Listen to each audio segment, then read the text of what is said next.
Obunu gini kama chozunu Imana chukwa kosi womo Onyele miu Nyelu yumi What am I looking for? See my God, he don't bless me, yo. He give you me, give me you.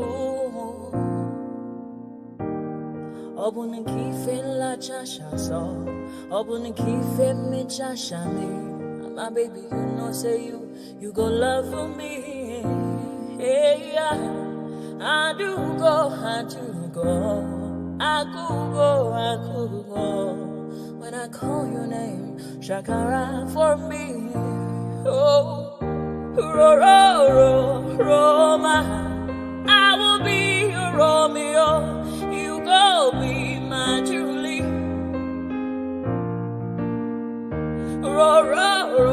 Roma, I will be your Romeo. You will be my Julia. Oh, give me your love and I'll go run away. Show me your love and I'll go use you play. Carry me, I go follow you away. Follow you, they go. Maka munagi me and you. Okwa munagi, my baby and me and you. Me and you, Aqua Monagi, my baby. Obuzi kife la chasha so, Obuni kife la chasha me. My baby, you know, say you go love me. I do go. I could go. When I call your name, Shakara for me. Oh, Roma, I will be your Romeo. You go be my Julie. Yeah, Roma, I will be your Romeo. You will be my Julia. Oh, Roma, I will be your Romeo. You will be my Juliet. Roma, I will be your Romeo. You will be my Juliet.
Sí àwa èmi tí ń dúró wájú yìí tí ń lérí ogun tí ní òkè Buhari nìṣó ká máa bá lọ.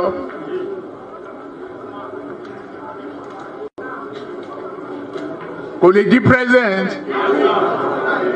Ó ṣe kìíní olùlẹ̀, ó ṣe kejì olùlẹ̀, ó ṣe kẹta olùlẹ̀. Ó tiẹ̀ sunkún lórí tẹlifíṣàn pé láyé òun ò tún rán mọ́.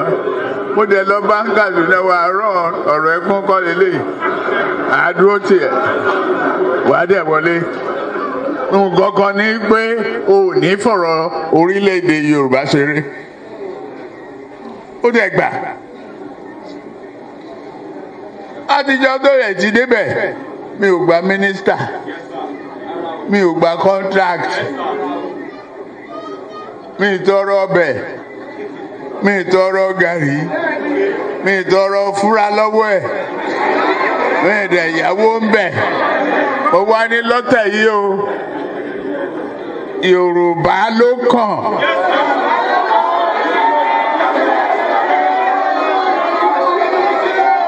Tá a bá dẹ̀ sa Yorùbá náà èmi ló kàn.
Okay now.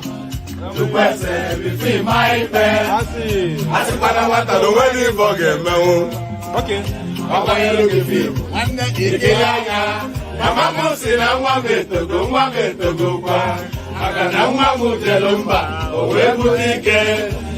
Ẹ̀jẹ̀ mi ni ẹ kí n gbọ́, àkọ́bí ewé ayò, ewé tún méje, ìtún ló ní ọ̀tún ẹ̀ ṣe, ìfà ló ní kan fà ẹ̀ mọ́ra, àìbínú gbogbo àtàrẹ, gbogbo méjì ọkà bàbà, gbogbo mẹ́ta ọkà wáṣẹ́, orí ló túmọ̀ ẹ̀dùn, gbogbo ọ̀nà ní túmọ̀ ẹsẹ̀.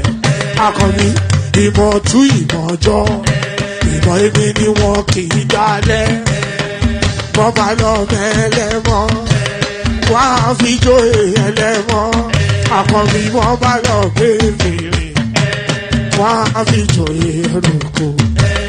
Bọ́wọ́ wọn bá tẹ̀lé, wá fi jóye aláre. Àwọn mẹ́tẹ̀ẹ̀ta parapọ̀, wọ́n wá jọ ń pẹ́ mọ́, ẹ̀ẹ́mọ́ olóko jẹ. Wọ́n pa Akíntọ́lá, Akíntọ́lá ọmọ Ògún. Wọ́n pa Ìyọ̀dà, ọmọ Àtàlàbọ̀bà. Àkọ́bí wọ́n pa Jíṣà Tàdádẹ, ọmọ ọba Ìjẹ̀bú Mèrè. Aṣíwájú odò gbólùkẹrẹ, Ajagun lólòdì ọ̀run. Tó bá ṣe pé tìyẹ, tó bá ṣe pé tìyẹ, lọ bá ń darí jọ wí. Àgbèrò ni kún gbọ́wọ́, ọ̀bọ ti ṣìgìdì máa gbé, àgétì ló máa ń gbé, àyàn ti ìlàyàn ewúrẹ́. Ọlọ́run dákun má padà lẹ́yìn ẹ, kó má gbàgbé ọ̀rọ̀ tẹ́. Aṣíwájú Ọlọ́run dákun má padà lẹ́yìn ẹ. Àkọ́bí Ọlọ́run dákun má padà lẹ́yìn ẹ. Ọkọ̀ olúrẹ̀lẹ̀ Ọlọ́run. And there it is right there. Pardon me. So there it is right there. Ọlọ́run má padà lẹ́yìn ẹ. May God never depart from you. Who would not say amen to that? That's probably the most potent prayer known to mankind. So amen to that on behalf of myself and you, my friends. Amen to that on behalf of myself and you, my friends. So we've happened upon another weekend, and that is how the cycle goes. Do you know how much of your life you probably spend a quarter of your day with me? Because on average, you spend 6-7 hours with me every single day. You probably and we still don't know each other as much as we should do. So maybe you should come in and introduce yourself. Send me a DM on Instagram. Introduce yourself. So. Pardon me, send me a DM on Insta. You already know me anyway. I'm that bald-headed or your guy that comes from Akimori that talks in a peculiar voice and speaks a lot of nonsense. So you know me already, so let me know you. So the usual protocol, click on the like button just as soon as you come in, subscribe, and please do that. You know, I say, maybe it's the way I say it. It sounds somewhat like a sing-along. What work do you have, baby? Maybe it's the way that I say it. It sounds like a sing-along, so people don't especially pay attention to it.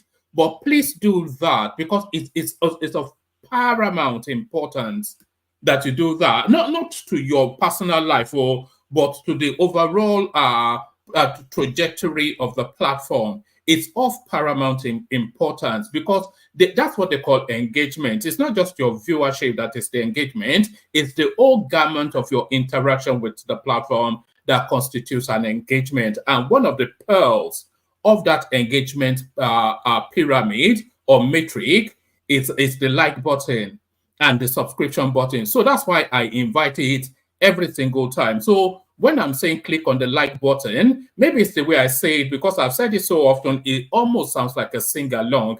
It's actually a call to action. I'm asking you to do a specific task, which is to click on that like button. So do that at the, I was going to say at the hearing of my instruction, but I think the word instruction may well offend you. So at the hearing of my invitation, do that. So click on the like button. If you are not already subscribed, the same arguments cascade that into that space. It's essentially the same motion. So click on like and then you just click on subscribe. 2 quick flicks of the mouse and you fulfilled all righteousness. But that subscription button, it's a lifetime membership. So if your subscription button is showing red, you're not fully a member yet. But if you turn it gray, then you're a member for life. So do that. So click on like, click on subscribe, and then of course, if you want to be part of the joust and parry, I think I've already explained what it's a fencing metaphor for people who might not be aware. It's a fencing metaphor. So this is a joust. When you thrust the sword back, you know that sport where they go like this, ole ole. And they wear this white thing with the guard. It used to be an Olympic sport, I think. So that is a metaphor from that space. So this is a thrust, and then when you flick it away, it's a parry. So that's essentially the ebb and flow of an argument or a debate rather than an argument. So if you want to be part of the thrust and parry, that is the one man went to more experience, then I click on the hyperlink that says StreamYard. Up that pops you into a studio space. Soon as I've finished fleshing out the talking points are listed, and then I let you onto the screen and engage you in conversation. So there's nothing complex, nothing convoluted, nothing especially tasking. It's an open the platform is an open microphone fora. You know that singular for forum. It's a fora. It's a singular for. Anyway, let me just stop all that nonsense. The platform is an open microphone fora, and the open microphone is that hyperlink that says StreamYard.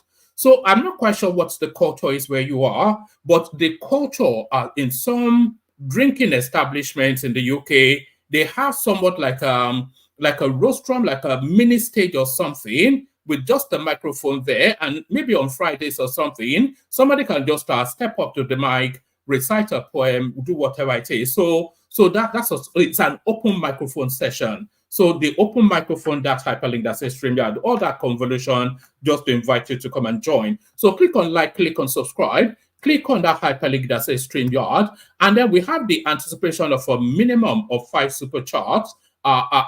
So setting us on our way. Olatu Bosun right there. So that, well done, Bosun. And that's Topsy right there doing as she often does. So join Bosun and Topsy super chats to the platform. But Dr0Wn and Topsy have set the bar. So don't go and super chat something derisory. Rather not do it than be derisory, because that can be somewhat offensive. So don't be derisory. Match or surpass.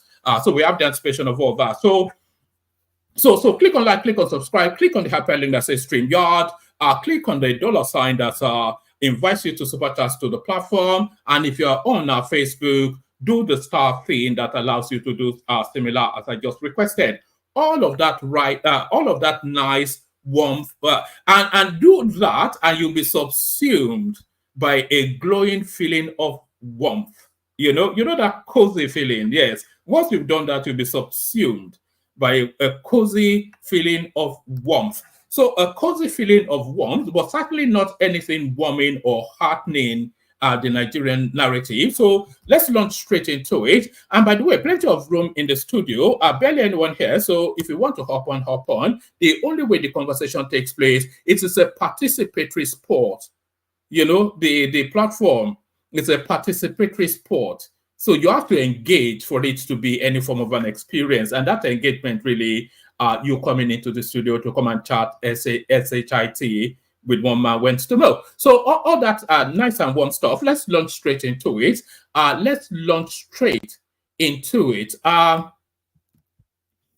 So a lot of people have been telling me that the readouts are often long and winding. I've tried to skim through it. I'll not skim through, but speed through.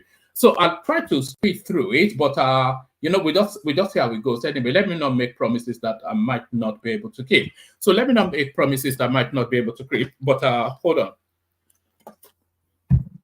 So let's just get straight into it. Tinubu administration to sell 3 jets from presidential air fleet. So the one thing that marks a distinction between the Tinubu administration and the Buhari administration is that they pay attention to feedback from the populace. And Buhari will just do as he wills. What can you do? If you make too much noise, it will just tell you so bitchy to go and shoot you and kill you. That's just how many people did he kill? He doesn't care. But certainly these are people, they are taking feedbacks and making necessary adjustments where they deem fit. So these are a consequence, of course, of the hoopla that surrounded now the idea of buying additional planes into the presidential fleet. Tinubu administration to sell 3 jets from presidential air fleet. So I don't know if the headline already tells us all we need to know, but let's get into it. Right, in a bid to tighten fiscal expenditures, the Tinubu administration has disclosed plans to sell off 3 jets from the presidential air fleet. Let's do it again. In a bid to tighten fiscal expenditures, the Tinubu administration has disclosed plans to sell off 3 jets from the presidential air fleet. According to correspondents, the PAF, that is with the president, they love acronyms in Nigeria, they just love it. Yusuf Biti is the director of DSS AB. According to correspondents, the PAF, which is the Presidential Air Fleet, which currently comprises 6 jets, 4 helicopters. So a lot of people in previous conversations were actually telling us that they had 12 jets in there. So they don't have 12, they have 6. According to correspondents, the PAF, which currently comprises 6 jets and 4 helicopters, is set to undergo downsizing measures, potentially reducing the fleet to 7 aircraft pending approval. So Yes, so those 7 aircrafts then will be what? Selling 2 of how many did they say they are selling? Yeah, they sell 3 jets off, buy 2. So that will still leave what? 5 plus 2 helicopters. So that's 9, not 7. Right. Yes, I am right, aren't I? Yes, I am right. Yes. Yes. So 5 plus 4 is 9. They're making me query my mathematics now. Let's take it from top again. Tinubu administration to sell 3 jets from presidential air fleet. In a bid to tighten fiscal expenditures, the Tinubu administration has disclosed plans to sell off 3 jets from the presidential air fleet. According to correspondents, the PAF, which currently comprises 6 jets and 4 helicopters, is set to undergo downsizing measures, potentially reducing the fleet to 7 aircrafts pending approval.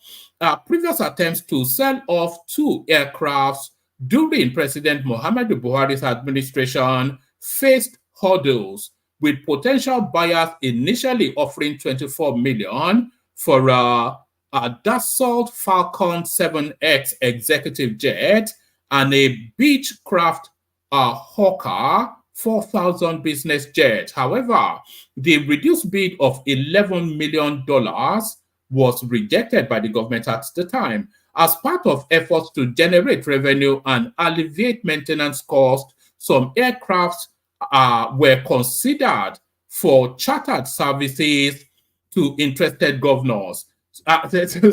So they'll be chartering out. What is even the security implication of that? Putting planes, aircrafts on the presidential fleet on charter service. I've never heard such a thing. As part of efforts to generate revenue and alleviate maintenance costs, some aircrafts were considered for charter services to interested governors, though the specifics of this arrangement remain unclear.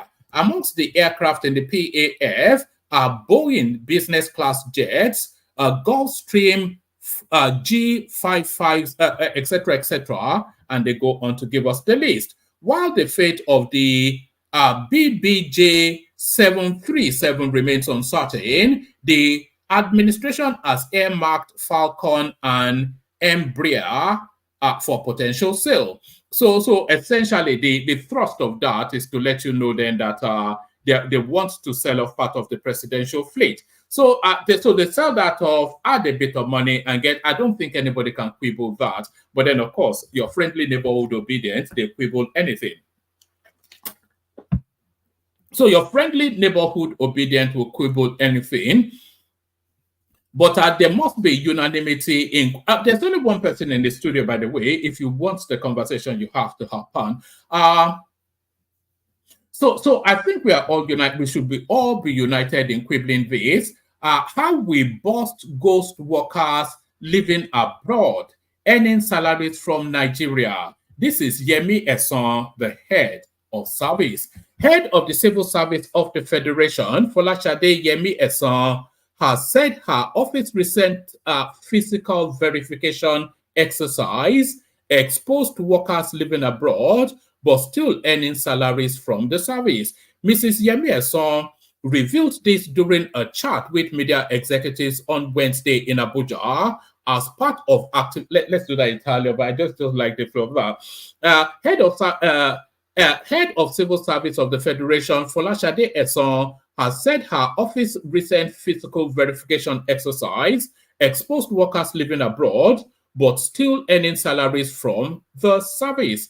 Mrs. Yemi Esan revealed this during a chat with media executives on Wednesday in Abuja as part of activities to mark 2024 Civil Service Week. The news agency of Nigeria, NAN, reports the theme for the 2024 celebration is Educate an African Fit for the 21st Century, etc., etc. The head of service said many of the civil servants who were caught up in their game had to resign their appointments following their failure to carry out the physical verification. So resign their appointment is not the end of the matter. They've committed fraud. So where is the arrest? According to her, the verification exercise was one of the measures by our office to check corrupt practices, run a smooth civil service, and reposition the sector. Recently, a circular went out to all ministries, departments, and agencies stating that they should do a physical head count in their MDAs. That means everybody on the nominal roll that is receiving salary should appear physically, and the names of those who did not show up for the exercise should be forwarded. In the circular, I cautioned that permanent secretaries and CEOs that give wrong information will be held liable if anything is discovered outside of the information that was given. The head of service added that the decision by the government was that after the exercise, they will stop the salaries of those who, in one way or another, had left the service without proper documentation, but were still earning remuneration. From what I saw, the number of people that have gone out of the country and still earning salaries is more in the parastatals than in the core ministry. So you know, it's just that thing, isn't it? That you just put your family members on the books and start finding out salaries. I asked how many agency came about such huge numbers of purported workers. Mrs. Edu, I can't read this one, so I think you get the gist of that. So that's proving the struggle so much to read. So let me just abandon that. Move on from that to another one. Just as soon as it loads up, I'm waiting for it to load. Okay, that's actually a story we've just covered. I might just give you headlines on quite a few of them. I'm waiting for it to load up. I'm not quite sure what's going on with this thing.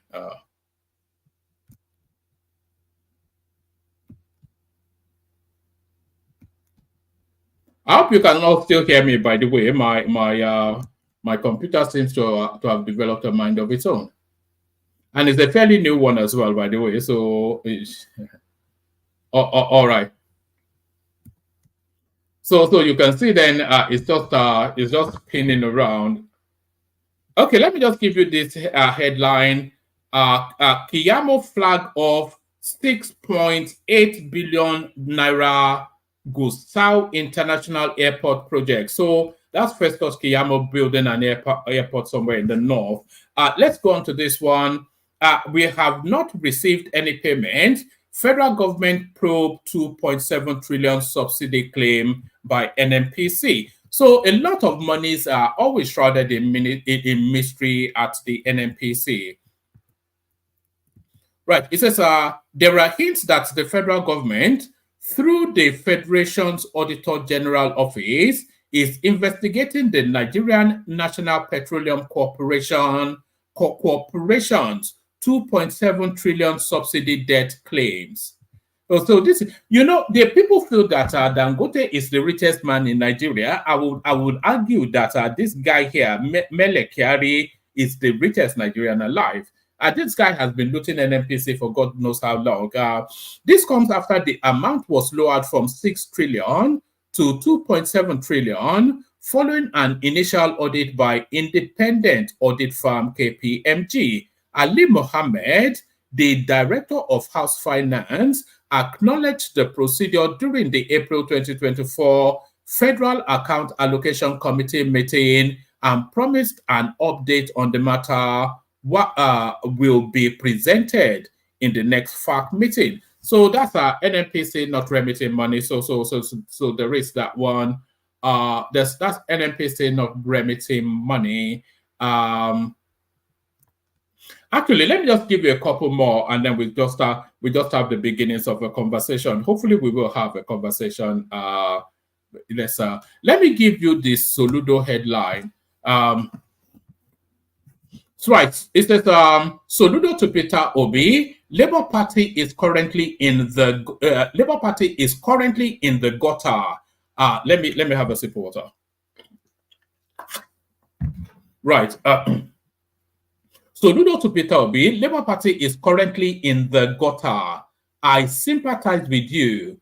We will welcome you back to Apga whenever you are ready. In the recent encounter, Governor Soludo expressed his sympathy towards Mr. Obi's current political situation. This reiterated his earlier advice in March 2022 for Mr. Obi to consider returning to Apga to contest the 2023 elections, emphasizing the importance of Apga for the political engagement of Indigo with the rest of Nigeria, with the rest of Nigeria, his original party, especially given the apparent lack of positive outcomes following his departure to the PDP and subsequent involvement with Labour Party, which is currently in the gutter as a dead horse. So that's Soludo right there. So let's hear him in his own words. So we will hear him in his own words, but we might not understand him in those words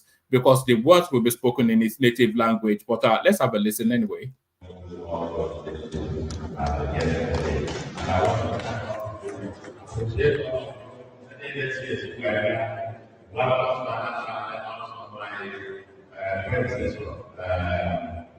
The first governor of Anambra State under the All Progressive Plan and Apga.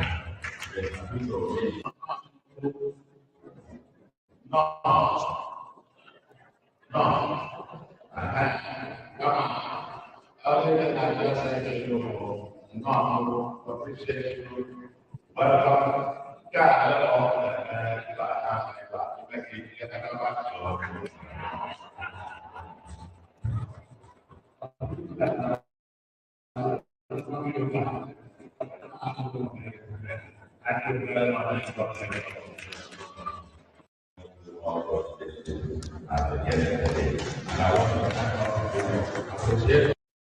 All right. So that's that. So that is that. All right. All right. Let me play you the Kegite music. This might well prove to be a fairly short session. We'll see how it goes. But let me play you the Kegite music. Bring on the panelist available, and then we will take it from there. The Kegites. Only water, where they see ma.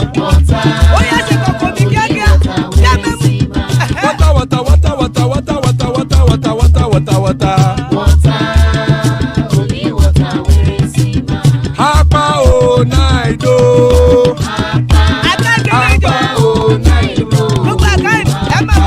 Hapa you don't come o.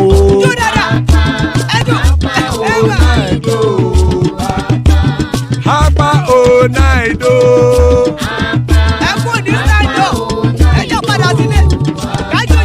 Oro kẹ̀kẹ́ ẹlẹ́mù yé o. Ibe sodi kẹ̀kẹ́ ẹlẹ́mù rẹ o. Bobby master kẹ̀kẹ́ ẹlẹ́mù rẹ o. Chief Wáìlà tí kẹ̀kẹ́ ẹlẹ́mù rẹ o. Eruku lẹ̀lẹ̀ ẹlẹ́mù dé. Eruku lẹ̀lẹ̀ ẹgbẹ́ ẹlẹ́mù dòde ojàre o. Eruku lẹ̀lẹ̀ Ghana ti dé ẹgbẹ́ bọ́ọ̀dì o. Ọmọ ẹlẹ́yẹ ẹ̀yẹ o ó dìlé o. Odúyẹ̀lá ẹ̀yẹ o ó dìlé o. Petrosonana ẹ̀yẹ o ó dìlé o. Petrosodúnkẹ́ ẹ̀yẹ rẹ̀ ó dìlé o. Ẹlẹ́kọ̀ ọ̀run mú ìní o.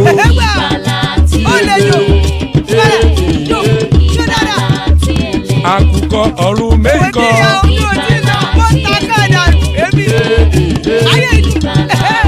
Ikú kò ní ríwà gbéṣe o.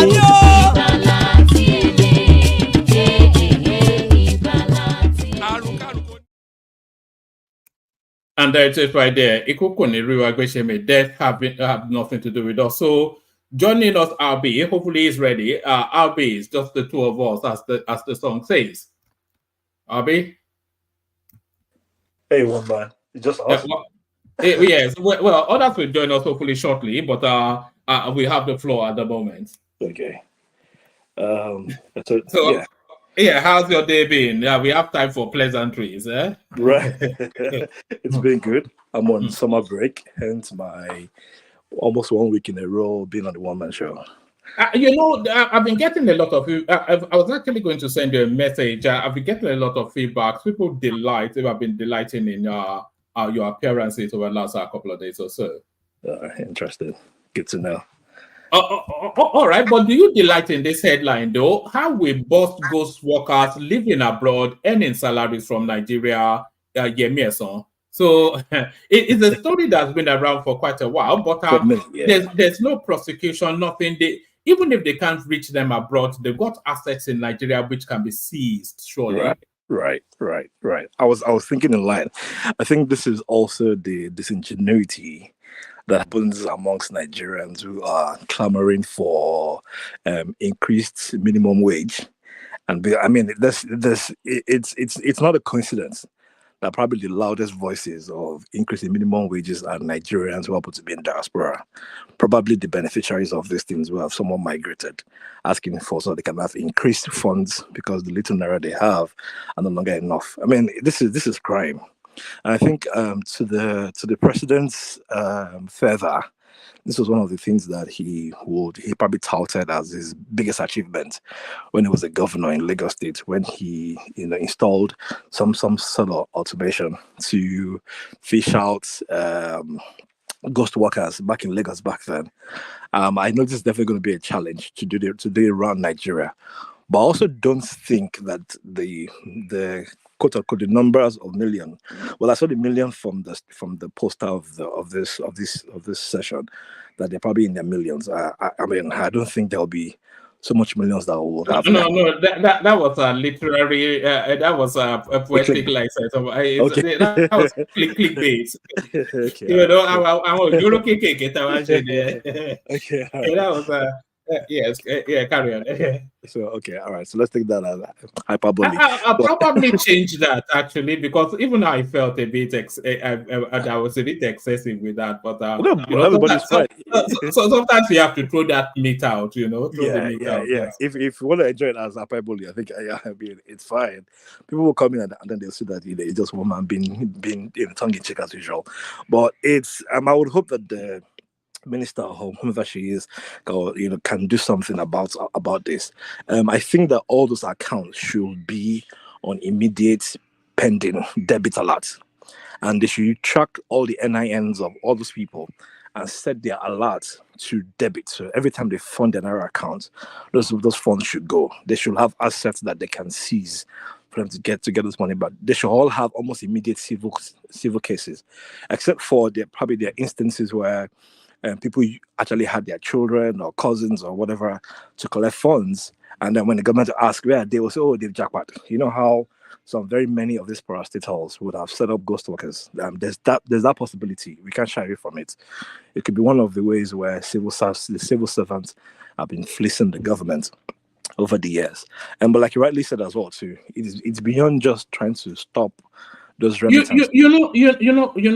Paddy, what really alarmed me was that the punitive measure being suggested was that they were going to stop the salaries. Of course. What else were you going?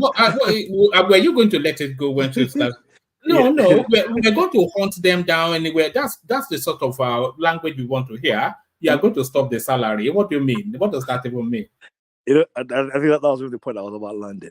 That the most that we will get is they won't receive their funds anymore. But again, there should be some sort of civil court that these people will go to, that they have to pay back the government. Every of those names. Now we have NIN, we have BVN, so it shouldn't be a hassle to narrow down to these people. But I'm sure there'll be people who want to truncate those processes or frustrated because, again, it's part of the game. Personally, I know of 2 beneficiaries of such. who are in diaspora or in the UK. I mean, younger brother, Are you about to make a confession, Oh, no, Paddy? I know these abros of mine whom have moved to the UK, and they're still receiving their naira here and there. They're using it to supplement on groceries. So here's even what one of them does. He gets groceries in Nigeria and pays it from his Nigerian salary account, as a civil servant, and then they send him the food, back in the UK. And his excuses are, and this person is, is one of those people that are even clamoring for, Peter Obi to be president. So I just roll my eyes, but because he's not my To come and fight corruption, fight corruption, yeah. Look at that. But they say corruption is endemic in Nigeria. This is just how it's steeped, baked into the fabric of that country. Every single Nigerian is a crook. Yeah, corruption, I think, it's a way of life for us. It's almost as though it's a default setting. They will clamor against it, but it's not because they really want it. The things that the Nigerians, very many Nigerians get away with, we can't enjoy those things, benefits elsewhere else. People would have people write their PhDs or write their maybe not PhDs, but at least their master's program is going on in Nigeria whilst they are living abroad. And they've never been to the school. So somebody will pay for their tuition, right? Someone will pay for the exams. They will get those degrees, and they will use those degrees to find jobs in diaspora. It's unbelievable. I was thinking, do I even want a Nigerian doctor treating me? But my doctor is a Nigerian, and she went to the same school as my wife. Is an excellent doctor, so I can't even say that about her. But no, it's a real. It just tells you how steep, how deep that, because we talk about corruption, and the real killer is those people don't identify it as wrongdoing. They just think it's the national that the politicians not doing it exactly, but then they are the ones pushing for corruption to be out of the country. But it's just it's quite a thing. I think the measure of corruption in Nigeria starts from 5 billion naira. Anything less than that is, it's just national. National cake. Yeah. So once it's from 5 billion upward, that's when people start to clamor. We have people every day with screaming and shouting this for the tenets of things that they will, we know now. Those people justify what to them, why receiving 250k or 200k is not a big deal. But that's 2.4 million in a year that you've collected for doing nothing, 4.8 in 2 years for doing nothing at all, and the government will pay. And it even shows how flawed our government offices are, our parastatals, where people will come to work and nobody's asking any question where these people are. It's ridiculous. Right. But even what about the ones that turn up for work? They turn up roundabout. Remember when, who was it? Was it Dave Umahi that turned up at 8 a.m. in the ministry and locked the gate, and they wanted to beat him up? They'll turn up at 12, leave at 2, and collect a full day's salary. How is that even different from the Japa people? Those guys set a standard for mediocrity, and the entirety of the nation shut up and supported them. So here's a minister who is questioning civil service workers for coming to work or for being tardy. And these guys shut it up, locked the minister, told him to shut up, and he had to obey. And nothing happened. That's the impunity level and these are the same people that we are clamoring for increased minimum wage. These are the same people that they shut down the national grid for. People that don't even do this job. And so people come in here and exchange vitriol, increase their minimum wage. They're not even working. These guys have side businesses. Many of them are just hustling. Some of them is just to come to that office, collect the money, and go back home and almost not do anything. And they don't even want to be held accountable.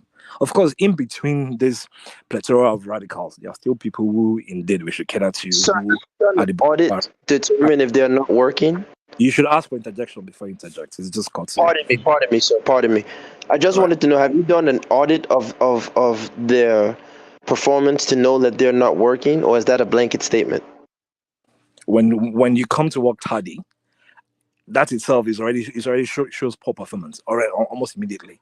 And it's not just one person or two people; it is a plethora of an entire ministry, all being targeted. The culture is known, Paddy. When these people they turn up, like you said, it just no concept of timekeeping, and even those 3 hours that they spend in the office, they just use it to sell clothes. Yeah. You know.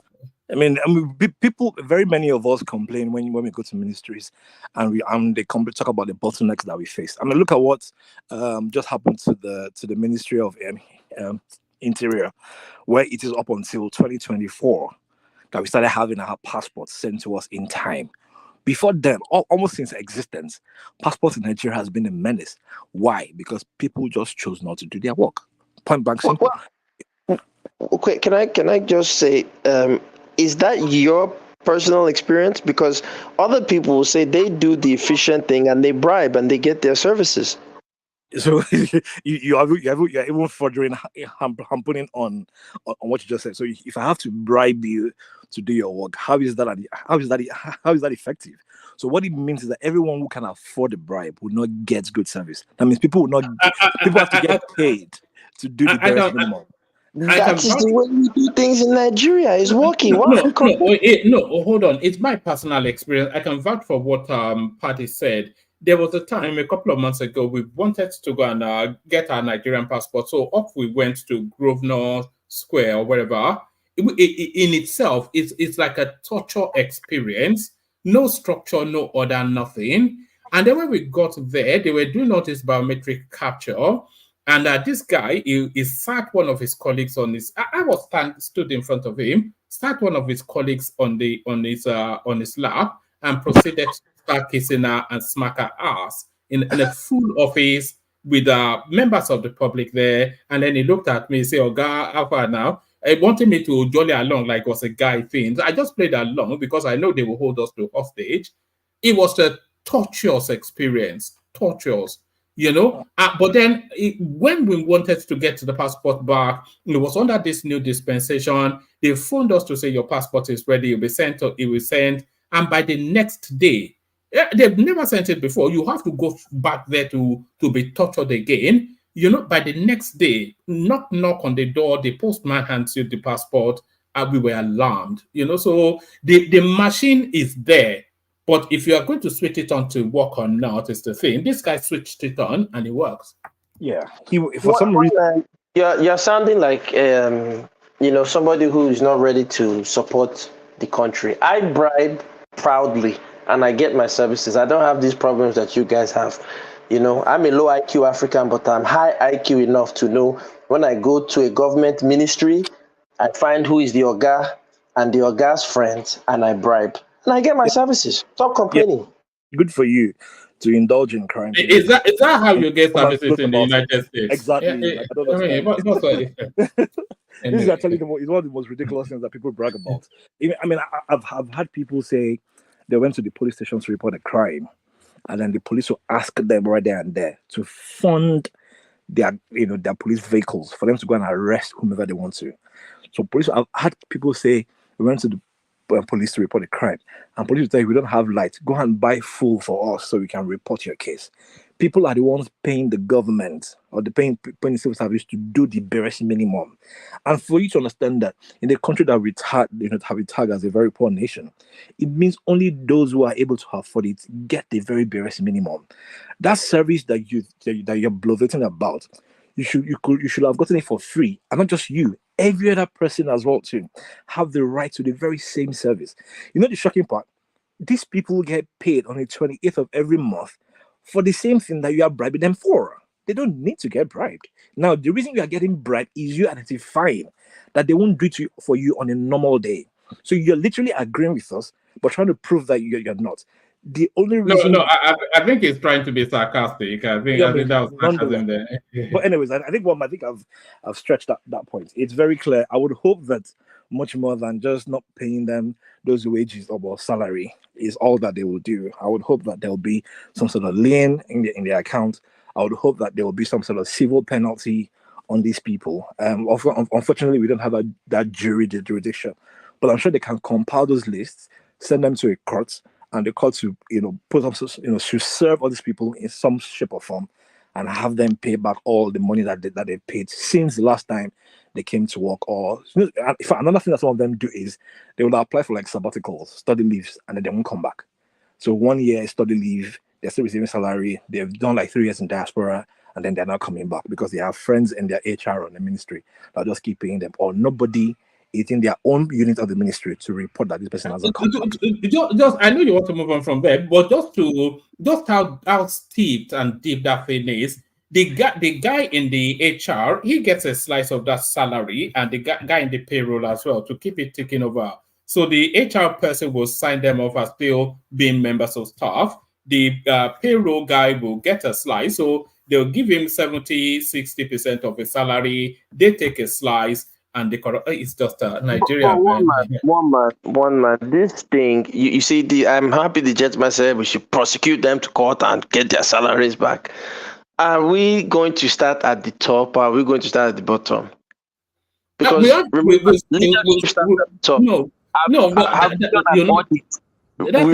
the same country. No, hold on. That's a traditional argument that have you gotten the big thieves?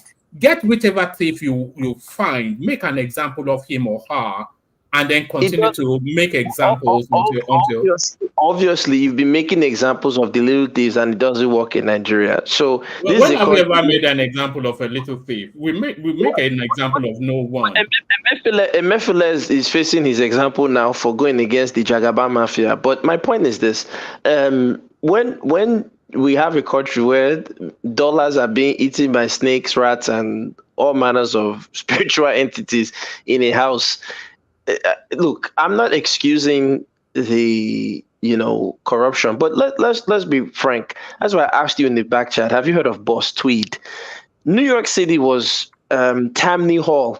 When we talk of corruption, Tammany Hall is 1,000 times more corrupt than anything in Aso Rock. You understand what I'm saying? That's why you guys should Google the man. His name is Boss Tweed. Boss Tweed is the New York City version of all these local and federal level corrupt politicians we have in Nigeria. He's the one who famously invented the saying that you can hire one half of the poor to beat to beat the ever living crap out of the other half of the poor. So I'm not excusing people, bilking the system for taxpayers' money that could be used to, pay for school fees or pay for hospitals or roads. No, I'm not excusing that. I'm just saying, yeah, get them, they should be prosecuted, but this thing has to be investigated from the top, because obviously the top people are allowing this kind of nonsense to go on. All right. Guys, just 1 minute, one man, if you don't mind. All right. Yeah, you see, one thing is this: all these prosecution or whatever. To me, they are absolute. To me, I don't believe in prosecution, because you can still find your way. Always automate. If you be automating, because what you are saying, I know it happen also in the private sector. I work in the private sector, and I know that it happened. That people will have jabbed, and they will still be drawing salary for 6 months. Even some can even manage to even get away for almost a year. So if you do full automation, you sign in with your fingerprint or something when you come in every day. You don't need to start this thing. Everything, your payroll will be automated. It's done here. So why is it difficult for Nigeria to do all this? Because in Lagos, all right, I don't want to hold to that space for too long, but make that comment and then we'll move on. Yes, let me just tell Ola, in Lagos, when they were trying to bring this app where people could bypass like the conductors and the local buses, and it was an app you can get your own bus. It was like a nice like Uber for public transportation. Those touts, I don't want to say the name of the particular tout, is a famous Lagos one. They shut those guys down. They don't want automation. So you go and bring automation, they'll bring automatic, and it's not the kind of automatic that is used to drive a car. That's all I'll say. All right, an AK automatic. But back to you, Paddy. Paddy, take us to the headline on the screen. Juxtapose this: if this was the Buhari administration, Tinubu administration, to sell 3 jets from presidential fleet. So this, of course, in response to this thing of wanting to buy new jets. Paddy. Yeah, one man. I mean, we obviously saw this coming. It's also good that we know we actually have an administration or an office that checks the pulse of people, find out how they are reacting to headlines, and then I guess they're also trying to grasp for being liked or being tagged as a listening government. Also, too, those craft are very much old. I did hear you also mention that they were considering renting them out to governors. Governors, I know you spoke about security concerns. Well, governors fall under that security vote, so they can enjoy some of the maybe less confidential airlines. So it's not maybe the Air Force One or for the president, but all the other support airlines. They're getting old. They should dispose of them. I'm not sure how much they can sell them, but whatever amount they can sell them off, sell them out. Try to use it to buy a new one. Trimming down from 10 to 7.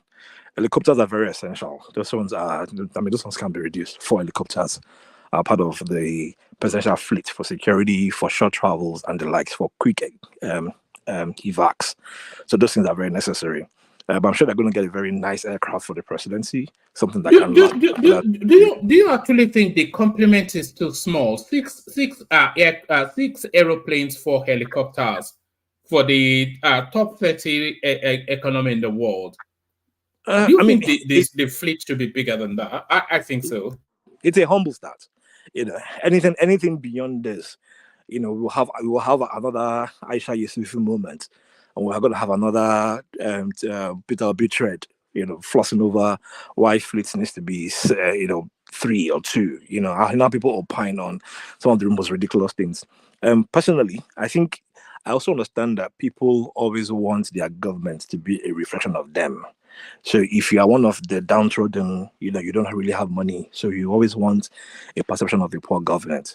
I don't believe in that. I don't see private jets as luxury, even though, yes, it's a luxury item, but I see that as something that will make you become very much more efficient. I understand that people need to move in quick, they need to plan their timing. So having an aircraft that allows you to walk whilst you are in flight, as though you are still within your security desk, having aircraft that can protect you, also that even when you land you are still as productive.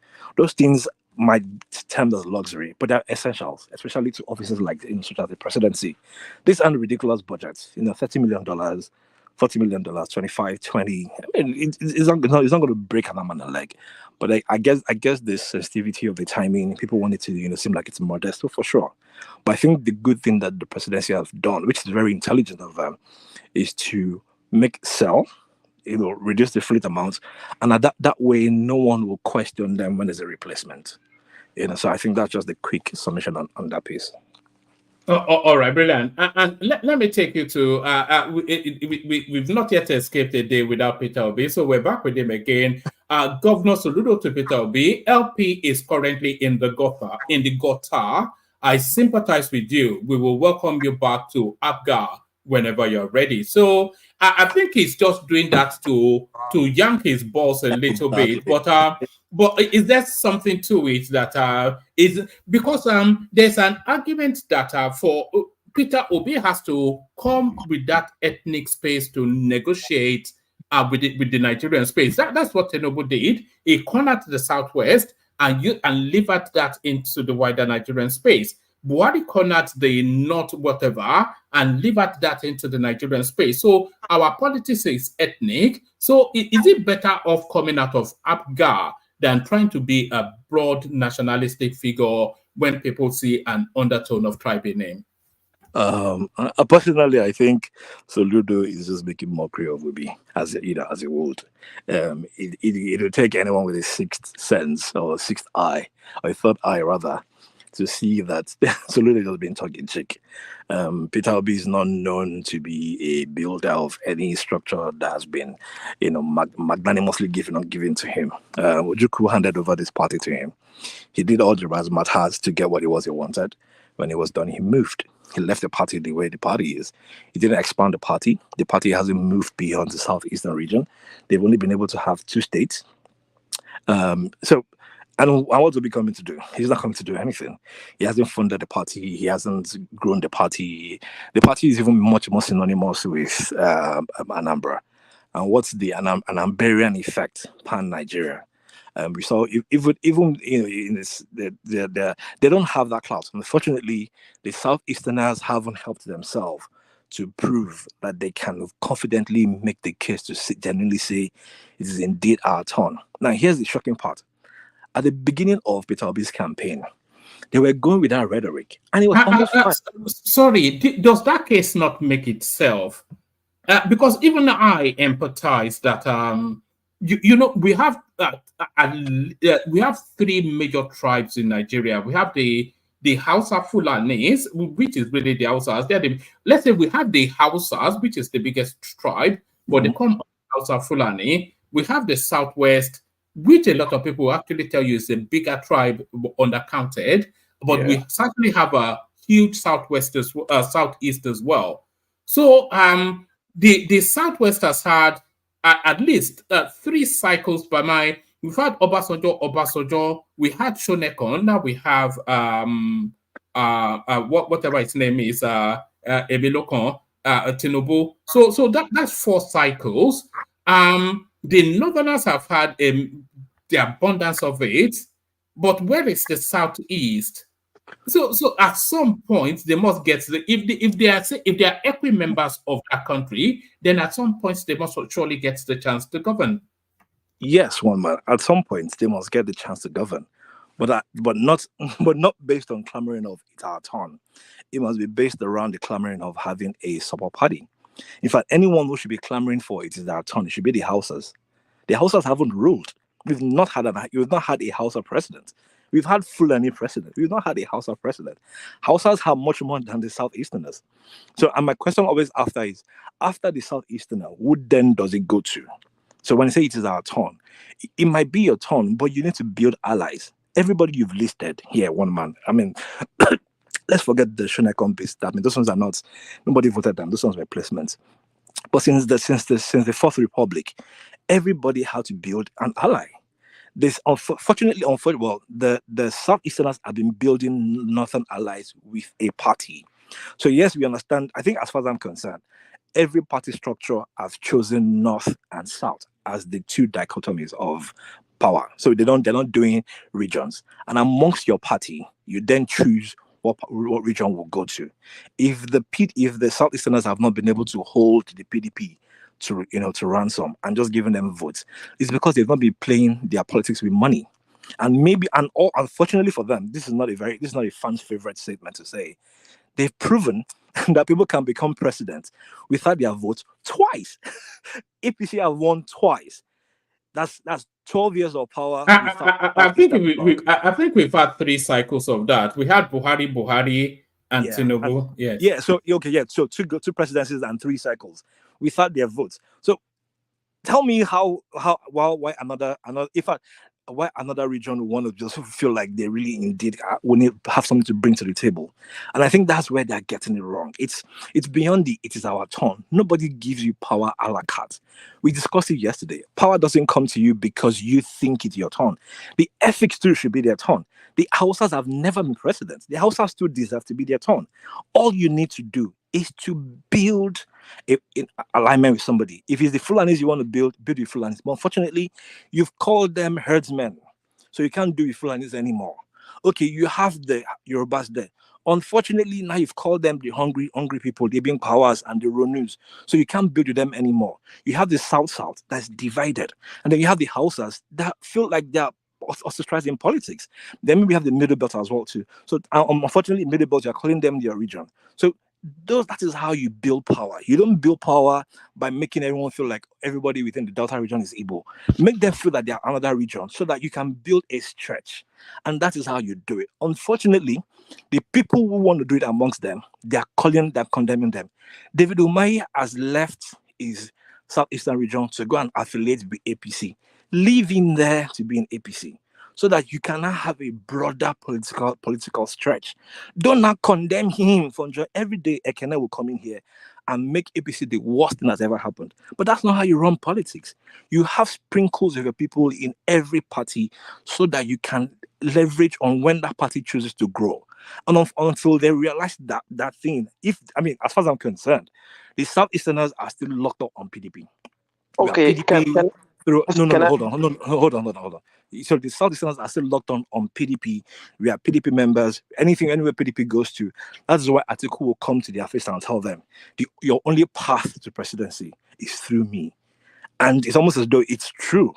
And all they had to do was, condemn him, build other allies. There's nothing wrong if Southeasterners had sacrificed a little bit of votes from Imo State to APC, even though they wanted Obi to win, just so that they can have few people in APC that by peradventure might grow and get party nomination. There's nothing wrong if Paddy, do you think the penny will ever drop, or do you think these guys are just one trick ponies? I had my first objection, but that's okay. Well, carry on. But people are waiting for the penny to drop, but it doesn't sound as though the penny is likely to drop. There's no political money. There's no resource. No. The realization of what the landscape requires. Charles Soludo wrote an essay at the epicenter of that Obey something, and he was explaining then that look. He called it unzobo politics, the sort of politics that he said, look, this style of unzobo politics will serve none other than it will ignite fundamentalism and ethnic fervor within a mass stock, but it will serve none other than to alienate everybody else. And that has been the experience, just as he said. It has been the trajectory of that space. So they've unzoboed it all the way to whatever crescendo they are at now, but it has not transmuted into anything that will propel into Aso Rock. So when will the realization come that you have to schmooze your way? You have to hold your nose up in politics. You see, I find it interesting that look, you're a very crafty 48 laws of power type of guy. I can tell. You and this other gentleman, is it called? Paddy? Yeah, you and Paddy. You guys are, this. You talk. Oh, power is gonna. You're saying you can't say it's our turn. The current administration, the guy who's in power now, campaigned with the slogan, "It's my turn." How are you not seeing the contradiction? The man campaigned with the very slogan that you're saying people who are Igbo should not do. How does that make sense? No, nobody said that. Hold on. You're not even listening. Everybody agrees that it's their turn. But what people are saying is they have to politic their way in, not entitle their way in, and not be bullish and crass and alienate others. If you alienate others, they insulted the Sultan of Sokoto. Do you know who the Sultan of Sokoto is? First and foremost, the obedient space. Yeah, listen, again, they insulted Wole Soyinka. Do you know who Wole Soyinka is? Do you know how he resonates amongst his people? Do you know how Sultan of Sokoto resonates amongst his people? Listen. You see, and this is why I said the problem of Nigeria is empathy. And guys like you that play these 48 laws of power games are the most unempathetic people I've ever come across. Very dangerous, very crafty, very wicked kind of people. Right? I've been around guys like you my whole time. I see you guys, man. You use all these big buzzwords, act like you're, but just grimy, as we say in New York, grimy, greasy dudes. Worse than the mob. At least the mob will kill you in your face. You guys are killing people with a smile. You're saying this, but again, here's the problem. First off, you can't blanket statement obedience. In politics, people quite often, at least in the West, you see people are selected. You see a guy like Zelensky, who was an actor, is selected. You see a guy like Ronald Reagan.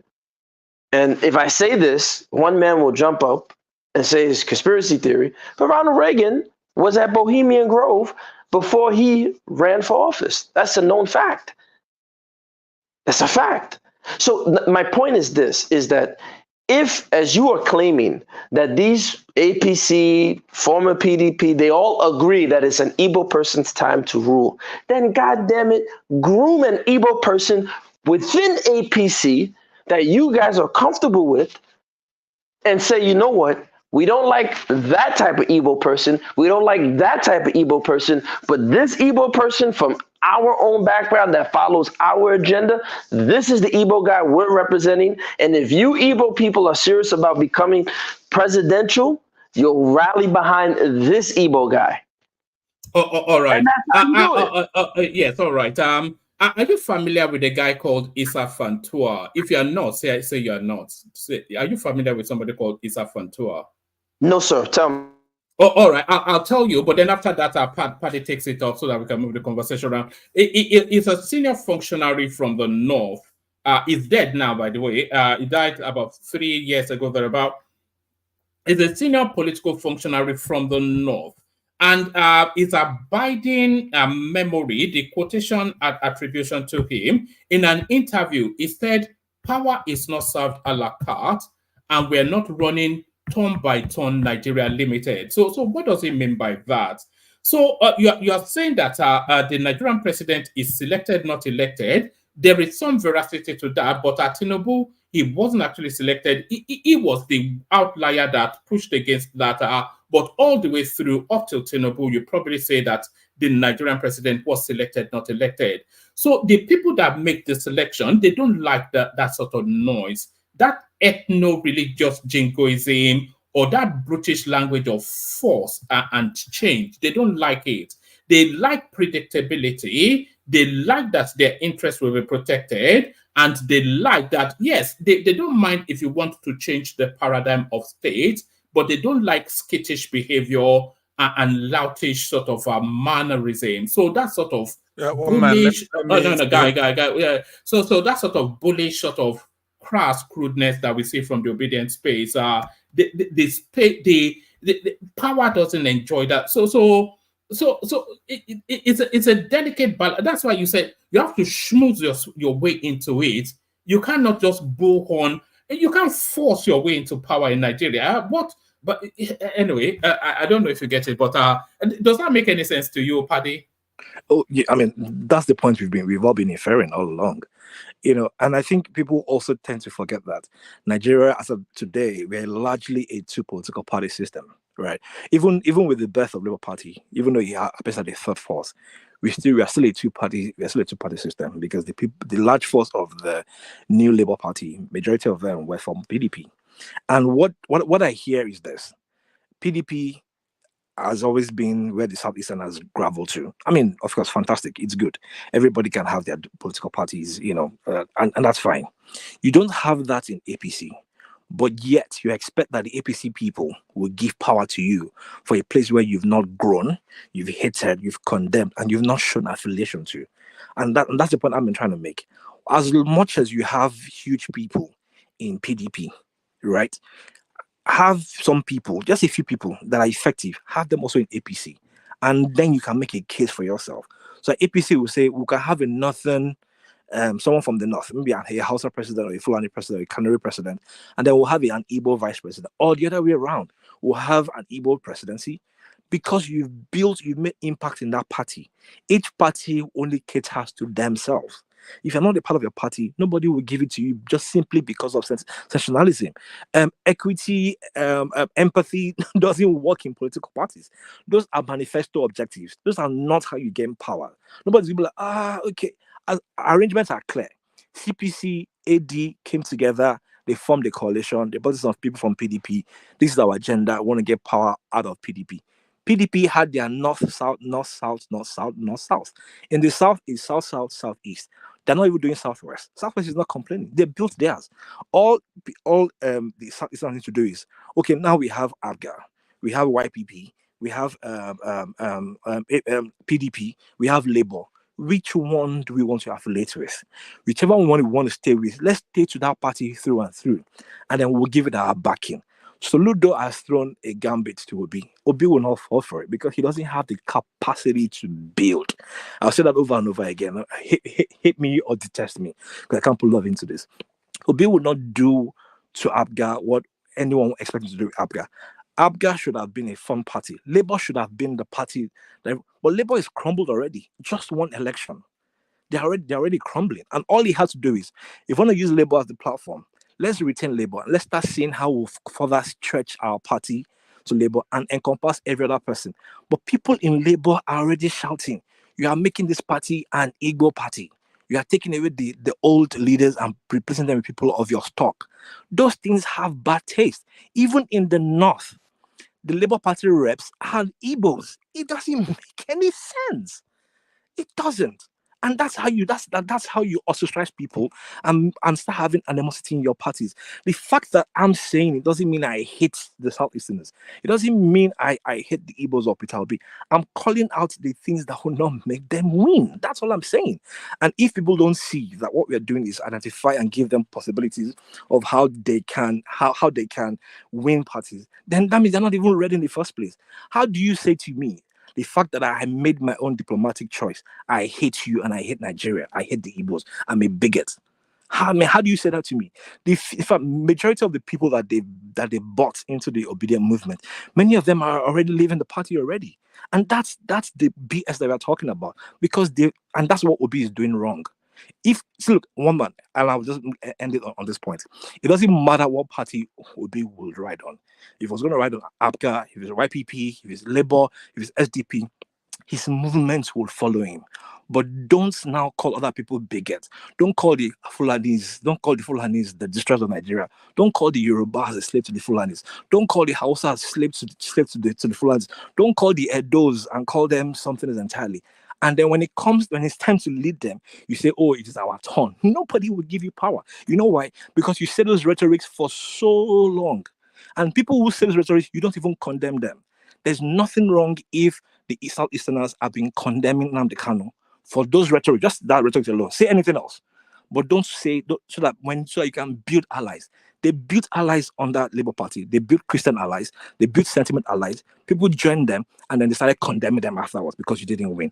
All they should have just done is to expand on that passion, keep hammering it for the next 4 years, create that sympathy card, build relationships, and people will vote you in easily. I think that's just my point there on one man. All right, brilliant, excellent. So brilliant, excellent. So that's Paddy, of course, the mighty man himself. So thank you, Paddy. Let's move the conversation on from you, Paddy. Thank you for holding the fort. By the way, for a moment there, I thought it would be hello and goodbye. But Ogbeni joins us, so let's go on to Ogbeni. So Ogbeni, good to have you. Are you ready? Oh man, thank you. Oga kwata. Well, I do it. Yeah. I greet everyone, all the panelists.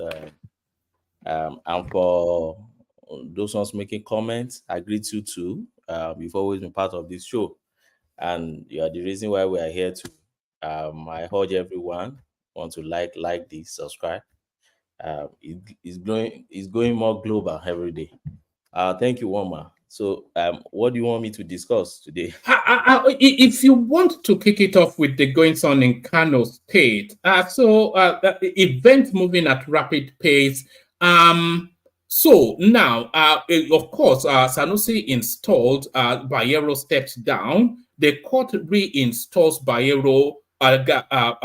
Sanusi refuses to step down. The state governor rolls out bulldozers round the parameters of the palace occupied by Bayero, and the government now insists that with no court in the land can reverse their decision. So what are you then making then of this powder gang, powder, what is it called? Gunpowder, whatever it is that is going on in Kano State. Powder keg. Yes, that's the word. Yeah. One man is very simple. I don't know this is the topic I'm going to start with today, but it's good. But I hope I won't exhaust my time on this topic. And let me just do it quick. All right. Do you want to? Okay, let me give you the list, and then you just pick as you will. Yemi Eson telling us about ghost workers living abroad collecting salary. So that's a long-standing narrative. That Yeah. narrative, Let me start and with people, that. and then let me give you all of them. Then, and then Tinubu looking to sell 3 aircrafts to fund the 2 that he wants to buy. So, and then Soludo inviting then Peter Obi to come back home, and then of course the one I gave you first. So yeah, take your pick and Okay. just feel free. One, let me start with this ghost worker thing. And you see, first and foremost, they are in with my experience. I know that they are in different categories, right? There are workers that usually they tell you they get study leave, so they send them abroad to school. But you see a lot of them staying back and giving one excuse or the other, buying time, and they continue collecting government's money. Now, when it gets when it's now get to a stage, probably when their HOD or the person they struck a deal with is no longer probably in the ministry, they start having problem with probably the new guy that's coming in and probably not ready to play ball at the level where they put it, then they will run to you. I've had several clients before here in the UK, even from the US, that called me, some friends, to come and handle some cases for them that borders on all these things. And for me, for who I am, I will always tell them the truth. You can't shoot Nigerian government and expect me to come and defend you. Not that I'm a kind of person, I love people to be very patriotic. If you're on the good side of the law, yes, there are weaknesses in our law to start with on this issue. And one of the reasons why I will always say that Buhari, with all the goodwill and high expectation of Buhari, failed many Nigerians, was this issue of Nigerians running abroad and then still keep milking Nigeria back home. If you run abroad and you start running down Nigeria, and by the way, these are the people that will tell you Nigeria is bad, Nigeria is this, Nigeria is dead, Nigeria is finished, Nigeria is zoo, Nigeria. There's no derogatory name they won't call Nigeria abroad. Yet, what they are accusing our leaders of doing, they are doing it. Okay? I've had some of them call me to say, their university, particularly this TET fund thing, my university is disturbing me. Lecturer back in Nigeria, that you use very rare opportunity that should be available for other people who are patriotic to travel abroad. You collect the money, you're in abroad, and you don't want to go back home. And then the university will say, okay, pay me back. If you're not coming back home, then return all our salaries because you signed the bond. And you see them calling lawyers to say, and they will come and start still castigating their university. I told one of them, no, you're wrong. How can you be castigating your beneficiary or benefactor? How can you castigate your benefactor? This same country you run down every day has done more for you than it has done for many millions of people in your state. Some of you, your whole generation has never seen 1 million naira before. And TET fund will give you 35 to 40 million naira to travel abroad, and you still run down the system that feed you. That's the kind of thing I've seen in practice. That's the first category of people I know. They travel abroad, they study, and they'll be giving one excuse or the other to return. Another category I know is that they go on leave of absence, sometimes maternity, a lot of leave of maternity, all these reasons, sick leave and all these things. And then they stay back abroad. They tell you, probably after maternity, they tell you, their passport expired, they are trying to do their passport, and then strike a deal with their HOD and all those PAMSEC and others and start collecting their money. Man, do you know the worst part of it is that they will stay abroad and still be getting their promotion? I'm not telling you why I don't know. I have a friend in the United States. I won't mention her ministry because she may be listening to this. I've introduced her to this program. She may be listening. One of the federal ministries in Abuja. She left 2015, right? Do you know that she still got promotion in that ministry till I think it was early last year. Since that 2015, it was just early last year that she has to formally drop her resignation letter. She traveled to the US to marry somebody in the US, and then stay back in the US. And since that 2015 till last year, early last year, you were collecting salaries and you were gaining promotion. And you were sharing your salaries with your HOD and others. And these are the same people that will be complaining about Nigeria. So, and that's why most time when I talk, I say Nigeria is just a problem complaining against problem. And when you want to look at area where corruption is really endemic in Nigeria, is civil service, and we can't overemphasize that. We've talked about that severally on this platform. So another thing, you see, all these PTDF, TED Fund, NDIC, all those scholarships you see flying around everywhere is just for the means for them to jackpot and still continue milking Nigeria. You see some of them, they have NDIC scholarship, they are abroad, they've collected a lump sum, right, to fund their school, their study, but they are still collecting money even from there. The same thing with tech fund. You collect that huge sum, you pay your school fee, where some of us who are self-fund will struggle to pay our school fee here. The government pay your school fee for you, and at the same time, you're still collecting salary from a university. And you don't want to return to Nigeria to contribute anything to Nigeria. You will tell you that Nigeria is finished. And I tell you, if Nigeria is finished, then how did you get money from Nigeria to come abroad? Okay. As at, was it 2019, I checked last, PTDF alone was spending about almost 150 billion on scholarship. And these are the set of people that can't contribute anything to Nigeria than to just be running some channels on YouTube and be castigating Nigeria every day. So, and why did I say Buhari failed in this respect? I remember when Buhari was campaigning. One of the high points of his campaign, one of the points in his campaign, particularly on education, if you go and check his manifesto, is to, is to block all these loopholes. And I remember then they said they will be using, but anyway, they packaged Buhari to that seat. So I can't even blame him sometimes.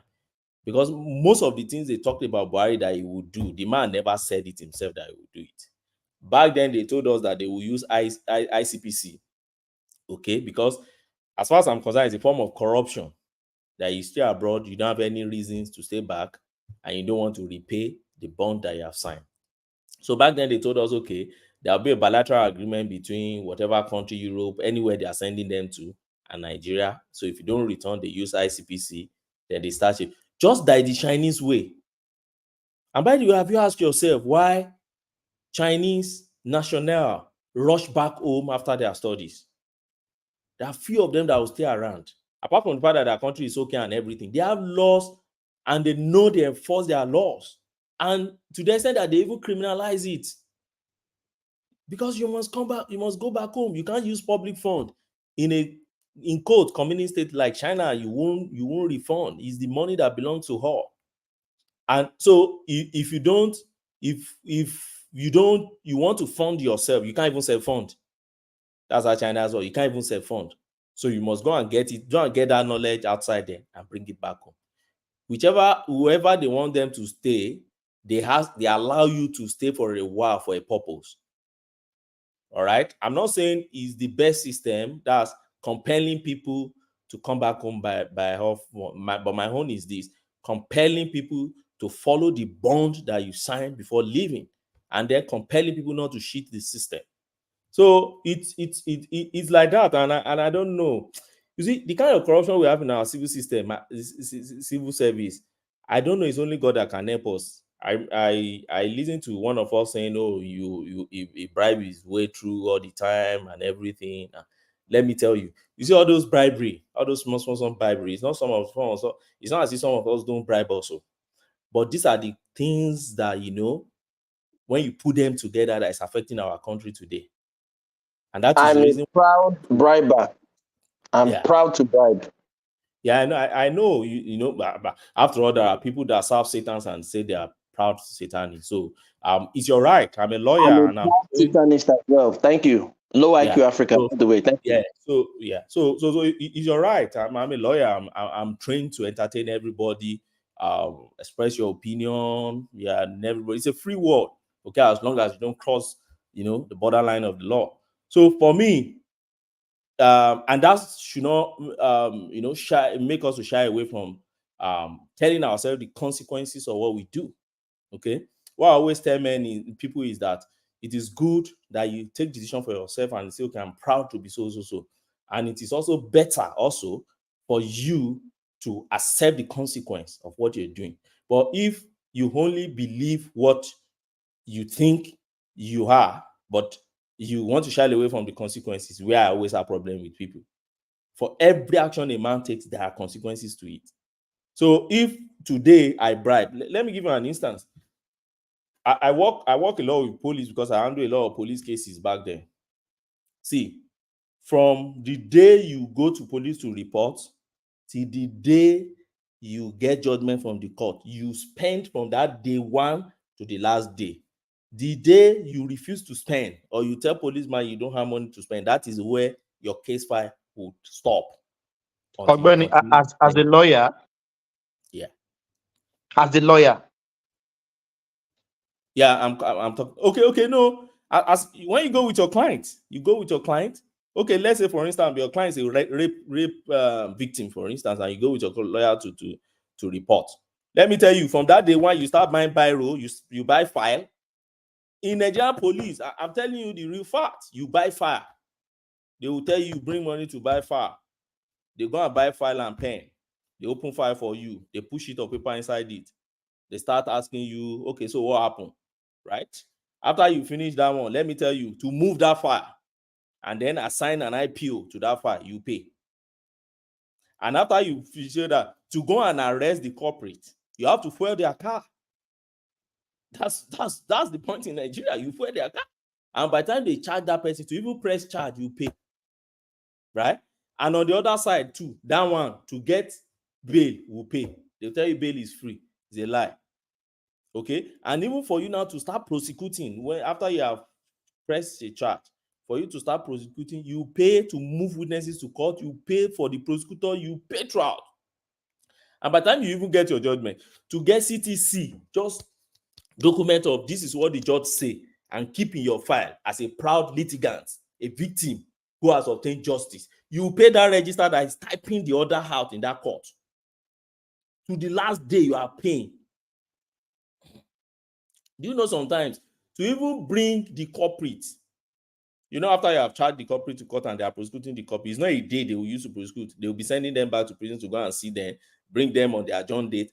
Do you know sometimes you fuel the van of those water to bring? If not, you will be coming to court, they won't bring your own accused person for you to come and witness against. No, they won't. Because some people will start bribing them to be missing that date so that to frustrate you too. You keep bribing them to allow to bring. So it's just, and that is why you see some people give up, right? In the system, you see some people taking laws to their hands.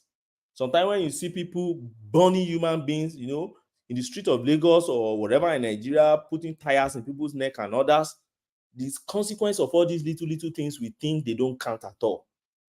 Because some people are just frustrated. They know I've been to South before in Area 10 in Abuja where they told me, look at this guy. This guy has been here for more than 10 times. We'll take this guy to magistrate court, they will release him. They now ask me, okay, Oga lawyer, what do you think we should do to this man now?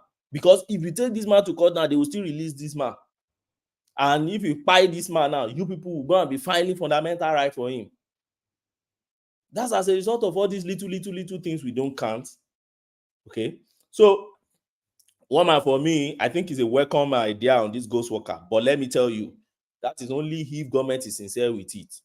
And I'm not really sure. You see, this head of service that is coming out today, a lot of them, just Google and look at ghost worker, federal kings, Japa and all this. Is the same thing here at that time. They make noise.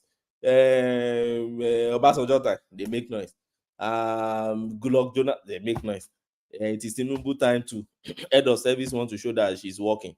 They will also come and make noise. Whether they will be sincere with it is what I don't know. If they're going to be sincere with it, it's very simple. Just get some lawyers who are Nigerian lawyers who are working fine, and they are here in the US, UK, Europe, everywhere. Then they help you to get list of all these people. They write them. Debt recovery. Recover it for Nigerian government. Can I ask a quick question if you don't mind? I wanted to move in from that topic, but ask that question, and then with your response, I'll move you on to, because there's still 3 more topics, so I want to speed it up. Yes, very quickly. I'm glad that you mentioned all the bottlenecks that we find in the Nigerian legal system. Hold on a second. So here's my thing. No, I'm here. Sorry about that. So here's my the Nigerian legal system. For example, on a personal note, I have sued an airline here in the U.S. in what we call small claims court, and it took time, right? They had to serve them. The court sent them the letter. They got served, and it was under a certain amount you can sue. And I really was impressed with the legal process that one, I didn't have to get a lawyer, right? I can sue for an amount that's below a certain amount. And I won the case, right? Ironically, I was able to prove my case. My question to you is, Ola, who's on this platform, talked about automation. Why do you think legal services are not embracing technology and automation in the Nigerian space? Do you think it's because of this same corruption where, people won't get their payments, that if things are automated and you create quick legal recovery you're talking about debt recovery, do you think they're afraid that they'll lose the kind of monies that they're getting on the side? All right, give a brief response to that, Ogbeni, and then I'll take you to Sanusi. Okay, so thanks for your question. I think it's a mix of a lot of things put together. It's not just only corruption. Infrastructures are not there. Because when you are talking about a system embracing technology, then the enabling infrastructure is the first thing you should talk about. Is electricity there? What about the internet? How stable is the internet? Then you talk about your server. Where do you want to host the server? How formidable and sustainable is your server? Where do you want to put it? Then security, cyber security and all this stuff. Where in Nigeria do you have this? Lagos, for instance. Lagos judiciary is almost fully digitalized. In fact, there are some places in Africa that you can never compare Lagos judiciary with. Never. Even South Africa. Never. But we are fond of not really appreciating ours. That's the issue. If you go to Ministry of Justice in Lagos now, you see they've digitized their system to a very great extent. In Lagos High Court, they do e-filing. Another court I know is National Industrial Court too. They've embraced technology so much. They do e-filing and all these things. That is one of it, infrastructure. Now, if we expect that same system to be done in Kotangora Court or to be done in somewhere in BU or Uba Askira or in Michika, my brother, there's no way you will get that.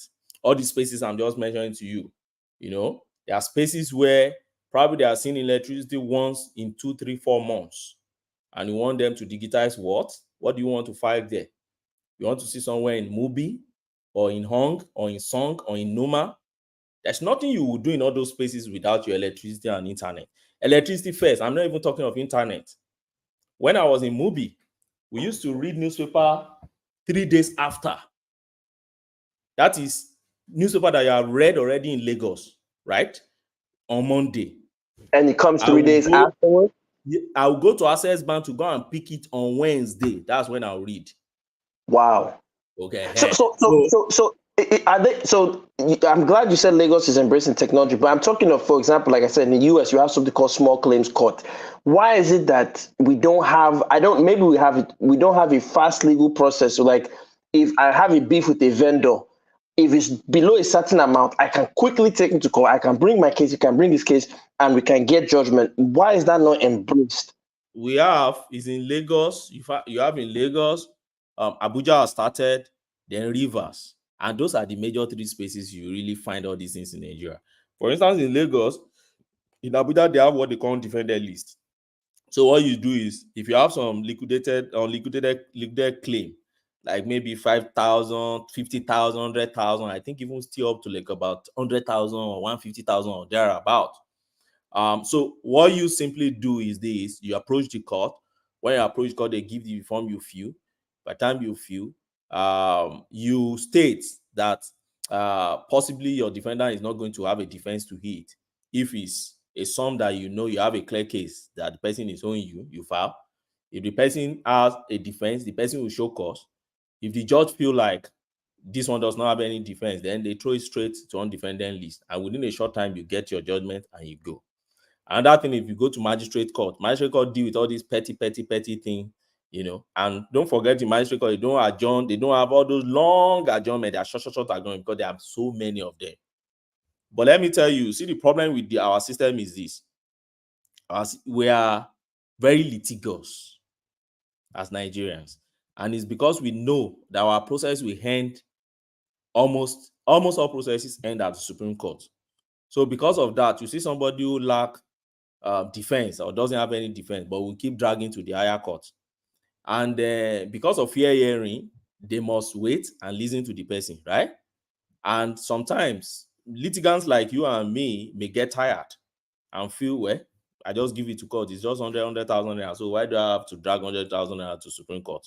That is one aspect of it. Another aspect of it I've seen is this. Look, the cost of litigation we award in Nigeria is too small. Imagine a case that you take from magistrate court down to Supreme Court. That's about 4 courts away. Magistrate, you move to High Court, from High Court, you move to Court of Appeal, from Court of Appeal, you move to Supreme Court. By the time you get to Supreme Court and they make judgment in your favor, the court can say, okay, cost. They can even say party bear their cost. You just get your 100,000 and you go home. Or they say, okay, cost of this litigation, they just assess it as 5,000 and say, okay, get 5,000 and go. That's what they don't do in developed nations like UK, for instance. After you get your judgment, there is now a proceeding separately for cost, where each lawyer will now sit and say, okay, on so date, I spend this on transport. On so date, I spend this.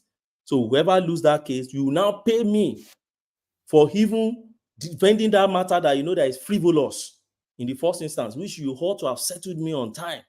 For wasting my time and all those things, you will now pay. And that is why people think very twice here to go to court. You want to first settle first and see how you can settle your issue. But Lagos is embracing it. But if you go to Lagos now, they even have pre-trial conferences where judges will sit you down and see how they can resolve issue. They can push you to arbitration or mediation. If they realize that it's one that should go to trial, then they push you to trial and fast track things. So we're embracing all these things gradually, but as I said, the infrastructures are not there. All those spaces in Nigeria is a very big country, and all those spaces, you can't expect a uniform system to extend to those places. We just make mess of the system if you're expecting that in those spaces. So that's my whole limited experience in that area. All right. All right. Let me take you to three more topics. But Ogwene, let me allocate. One man. Let me say something before you go to the next topic for Ogwene. You see, I've been hearing. I've heard Paddy and Ogwene throwing all sort of. How do I describe it? They've been calling civil servants and workers all sort of names, and this and that. They are corrupt. They are this. Look, the blame should go to the head of service for not doing his job well, for not directing the Accountant General and Auditor General of the Federation, because Secretary to the government is the one in charge of the civil service. This problem of, what do you call it, ghost worker, we since I was born, we've been hearing this. So if we have a democracy where accountability is very, very important, and you have people in charge of the government. All right. Carry on amongst yourself for 5 minutes. Just carry on. Yeah. Okay. Particularly as the head of service, you are the one in charge of the civil service in entirety. And this is happening. He should be held responsible for not ensuring that the Accountant General and the Auditor General stop this menace by, that we know as ghost workers. So, workers, or let me say human being, in general, our behavior, when we have opportunity to steal, we will steal. Them at the top are stealing. They are looting. They are corrupt. So others under them are seeing all this. And when they see opportunity, they steal. So, but they have the responsibility to make sure that all these ghost workers problem, they have the responsibility to stop it. So when they fail to stop it, the blame should go to them. The blame should go to them, and not only those that are colluding under them to effect this, to perpetrate this ghost worker corruption. The blame should not go to all those one under them alone, but them at the top for not putting a system in place that will put an end to this ghost worker problem. So I think when we are blaming, throwing this blame or calling them whatever we like, we should not forget to throw some blame at the at the people to the people at the top as well. So that's just my take. I don't know the way you feel. You know, most Nigerians, most people side with the elites, so they will never do so.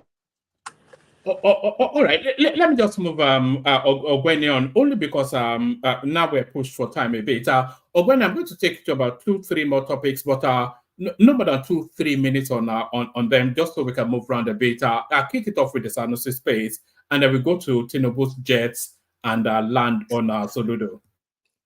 Okay, on Sanusi, you know, I've said here before, the last time when the news broke about this Sanusi and Emir Ado Bayero, that and many people castigated that court, the Federal High Court, for entertaining Bayero's team, not Bayero that went to court anyway.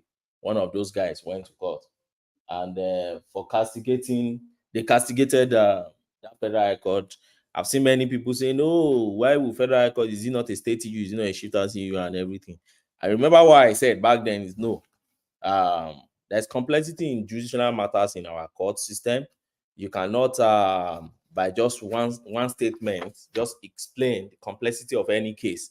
You need to see the file of the case. You need to know to see what are the cases, what did they take to court, what's their claim in court, why are they in that court, before you can just jump on the TV. But unfortunately, you see, we now live in Nigeria, or maybe this generation, where people even claim that they know it more than professionals these days. And we even talk more of what we know very less about. So my point on this Sanusi thing is this. See, it's Supreme Court of Nigeria that will settle this issue eventually. Those two emirs will remain in their individual palace until Supreme Court settle that matter. Now, for me, I've said it. That Federal High Court does not entertain chief matters. That's not, chieftaincy matter is not what they took to that court. What they took to that court is simple: administrative issue and constitutional issue. The issue before that Federal High Court was that, was it proper, or did the governor and the House of Assembly follow the proper thing that the law says as at the time they took that action, that administrative action, that executive action? Did they follow the proper procedure that's supposed to follow? If they fail to follow it, then it nullifies the action. If the court say they followed it, then they uphold their action. It's very simple. That's the consequence. You look at what the law says, then you prove your competence. Then when you look at the Constitution, those people they remove, should they be called for fear, for the purpose of fearing? Shouldn't have they should them not have called them? Should the government not have called them to come and express their own view too, and listen to them before condemning them or before removing them from the office? If they fail to do, what is the consequence? The consequence is that you go back to your office, pending when they do the right thing. So if the court found that they breached their constitutional right, 1, 2, the executive, the administrative decision of the government were all wrong, then so be it. Then they reverse the decision.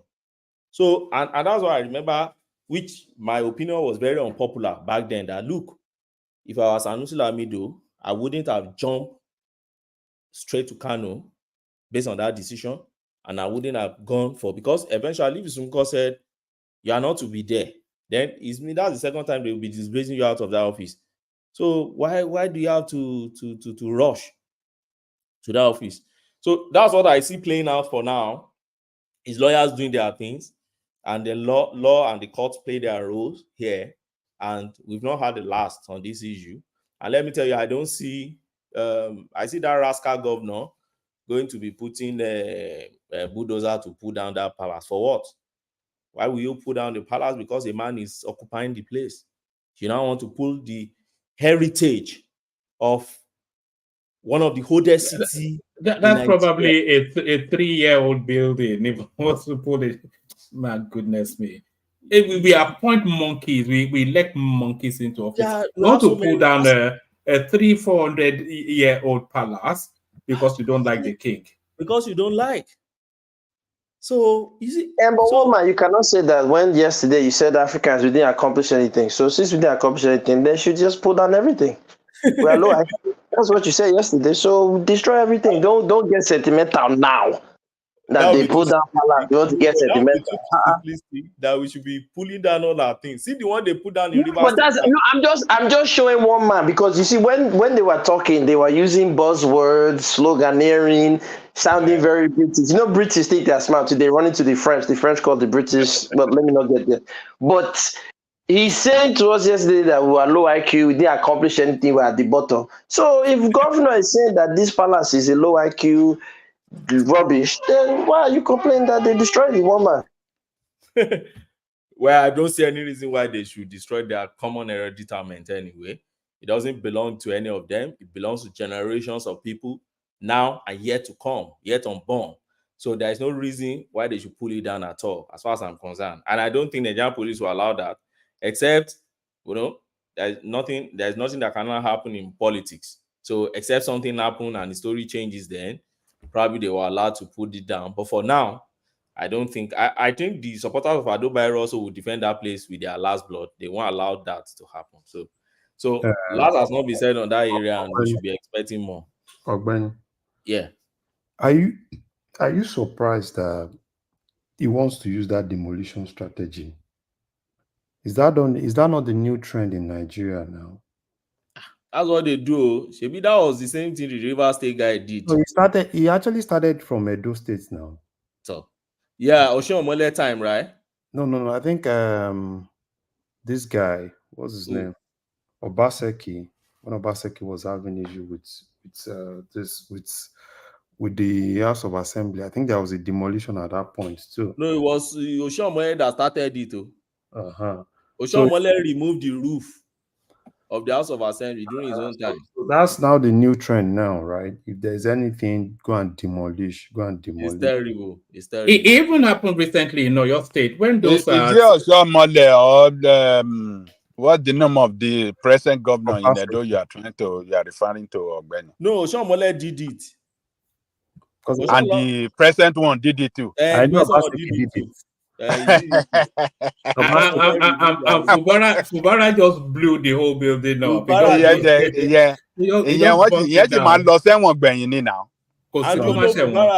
Fubara is now budgeting, I don't know how many billions to rebuild that. I think it's about 20 billion to rebuild it. Can you imagine?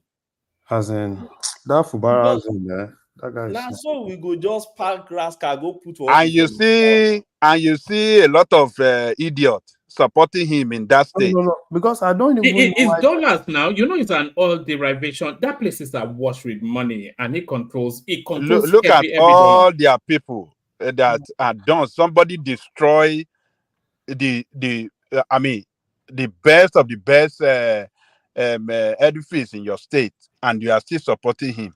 And they are supporting him because it's against one man. It's coming out against just only one man, Wike, and they are supporting him.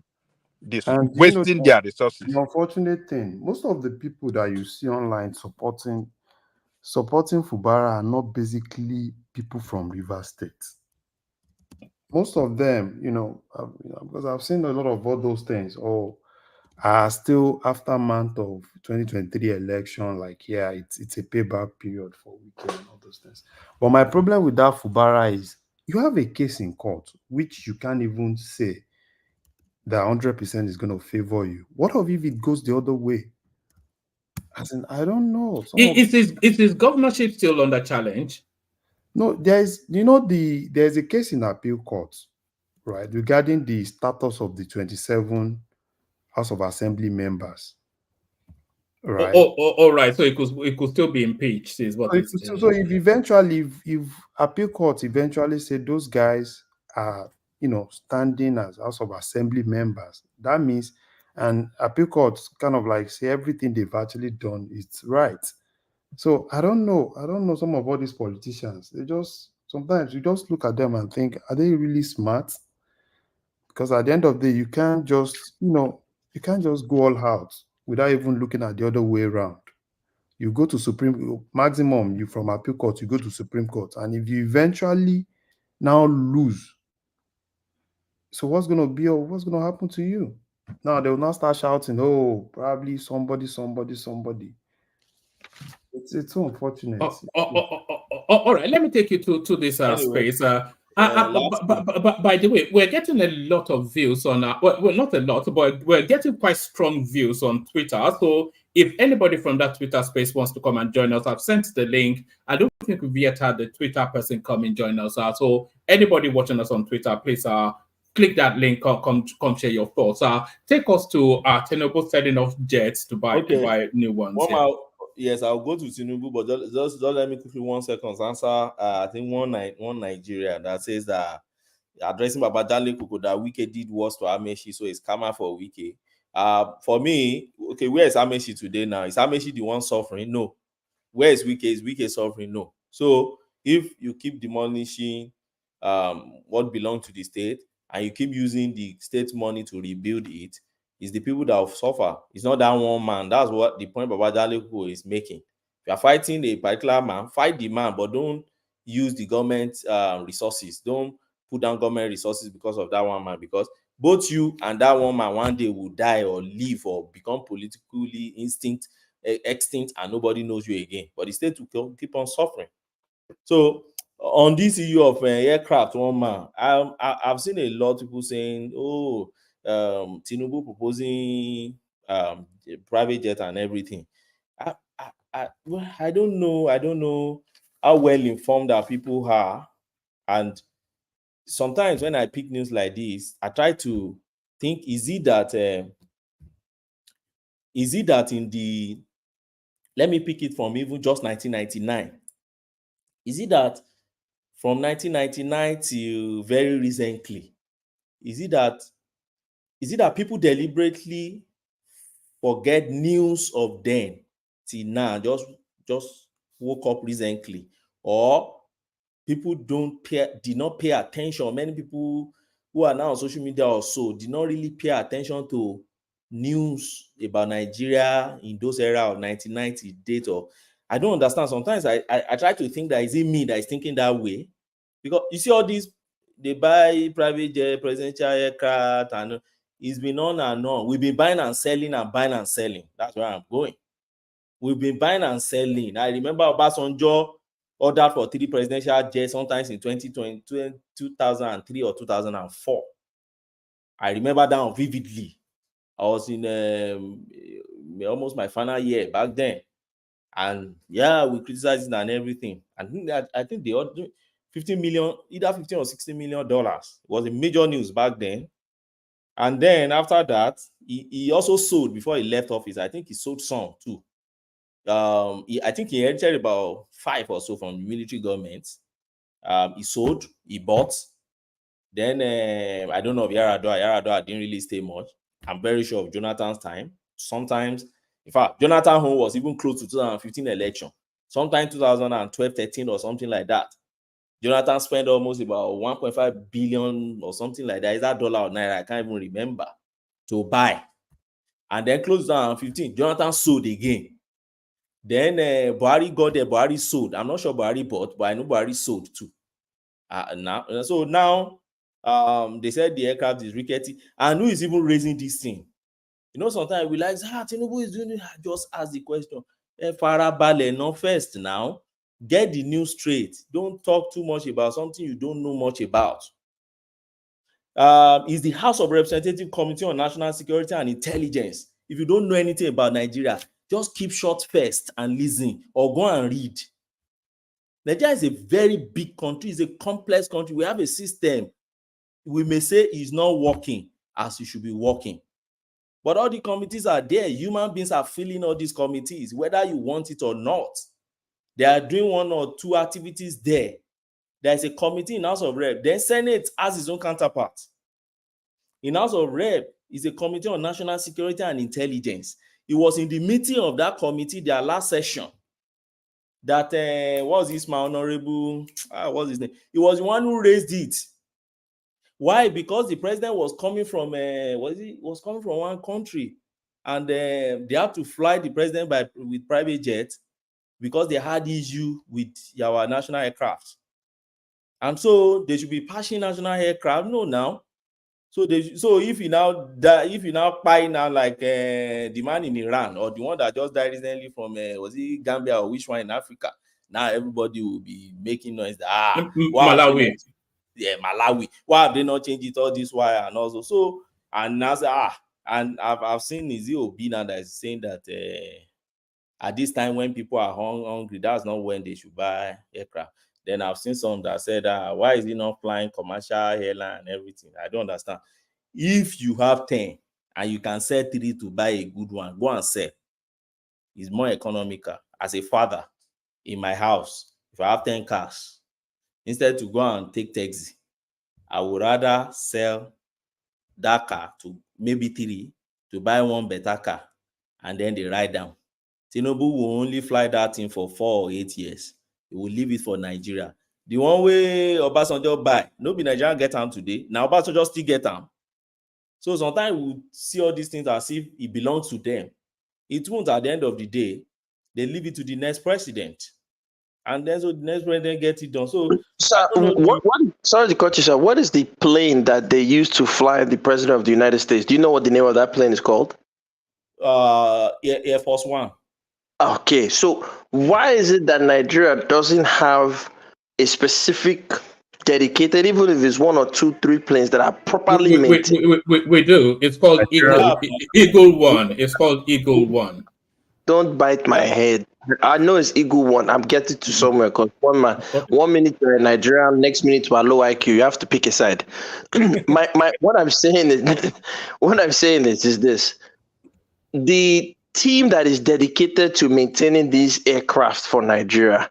Yeah. What is going on? Because when you compare, let me not even use America. When you compare other countries and the team that is dedicated to maintaining their aircraft, you're not seeing such excessive depreciation right away. Why is it that in Nigeria's case, it's not the same? No, I think it's the aircraft we buy. Those aircraft, I know they are very expensive. If you want to, so if we're buying the wrong aircraft, are we not opening our brain? No, let me land on it. So, I won't claim to know what I don't know. So I will only speculate. So I don't like talking too much about what I don't really know much about. But all I know is this: I know those aircraft will be very, very expensive. I don't think Nigeria can, at this time or any even time, buying the kind of Air Force One or all these ones that these people use there. We'll be managing over time, even right from Obasanjo days. We'll be managing to buy the ones that we can afford. And I think that's the problem they've been having with all these things. And I know that corruption is also part of it, because I'm so sure that they'll be budgeting for all those repairs and everything.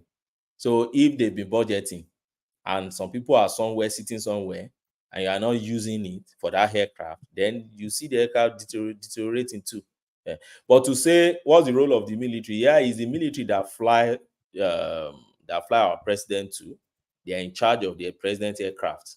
It's not civilian. They are military too, and they're in charge. So, but for me, if the committee raises it, it's a good concern for all Nigerians. I know some people will tell you it's not our president. Fine. They should continue in their world of fantasies. But as far as we are concerned, we're talking about the presidency here, and that aircraft, we should have the best aircraft for the president to fly. The fact that people are hungry does not mean that we won't run our system. The only way we can reverse the poverty in the land is to still have this system and still have a president sitting there that will make policy to do this. The moment we leave vacuum there will be anarchy, there will be chaos in the country. And the poverty we are talking about today will get worse. So we better pray for that center to still hold so that we can all still enjoy our country. Thank you, Woman. All right, brilliant, Ogweni. So Ogweni, let me move it around a bit, just to not keep people waiting for too long. I still want to hear your thoughts on Soludo's advice to Obi, but hopefully you are around. I'm going to kick off the 7 minutes monologue, just really because of the time that people have been waiting. We kick it off with Larry. Then we go on to gas them up, and then we do it that way. So Larry, you're up next. One man, give me 1 sec, please. Yeah. Yes, if you know, I'm a Benny fan, but to be fair to everyone, we have to change this system of ways people speaking. If Ogbeni spoke a couple of minutes, more than 7 minutes, then you started the 7 minutes again now.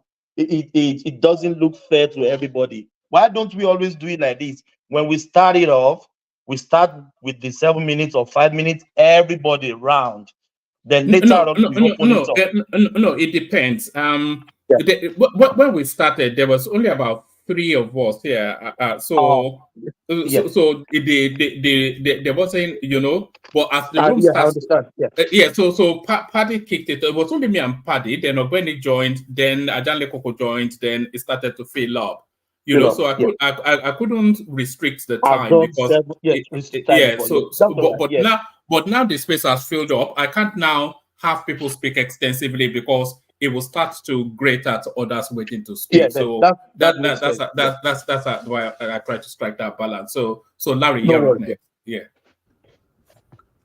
Yeah. Good evening. Good evening to you, Larry. And everybody. So, where do you want me to start from? Well, the headlines are the civil service ghost workers. So that has been a recurring decimal all the way through. Why it's still not been addressed? We'll still hear it as a headline this time next year. Sanusi Lamido, Bayero, the governor, bulldozers everywhere all over Kano State. So that tells you then that's a recipe for implosion there. The president selling jets in order to buy some. So that is the sort of language Nigerians wants to hear from that space. And then Soludo advising Obi to make his way back to Apga because and there's this one as well. I didn't read it out. Femi Otedola buys additional 546 million units of Federal Bank of Nigeria. So he essentially owns that bank now. The rivalry between Otedola and Elumelu, that's some simmering attrition within the Nigerian financial upper echelon. So, or whatever it is that you want to speak to. So, floor is yours. Yeah, let me start from the civil servants. It's so unfortunate, but I wouldn't even blame just the civil servant. It's the whole thing. It's a big thing within the system. And if a lot of people know how most of all those things work, right? It's not just the ministry. It goes down to the office of the accountant general. Particularly, I've seen instances where, even when people drop, they drop resignation letter in their respective ministries, their name gets removed from the ministries, but their name is still in the IPPIS payment platform. While, what they just do is just to divert. In some cases, those people don't even get some of those money. While the big guys, in IPPIS get that money. And there are still some people too, like Ogbeni said, a lot of people, from, that, and majorly, most of the people, if they really want to look at percentage, majority of them would have seen are basically in the UK. Majority of them are basically in the UK, And don't be surprised. You know, Nigeria still has a way of using this archaic way of handling things, right? All they do is, oh, we want to do head count. They do head count, and you see a lot of those people still looking for the ticket to go back home and do head counts. And after that head count, they go back to wherever they are. You know, there are several ways of handling those things, right? There are simpler and seamless way of really handling things for you to really catch people. So it's not more of, yeah, you know, oh, everybody come and do biometric, everybody come and do head counts, everybody come and do all those things, which is just any other person can always do that. You know, go back there, do that thing, go back to wherever you are. So there is no accountability within the system. And that accountability that is not really within the system, you know, they come out everywhere. Oh, we've seen ghost worker, we've seen this, we've seen that. And it's so unfortunate. Even this son that is actually talking, why is she talking when she's about to go? Son has been there for some time. Why didn't she do this before this time? You know, they just, all of them just have a way of, so that at the end of the day, you know, you come in and say, oh, probably people will now start saying, oh, she's working. So it's a whole lot of things. It's not just the people. We have people, obviously, we have people that are, you know, that are living abroad, you know, getting some of all this money, which, you know, for me, it's not normal. And we also have people even to the top. Even if you read what the son actually said, oh, he said even some palm secretary too, you know, are kind of like children there, because some of them too have their kids. You know, some of them have their kids in, and some of their kids are not even the country. So, and you know, the crazy thing is just that an average person, people in civil service know some of all those things, right? And probably, you know, probably this Oga's child, you know, it's in civil service. Probably the child has been in UK for some time, right? And you see people, they're kind of like, okay, fine, I think I can actually do it. Because if you have a system that has a lot of loopholes, people will always take advantage of the loopholes. It's a normal thing for human being. It's not just Nigeria. You know, this issue of chop, make I chop. And that's the problem. Chop, make I chop, kill civil service. Chop, make I chop, kills governance. And that's exactly the problem with Nigeria. They will come out and tell you, oh, has there been any year where there has never been any government that comes out and tell you they've catch ghost worker? And you keep asking yourself, where are the ghosts? Where are the workers? So they know the thing, right? Them coming out and say, oh, they live abroad and all those things. Yeah, you don't need to come tell me. Do your proper audits, get these people, you know, if you get them, if you need to write to them, and if you need to take them out of the service, take them out of the service. Don't tell me. You know, they know Nigerians fall for some of all those things. And it's so unfortunate, right? They come in, don't be surprised. Next year, you'll still see all this issue of, oh, we caught 1 million ghost worker. And every day, if you look at the bill, if you look at the what federal government pays, right, it's still a lot. It's still increasing. It's not like it's reducing. So, one man, see, this is good for the headline. You know, Esson is playing a very good game. The solution is, as Ola said, now they have to digitalize it, automate it. Yeah. Of course, we all know the right thing to do. If it's your private business, nobody can steal from you, because it's government business. And you know, this person is taking from it. Oga Palm secretary is taking. Oga director is taking. A director, some of the directors, some of them. Do you know how much some of them take home? Some of them have like 10, 5, 15 people, right? That they kind of like corner their salary. And, you know, at the end of the day, they make a whole lot of money. Is it that people don't know? People know now. What is ICPC doing? Don't they know? They know now. So everybody is just so powerful. Everybody has a lot of money. The last accountant general, what happened to the last accountant general? How much is this steal? What happened to him at the end of the day? So most of all these things are things that people know. So I don't really fall for all this, right?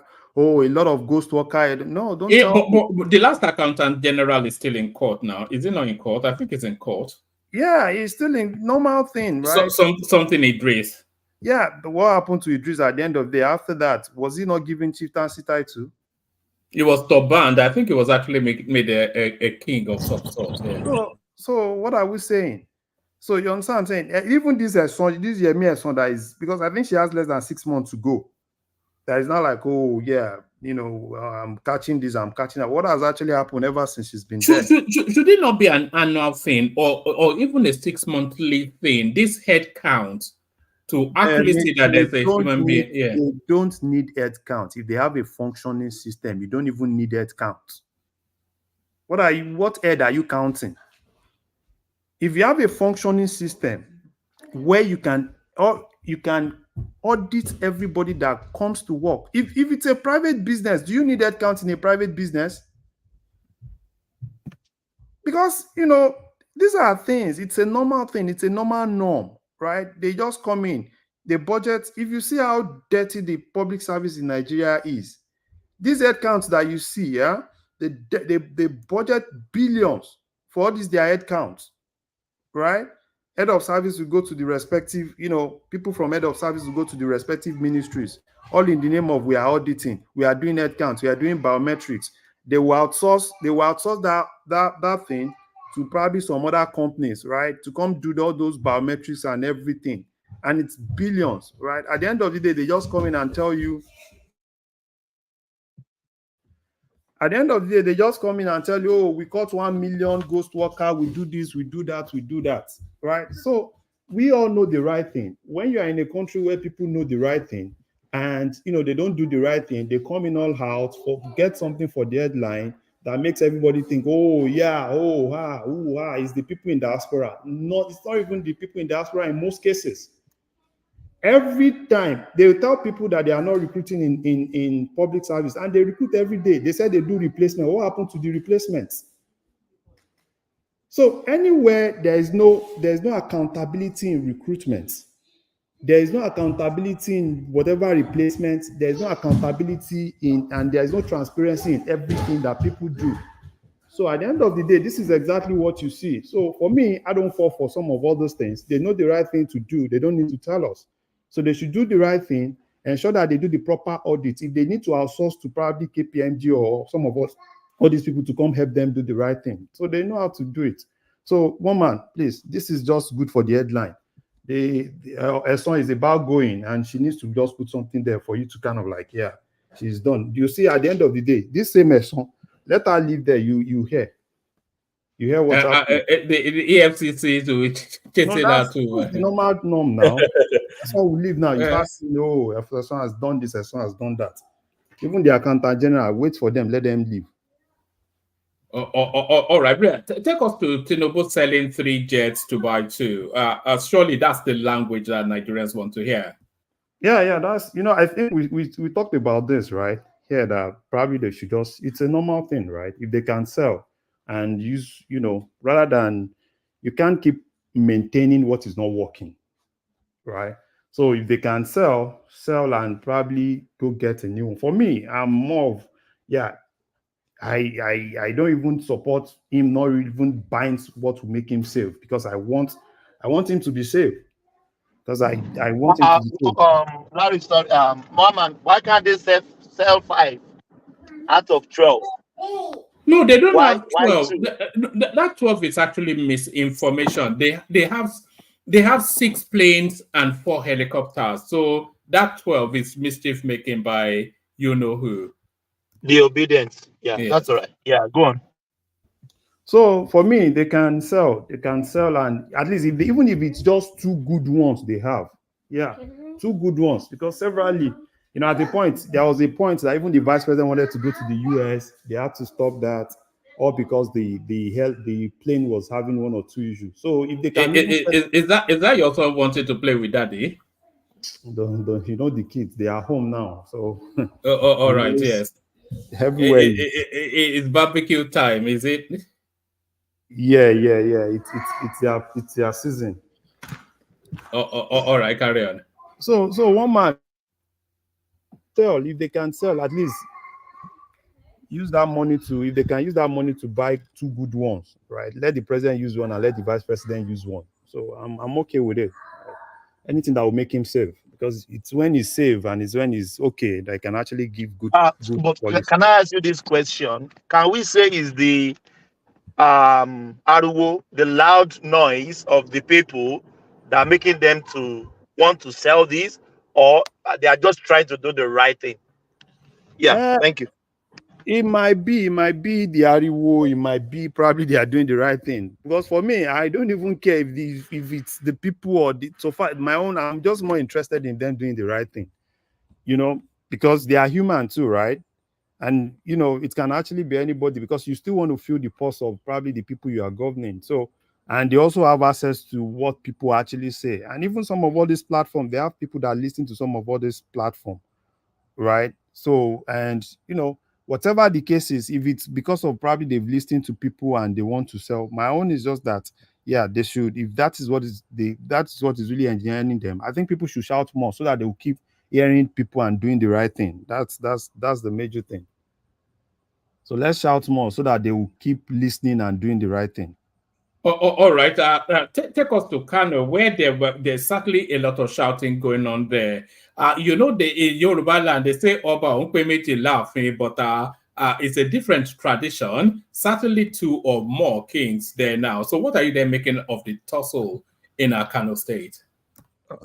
One man, you see, I pity the traditional institution because obviously the traditional institution has actually been bastardized. And that's exactly what's really happening, right? It's not just in Kano, it's almost everywhere. You know, when politicians have issues, right, the next thing they want to do is they want to look for allegiance, particularly with the traditional institution. And if anybody does not really do what they want, so the next thing they want to do is to kind of like, do whatever they want to do. So for me, it's not just this governor, right? Even from Ganduje's period, right? Ganduje actually started it. I was not really comfortable with what he did to Shanusi, because Shanusi is actually someone I respect a lot and someone I like. But personally, I would have, if I happen to be in a position, kind of like advising Shanusi, then I would have actually told him to kind of like stay back and let them settle all those things.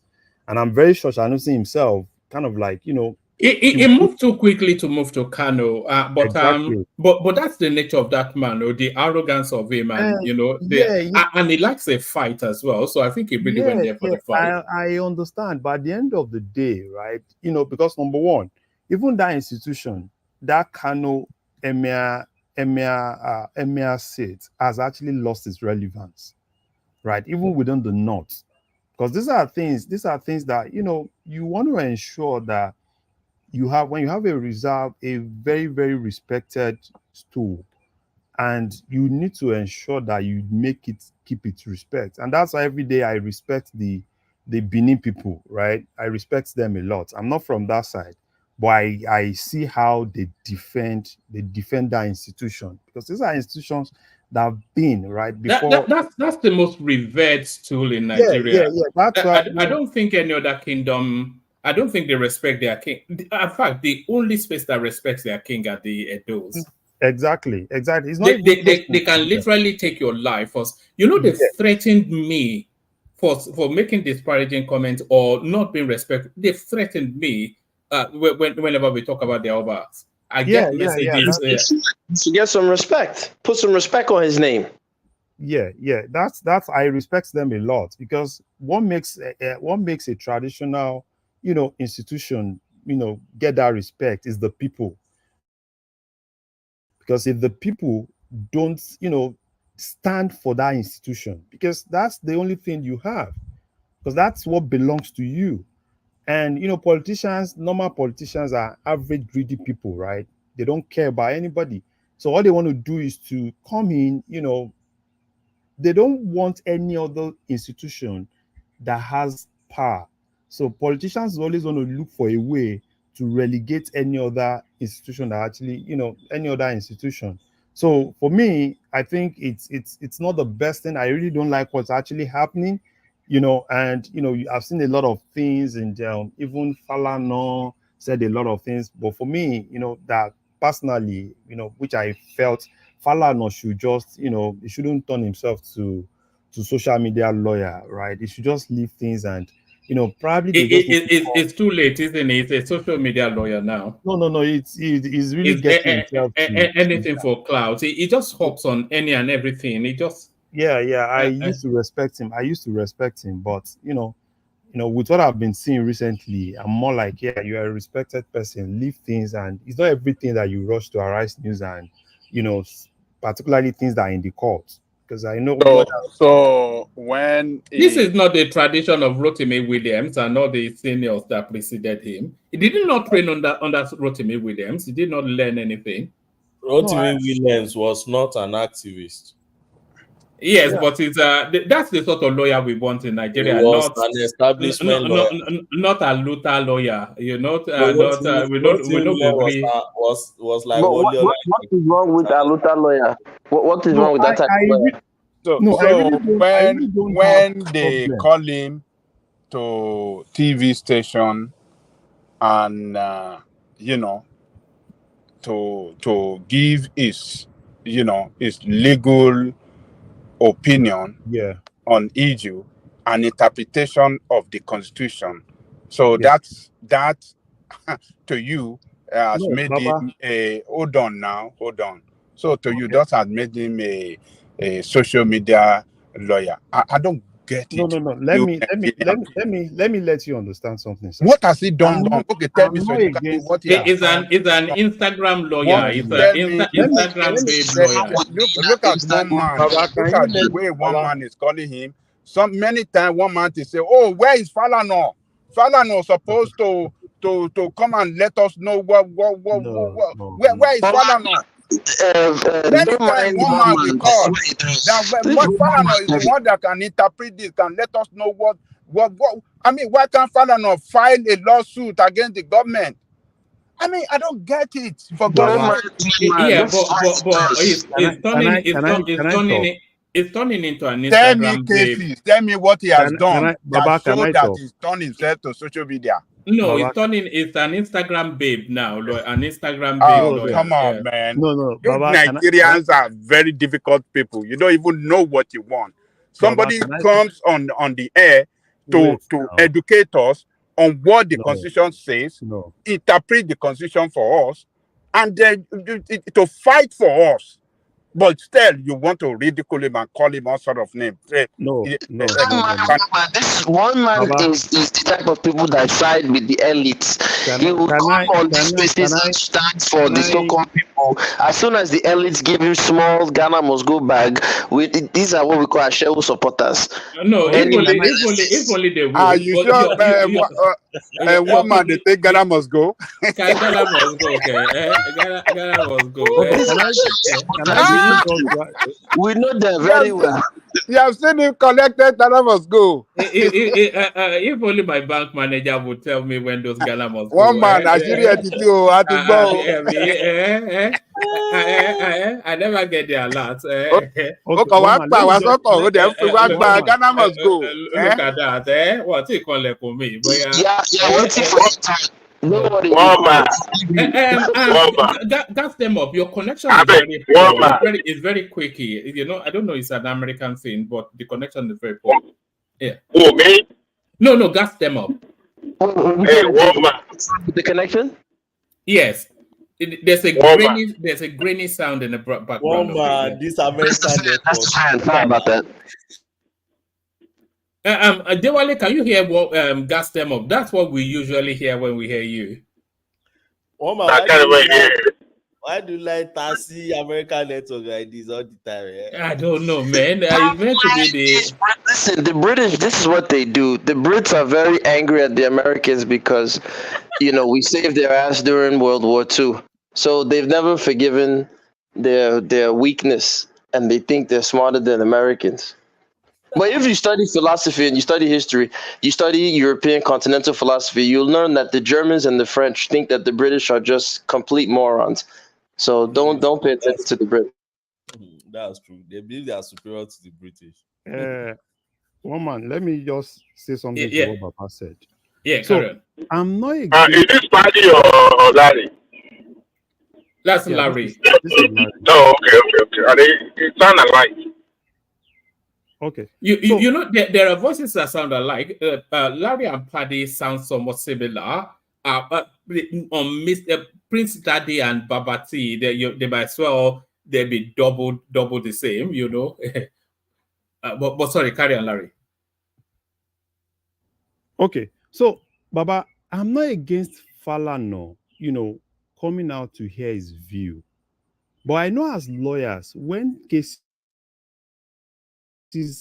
are still in court, when pronouncements have not really been made on those cases, I know lawyers kind of like have some decorum, particularly discussing those cases. And sometimes they have views. They kind of like keep those views and they kind of like, even on here, they tell you these are cases that are still in court. So you wouldn't want to preempt whatever the judgment is going to be. But when you have cases in court and you as a lawyer that is kind of like respected and you've come out to tell people this is this, this is that, this is that, what that does is that it kills the judicial system in the sense that when things do not really go towards what you've actually told people, now people gaslight the judiciary. And that's exactly what Falano is actually doing, which I really don't support. So when a case is in court, once pronouncement has not really been made on those cases, you should just keep quiet. I'm sorry to interject you. Yes, sir. Falano doesn't make comment on any matter. No, he did. He did lately. He did on no. He did on what? Baba, he just did on this River State. This River That's State. Not true. That is not true. Go and listen to that video again. It never make comment Baba, on. Go and even listen to it and listen. Baba, even Charles, hold on. Even Charles push him no. Go and listen. I watch it. He didn't give his opinion. It's on some other matters, like the one that is that has been determined on Sanusi, that he expressed his opinion on. But the one that is still in court and yet to be determined, he told Charles that, look, I don't want to be, what is the particular word that he used? He used a particular word that he doesn't want to. Is it subjudice? Subjudice. Yes. Subjudice. Yes. That is what he said. So don't describe this. Don't do this now. Baba, I follow. Did you watch that this thing with bias man? I'm not even Go talking and listen to him again.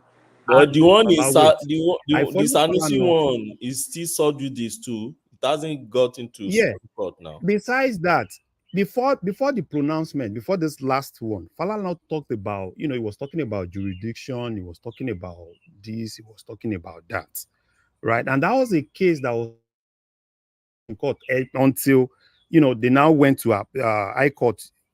High Court now gave their pronouncement. I follow Falano a lot, right? And even this particular one of River State, Falano was on Arise News at a point, and it was more like, yeah, those guys they've lost their seats, they've done this, they've done that. Which is actually also a case that is still pending. Lost their seat is not for Falano to tell us they've lost their seat, because it's still a case that is still pending in court. So I'm not just talking about Falano went to this. Falano is a voice, right? And a lot look out to hear from Falano. So when Falano comes out and tell you, this person has lost their seat, people pick it and said, yeah, that's it. What if tomorrow the judge now said, yeah, they've not lost their seat, this and that? People now start saying, oh yeah, they've lost their seats, right? That's how it works. That's why I said decorum. Sometimes you have your views, but by virtue of the position you have, right, you keep some of those views to yourself. It's not like you don't have your views. Do you think they should remove his silk or even derobe him? No. I don't think they should. I just think just need one or two people to talk to him. Most of the problem we had during the election, right? During the election litigation and everything was because some of all these lawyers, right? They just go to either Chadels, Arise, they analyze this, they analyze that, and people, an average person that is not a lawyer, right? They have the time, does not really understand the law, So what they want to listen to, or probably this person said this, and people take it and run away with it. So, and that's why in most cases, people are always against the judiciary. But the judiciary, we all know the judiciary, right? They deal with facts. And, people are kind of like emotional with some things. They kind of, oh yeah, this is how it's supposed to be. Why are they going, why are they going against the view? And most people listen to those people. So for me personally, right, I respect Falana a lot, but sometimes I just think he needs to keep some of the views to himself until there's a pronouncement. That's what I just think. You need to go and watch that video again. Larry. It was somebody's trying to. So Dewale, we can't. Yeah, carry on. The connection. You need to go and watch Larry. You need to go and watch that video again. Baba, that's not just that video. Before that video, most of the things I'm saying is not that child's interview. Because he was saying, Baba, it's going to be contemptuous of him to make statement on. I'm not just saying that child's interview. I follow Falana a lot. Okay. I've been following Falana now, ever since Baba Gani's period. I follow Falana a lot. Falana, Kiamo, and all of them. These are people, right, that I respect. These are people, everybody have one or two lawyers, right? Some people believe, some people, right, they are more of the Baba Afe Babalola. Some people are more of this man in Abeokuta, Bola Ajibola, this late Bola Ajibola, But for me, I have my own kind of people. But for me, most of the things that Falana is doing now, I think when people, there are people that are established. Take, for instance, now, you're talking about probably constitutional law. You talk about this clerk. They are authority in those spaces, and people listen to them.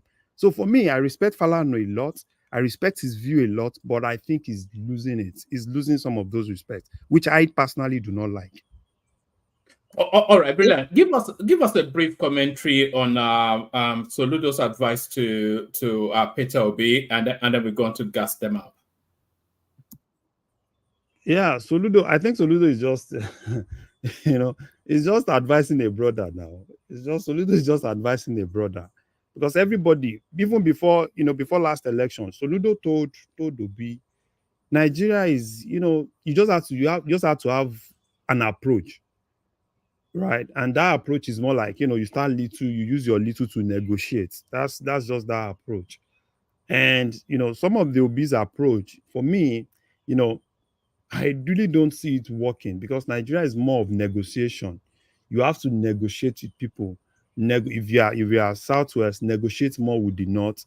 If you are, and probably if the whole South can negotiate within themselves, and probably the whole South and probably North Central, come together and have one voice. I think, for me, he's just kind of like advising him, probably do the same thing Tinubu did, have your stronghold, use your stronghold to negotiate for the bigger thing, and at the end of the day, you get it. So that's what I just think he's just trying to do. I know a lot of people have been attacking, it's been a lot of attack, to Soludo and all those things, which is expected. But they are brothers, and he will definitely advise him properly, and hopefully he listens to that advice and take it.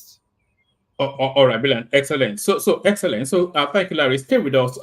Let's go on to gas them up. So gas them up, you're up next. Do you want to speak to the talking points, or do you want to kick it off with the clip that you sent in? I've got a couple of clips as well. So do you want to speak to clips, or just yes, play those clips. Yeah, play the clips. Yeah, but stay steady in one position so that your connection can be crisp. Because my connection is crisp, sir. I know everybody was hearing me well, except for you. No, we can hear you okay where you are now. But should I start it with the one you sent in? Sure, play it. All right.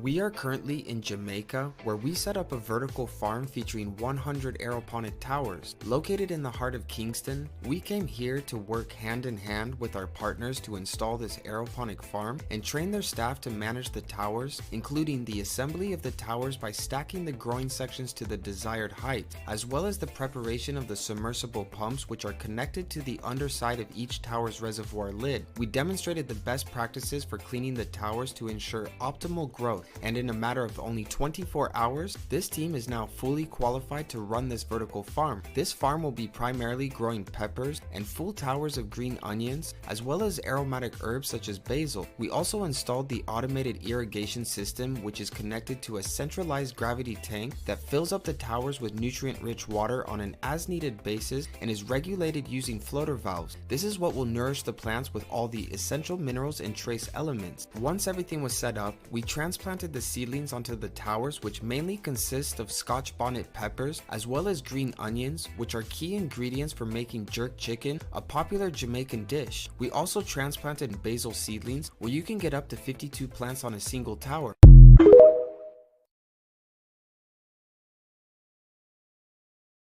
All right. I'm not sure I approve of that. If the seed is not hitting the soil, then I don't really see that. Then you are eating some sort of mutated. But what's that all about, Gastama? Well, listen, we were talking about the system of food and farming and how insecurity and all kind of instability within Nigeria. You see, what we don't want to say is the truth. In the West, so-called West, there is what you call a private and public partnership. For some weird reason, well, not some weird reason, I know what it is. It's the typical, big manism mentality that you have. You're just waiting for your chance to enter the corridor of power. It's the typical big manity of Nigeria. So we're not going to get into this space. This can easily be implemented on a state level all across each state in Nigeria, especially those places that are saying they have food insecurities. You have vast areas of land. You can turn these places into greenhouses where you can have vertical farming and produce enough food on a local scale, on a state scale, so that the states are able to feed themselves. You don't have to keep crying, Tinubu is not feeding us, Tinubu is not feeding us, because realistically, as I've said many times, the Nigerian government is broke. They're running a budget deficit with $103 billion debt. Let's be real. Their second largest expenditure is debt servicing. But you said you had another clip to play. I wanted to see those clips. All right. The next two are somewhat not even controversial, almost not even. But let me just play them both on and enumerated. Yes, the whole in the book series. As we go along the several volumes of the book, you will see that the 360 pharaohs, we call them in Igbo, Eferoha, your worship of the people. We are all Igbos. They were the people who built the pyramids. They were the people who invented writing. They were the people who invented the battery circuits. I show it in the book. I actually show typical battery circuits which were invented then. I actually show the aeroplane with perfect tetrahedral structure, which has been tested by companies like Lockheed Martin. The models, they have been put in a wind tunnel and they fly. So that means even today's technology, even with the today's technology, the engineers have not even achieved this level of perfection as we speak. So the Igbos really were the kings of ancient Israel. They were the pharaohs. They were the people we know as Carthaginians, and then some of them are known as Phoenicians. So we are actually rewriting the fundamentals of the history. And so there it is right there. You didn't know it, so now you know it now. Our Southeastern, hold on, our Southeastern brothers, they built the pyramids. They were the pharaohs of Egypt, of course. Everybody knows that. But they also built the pyramids. But that is not the end of their prowess. It extends. It extends to this. Receive it. Yes, Lord. So that's not the one. But I had another one that was telling us how they invented writing and all that. But what are you making of that? He's an academician, apparently, allegedly. That guy, well spoken, but full of shit. Listen, I'm not going to jump on the attack the Igbo bandwagon that you do. And look, I don't have a dog in the fight of ethnicity for Nigerians. It saddens me that this is what we reduce ourselves to. I think we should just, it's crazy. When I say the truth about these things, I think we should all just say, we don't like each other, we don't trust each other. I think that'd be a much better way of operating than us BSing each other. In terms of what the guy's saying, I feel sad for him, but there's a possibility I could be wrong. Realistically, anyone who's taking a Judeo-Christian or Abrahamic disposition in terms of history, any anthropologist worth their salt will tell you, for example, the Bible is historical fiction. Majority of it is historical fiction. Anyone who is a real historian, you can read a book by Martin Bernal, for example, Black Athena. You can even read the book that countered him, not out of I forgot with Mary, whatever her name. They had a great debate on YouTube. You'll see it there that most of the stuff that they're putting in the Bible was made up. So when you see a Nigerian, what they're trying to do is, I think they say you take the round peg and make it fit in the square hole. They're trying to force themselves to identify with Judeo-Christian ideology, and anything that gives them something to hold on to, they'll jump onto it. So they're the Jews. You'll hear some Yoruba people tell you, we come from Mecca. And, just to me, things that it just shows the inferiority complex in Africans. The anthropologists, the archaeologists will tell you that this part of West Africa that we call Nigeria, which originally was called Western Sudan. If you look at the old maps, they actually called that part that we're calling Nigeria today was once called Western Sudan. But that's another conversation. If these places are older than the Abrahamics, then what are we talking about?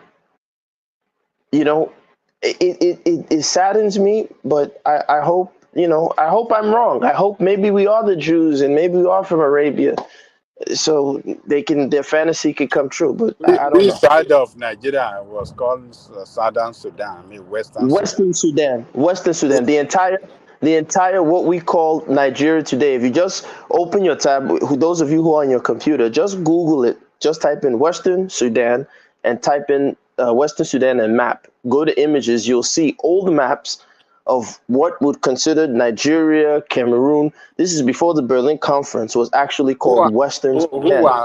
Who are those people residing there when it was Western Sudan? The people that are there today. What are you saying? The people that are there today. So you, Isoko man, was one time a Sudanese. Is that what you? No, I'm not saying. You see, I'm trying to. It's known as Sudanese. Is that what you are trying to say? No, Ajani Koko. You see, because you forgive me. I don't even believe in the idea of a nation state. You can read Benedict Anderson's work, Imagine Communities. Nation states are modern day creations. So I'm not saying that the map is a precursor to our true identity. No, I'm just trying to say that what that guy in the video is trying to tell us, he's trying to fit his wide, vast, beautiful culture called Igbo, right, which encompasses from Ebonyi all the way down to rivers and all this I'm not referring to what that guy said. I'm not referring to his commentary. I'm referring to what you said, that the country called Nigeria today was known as Western Sudan. When was that? Who were those people residing there? Hold on. Because if you are saying they were called Western Sudan, that means the entire people in Nigeria, including you from Isoko, were once Sudanese. Is that what you mean? No, that's not the right conclusion. No, that conclusion is not accurate. What was responsible? Why was it called Sudan, Western Sudan? Well, again, there's geopolitics in map making, right? So when we study the history of map making, we'll realize that the map is not the territory, right? And so, I don't want, one man always likes to rein me in because I don't want to go too esoteric. He'll accuse me of being esoteric. But the point is, my Johnny Coco, is that So you that was a day before yesterday going against Oyibo narrative. It is an Oyibo narrative. No, I'm not telling you that it's not an Oyibo narrative. I'm just trying to say. You are championing it today that we are Western Sudan. No, Angelico, no, I'm not saying that. No, Angelico, I'm not saying that description of as Western Sudan is accurate.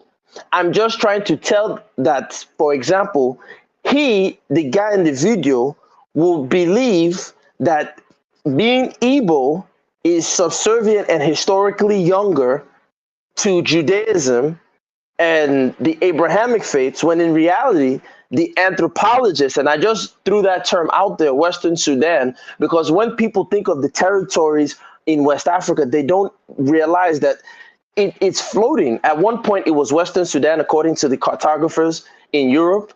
At one point, it was, you had the Bight of Biafra, you had this place, you had that place. So I'm just trying to show that, again, the problem in Nigeria is our WAEC institutions don't teach us our history.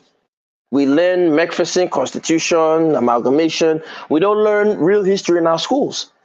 So we don't even know that at one point, the cartographers in Europe called almost all of West Africa Western Sudan. So I'm not saying that them calling that, giving us that description is accurate. I'm not saying that was accurate. I'm just saying at one point that was what the region was called, Western Sudan. That's all I'm saying. Okay, I got what you mean now. All right, cool. Go ahead.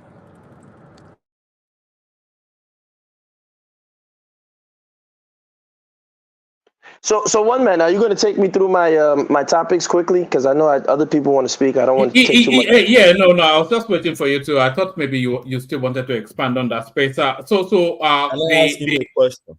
Yeah, carry on. Okay. So, are you saying this man who happened to be an academician, who should be more like a mirror, a lens for the intellectuals, are you saying bringing all those things out from head without reference to any resources is a good optic for the public? Is that what you are saying? No, I am saying that, for example, I think earlier in the conversation, you called me a Satanist, right? Now, no, I didn't. I said after all, some people said they are Satanists. Yes, and I acknowledged it. So I didn't want to get cheeky with you and go back and forth because I didn't want to do it. But even if you look at, like, for example, the history, Satan doesn't exist. That is why the worst person, let me not say that, one of the people I have a big problem with is Ajayi Crowther. Because what he did, for example, he called Eshu the devil. But there's almost 9 forms of Eshu. Eshu cannot be the devil. Eshu can't be the devil. It doesn't exist. Then, even the word Satan doesn't mean devil. It means adversary. Wait, are you saying Eshu did not exist? No, I'm saying that Eshu cannot be the devil. So why do you say no? But if you are saying Eshu cannot be the devil, that's different from saying the devil does not exist. So does the devil exist under whatever incarnation? No, the devil does not exist. The devil is a fiction of the Christian imagination. Because if the devil, what about God? Does God exist? Okay, that's a great conversation. Now, here's because don't go too expansive though, because I want to ask you the following question. Does God exist? So here's my short answer. I was actually on Urobo Isoko language platform, and they wanted to kick me out after I said this. Okay, so now my position is that the Christian, or let me say monotheistic deity that we call God today, that we learned from the missionary contact, is alien to our existence. Right. Within our paradigm. No, hold on. Because you like to take the cynic. Just hold on 1 second. Hold on 1 second. No, you like to take the scenic route to everything. Don't take the scenic route. Take the direct route. Yeah. Yeah, but I don't want you to miss this because you miss the thrust, right? So now, just use etymology, and I'm not a pure Yoruba speaker. You can correct me. When you hear the word Oluwa, Olorun, some will say Ledumare or Olodumare. Now, Oluwa means Oluwa, right? The king has come or entered. Olorun, owner of the sky. Now, this Olodumare is a very interesting. That's not what Oluwa means, by the way. So what's Oluwa? Break it down to me, because I could be wrong. Olu means foremost, so and Wa means us. So even the head of Olu means foremost. It means number one or foremost, and Wa means us. So just hold on. And so Oluwa could even be the head of a household. It will be the Oluwa of that household. So it doesn't really, in the purest form, mean God. That's my point. So what I'm trying to show you is people like Crowder, you have to understand what was happening. Yoruba Christians who embrace Christianity. You see, I was actually taking you somewhere with that question, but by the time you've taken us around the Israelite route, people will... I'm not asking you, does God exist? That's just, don't take us through some long essay now. No, you see, what you tried to do, you do the typical Kaizo thing. It's very British of you. You try and, it's like you're on the legal stand, if you're in the courtroom. Do you beat your wife? Does your family know you beat your wife? If you say yes, you're in trouble. If you say no, you're in trouble. Life is nuanced. There's gray. You can't pigeonhole me to yes and no binary answers. I have to give you the etymology behind it. I'm trying to argue that Yoruba Christians, in their bid to modernize, after you see them coming back from Brazil, embracing Christianity, what they did is they used descriptions of their language to fit what the European was telling them in their Bible. And that is why the proof of it for me is... I wasn't asking in a Christian context. I'm just asking as God, that's why God, when you say God, are you talking the monotheistic concept of God? If that is the case, then I will tell you no, because it doesn't exist. There's nothing in our language that reflects that. What you are describing is... All right. Let me ask you. Let me ask you differently. Does good exist? Okay, perfect question. Now, well, don't go long round. Just answer the question. I will not. Good does not exist. Here's why. If I gave you spoiled milk, you might slap me. But that same spoiled milk, if I put it inside a can, yes, you will eat it. So good and bad are relative. It doesn't exist. And that is why we don't have, that's why I said to go back to the concept of God.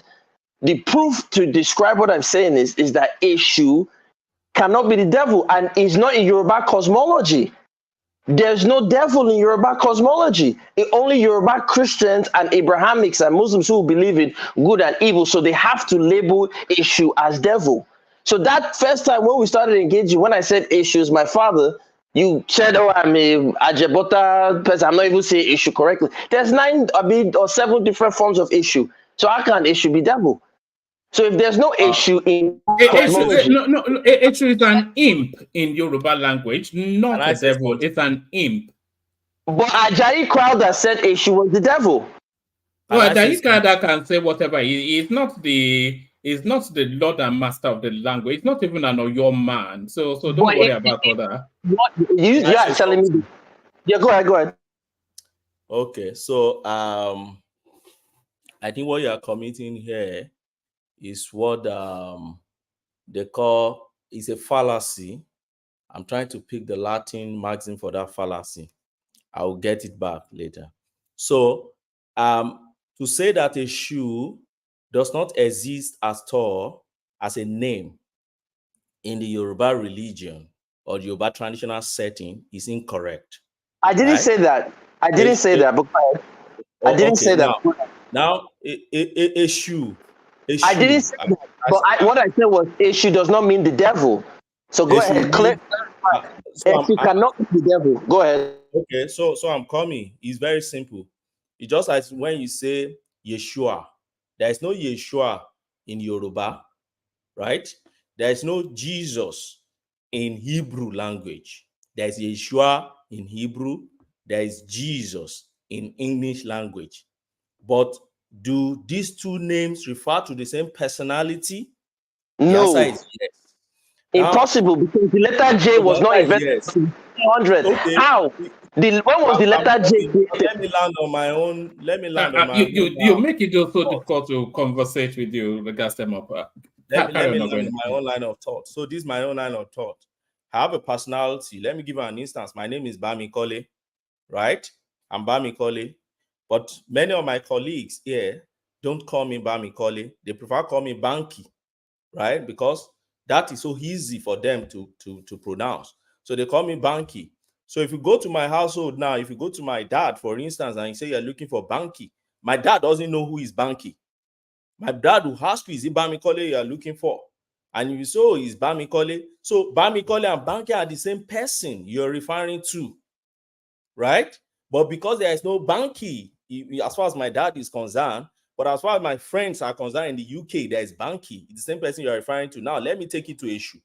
When you say Eshu, in traditional Yoruba religion or traditional setting, Eshu is a very complex deity. It's called Eshu Odara. It's a deity associated with very tricky and chaos things. There's many forms of Eshu. It's not one. There's Eshu Elegba. There's what do you call this? Eshu Mari that you find in Brazil. So Okay, it's in many different forms. No, I'm coming. Let me land. And that is why when you get to the Bible, what Ajayi Crowther simply did was this. Don't forget that Ajayi Crowther was doing translation. The same way you translated Hebrew to English language. You won't find everything you find in the Hebrew language in English. The same way you won't find what you find in all outside language in Yoruba. You must look for what is the closest. And that is EU with translation. It's an EU that you must. I'm coming. Yes, it's an issue that you can't blame the person who translated. Okay, you sound too simplistic.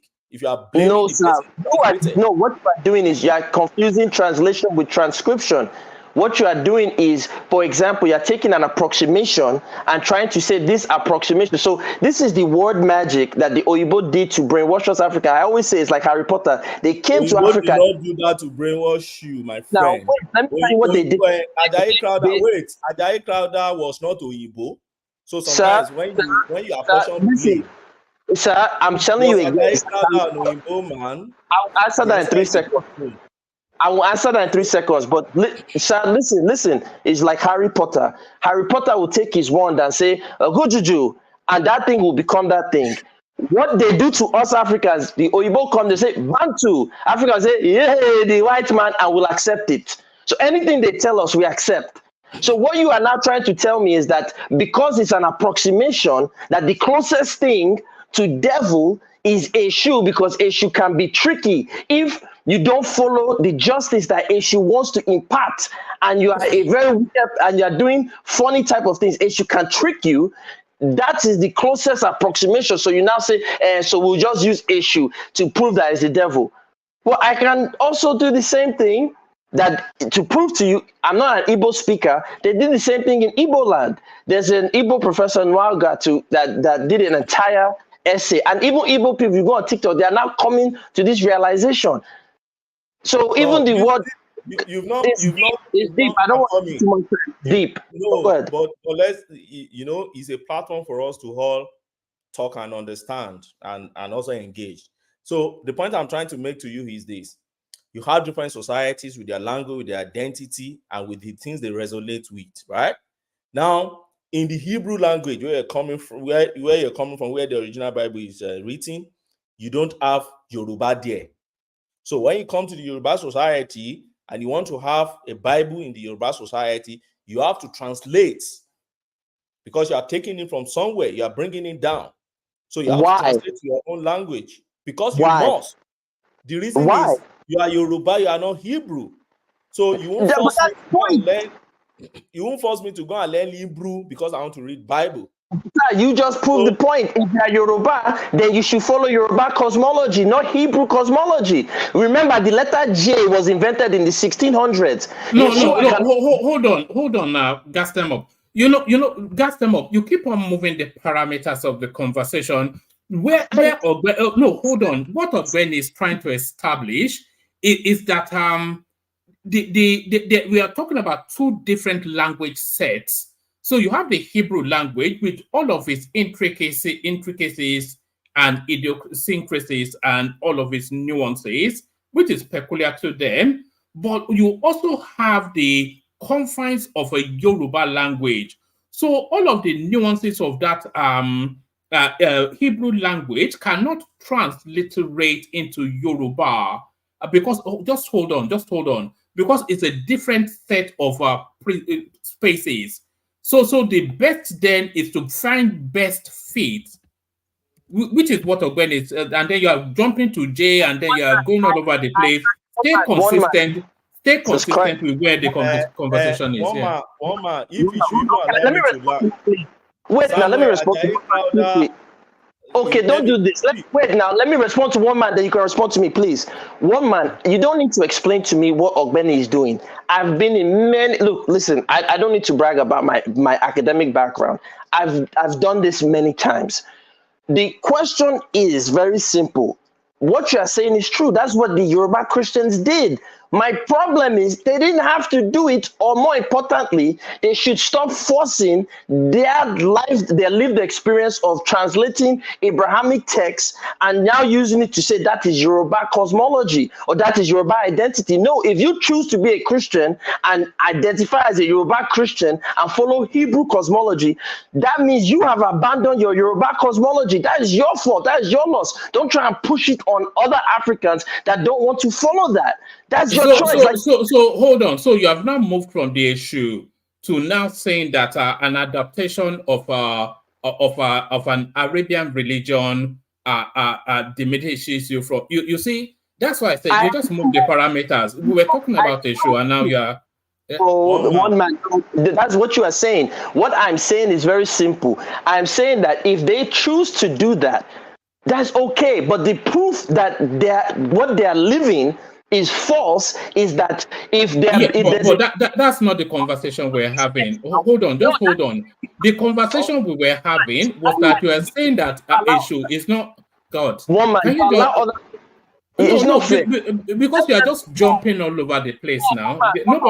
We can't keep. Okay, just go on. Do your thing. It's your space. Can I just do 1 second and round up on this point? I need to respond to what one man is saying. Once again, one man is a very simple thing. Life is not childlike. Oh, stick to one topic. It doesn't exist like that. One man, if you are telling me because you move the parameters of a conversation without actually just hold on. I can mute you now, so just hold on. You move the parameters of a conversation without actually establishing a landing port first for a previous conversation. We were talking about a shoe, and I think we universally agree that a shoe is not really defined as the devil. But we were trying to expand an understanding on that, and then you jump from there to the letter J, and then you jump from the letter J to saying that the Yorubas are adopting Abrahamic faith, and that so let's just say just hold on. Let's say, because you are confusing everybody, just say consistent with one conversational space. Let me be real with you. I'm not confusing everybody. In life, we can't just keep thinking linear. That's why there's quantum mechanics. And I'm not saying I'm a low IQ guy, right? Our brains don't think in linear concepts. Our brains are quantum machines. So to say, stick to one topic, it doesn't work like that. Now, the purpose of me going in those branches is very simple. The original video you played was an Igbo man trying to take Igbo culture and push it into the paradigm of an Abrahamic lens. And I'm saying that's impossible. So now I'm only saying, because when I said Eshu is not the devil, you now asked me, you said, what of God? And I now had to go into the explanation to say, look, if a Yoruba Christian or Muslim chooses to believe in what they choose to believe by taking their own transcriptions and transliterations of that new lived experience as a Yoruba Muslim. Do you know what's no, just hold on. It's not, no, hold on. It's not, just settle down. You are giving us, go on. Okay, carry on. Just land. It's for the people who are listening. Again, if you don't get it, that's okay for you. The point is, if a person chooses to be a Yoruba Muslim or Christian, that's their right. However, the proof is there that the Yoruba cosmology, the language, does not reflect that the Abrahamic paradigm is the reality of Yoruba cosmology. Simple. Yeah, but that's a different conversational space. You know, it's like a sensory overload, isn't it? You know, it's a sensory overload because in the space of that, you just anyway. Ogbeni, say what you wanted. The guy is just it's overwhelmed me. Yes, Carry on. one man. What I would just want to correct is this: as at the time, the time Ajayi Crowther, Bishop Ajayi Crowther translated the Bible to Yoruba was not the same time Bishop Ajayi Crowther made the first Yoruba dictionary. You should understand that and go and read history to get that. In the 1840s, since 30s to 40s, Ajayi Crowther had written the first Yoruba dictionary without even going into the Bible at all, right? He tried as much as possible to reduce Yoruba language in the written form. He did that for us. We can't disparage the man that did that. Okay? Now, move forward. About almost 40 years later, in the mid-1880 something, that was when the man, after he had translated, don't forget the same Ajayi Crowther that did the first Igbo Bible too. Now, then he translated the Yoruba Bible in the 1880s, mid-1880s. Now, the word issue, which is the one in contention he mentioned there, which I want to narrow my engagement on, is this. Issue had been a being within the Yoruba society even before Ajayi Crowther was ever born. So what's this issue about? And I said it was a deity, okay, like a human being that lived or has been deified within the Yoruba society. And that issue, Odara, and other issues were associated with anything tricky, bad, evil, anything you can talk about. Okay, that being had been associated with that. And when Ajayi Crowther was doing his translation, Ajayi Crowther had no other being to describe issue within the Yoruba society at all, rather than that issue. That's devil, to describe devil. But don't forget that in that same Bible, you see Ajayi Crowther mentioning other demonic manifestation like Beelzebub. Beelzebub in the Bible. That's the what you have normal Beelzebub in Hebrew. And you have Emesh, you have Ibilisi in the Bible, and so many other forms of demonic manifestations in the Bible. So to just say every demons, Ajayi Crowther call it issue in the Bible, is not correct. You need to go and read your Yoruba Bible very well. I started with Yoruba Bible. I read it very well, primary school, secondary school. Sir, I never said he said every demon is issue. You see, I don't like Nigerians do this stuff. Everything you find as issue. And lastly, let me mention this point and then I'll close. Record. Stop lying for the record. You can close, but don't lie. I did not say no. You can close, but don't lie. I did not say he said every demon is a shoe. Stop. God damn. You heard what I said. He said devil is a shoe. That's it. So why are you bringing up demon? I never said demon. Okay, devil is what I'm talking about now. Devil, not demon. Yeah, no. Bring it down a little bit. Gas them up. I love the passion, but bring it down a little bit so that it can be a conversation. But it's an intellectual conversation, so you shouldn't be angry about it now. No, so it's not angry, but that's just it talks at speed. That's what it talks at speed. You should learn how to be very, But gentlemen, let me comment here. Yeah. I mean, I don't think there should be any defense for what Ajayi Crowther did to describe issue as devil. Ajayi Crowther, yes, is a human being. He was a human being, rather. Human being can make mistake. He made mistake right there. Issue is not devil. Issue actually was like a defender, a fighter for human cause. When people are in big problem, or you have, when you are facing challenges that is too overwhelmed, or rather maybe spiritually or by human how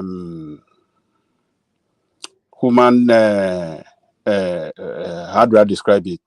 Human effort. Issue is what Yoruba people used back then to fight for them. It's a defender of human race, particularly when they are facing very serious challenges spiritually and maybe by effort of a human being that is more powerful than them. So for him to now describe that issue as devil, he was wrong. And you cannot tell me that it was not brainwashed too. Do we have a Yoruba word for devil? Eh? Do we have a Yoruba word for devil? No. No. Daleko should tell us. No. So no. If you find yourself in that situation, what so will you call a no, he was brainwashed. He was brainwashed. He misinterpreted. Do we have a Yoruba concept of devil? Is it in our pantheon? No. Is it possible? No, we don't have devil. One man, I think Ajalekoko is correct based on. We don't have devil. Correct. So why can't he use Satani? I mean, they call it Satan. He doesn't have the right. Yeah, but that's not a Yoruba word. Satan is a Latin word, isn't so it? we know that it's a devil from, has been described by the European. We don't have the word for it. We don't have anything devilish in our own side. I mean, by our own interpretation or anything to describe a devil. But we have concepts of good and evil, and we function on gods and deities. So if we have concepts of good and evil, and we function on gods and deities, what deifies the concept of evil? Look. No, Ajalekoko, if you don't mind, you give me 30 seconds. Yeah, give me 1 minute. I will yield to your. Okay. Yes, Yoruba believe that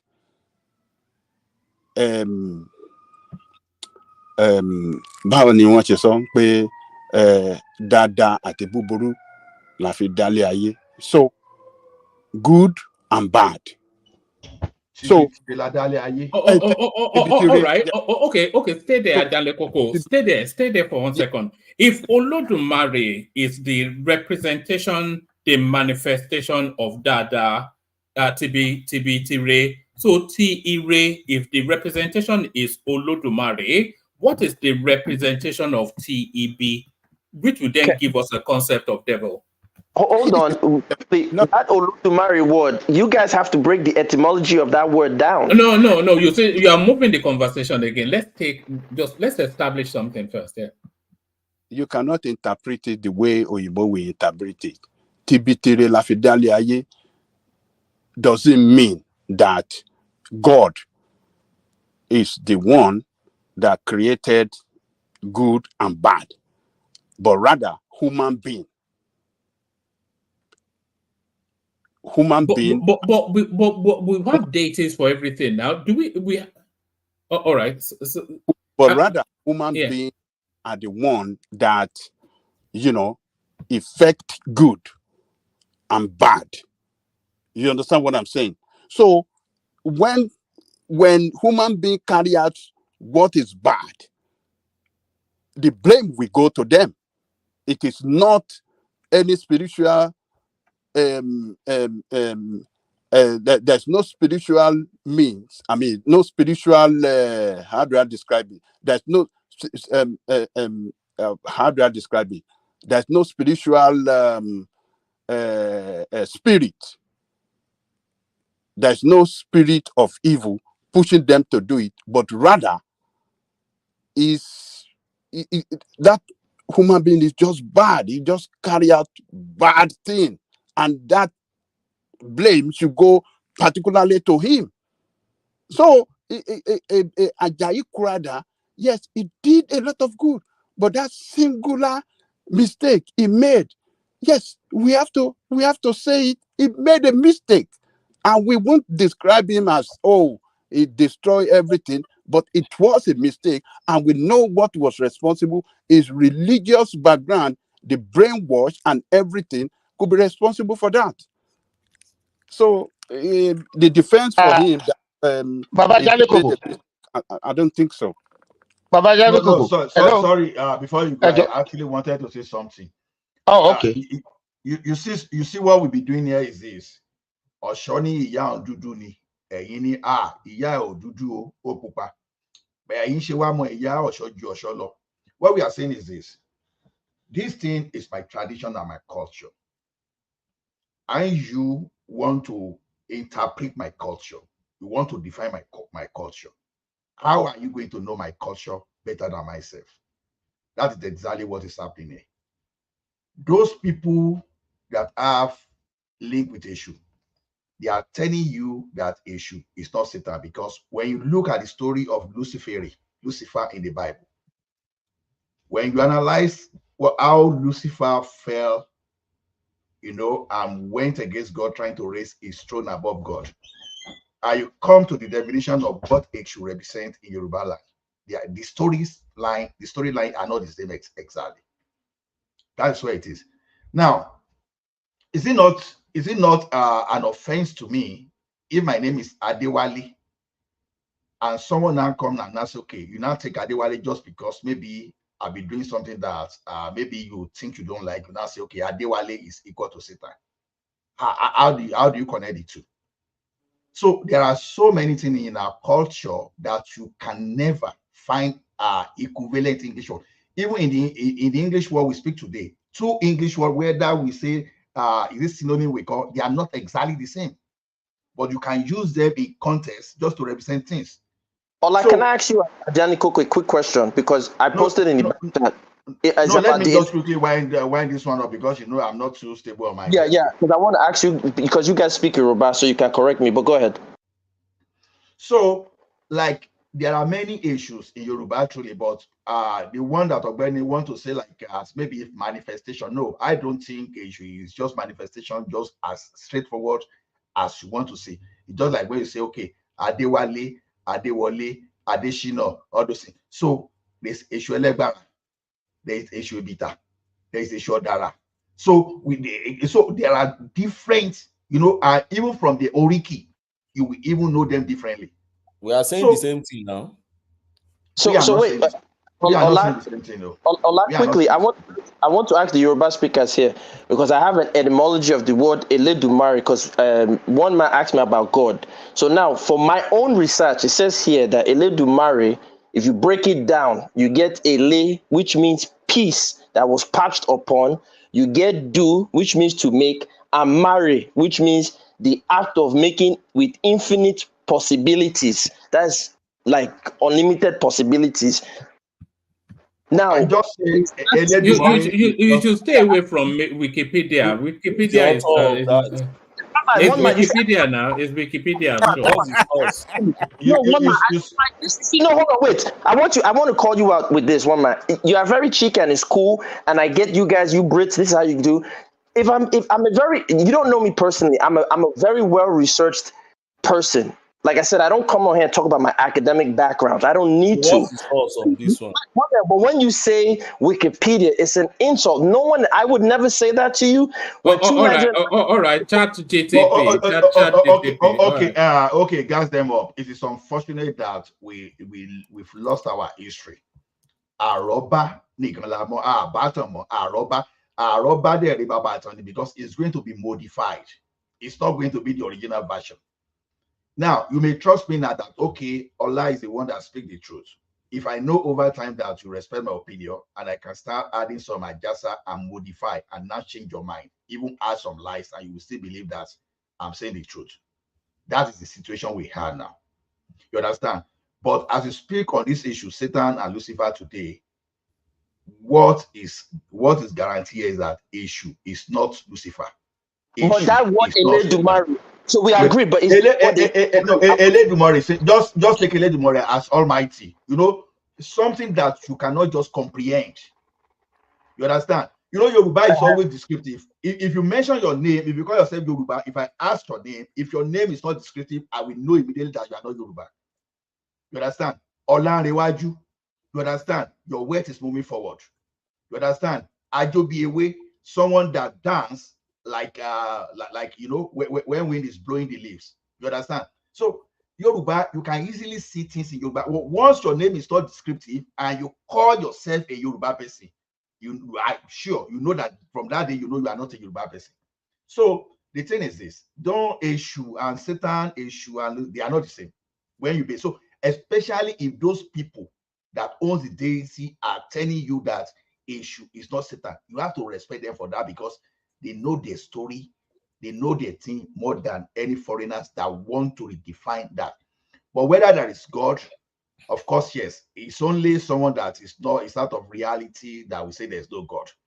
But whether you want to accept the concept or of God some people are selling to you is another thing entirely, because you will see around you that there is nothing created. You as human being, you build your house, you sew your clothes, you create everything around you. So now as we are creating our AI and all those stuff today, you know that there's creativity behind this word. So if someone is saying there's God, and the God is creator of this world, I don't know why you want to doubt the existence of God.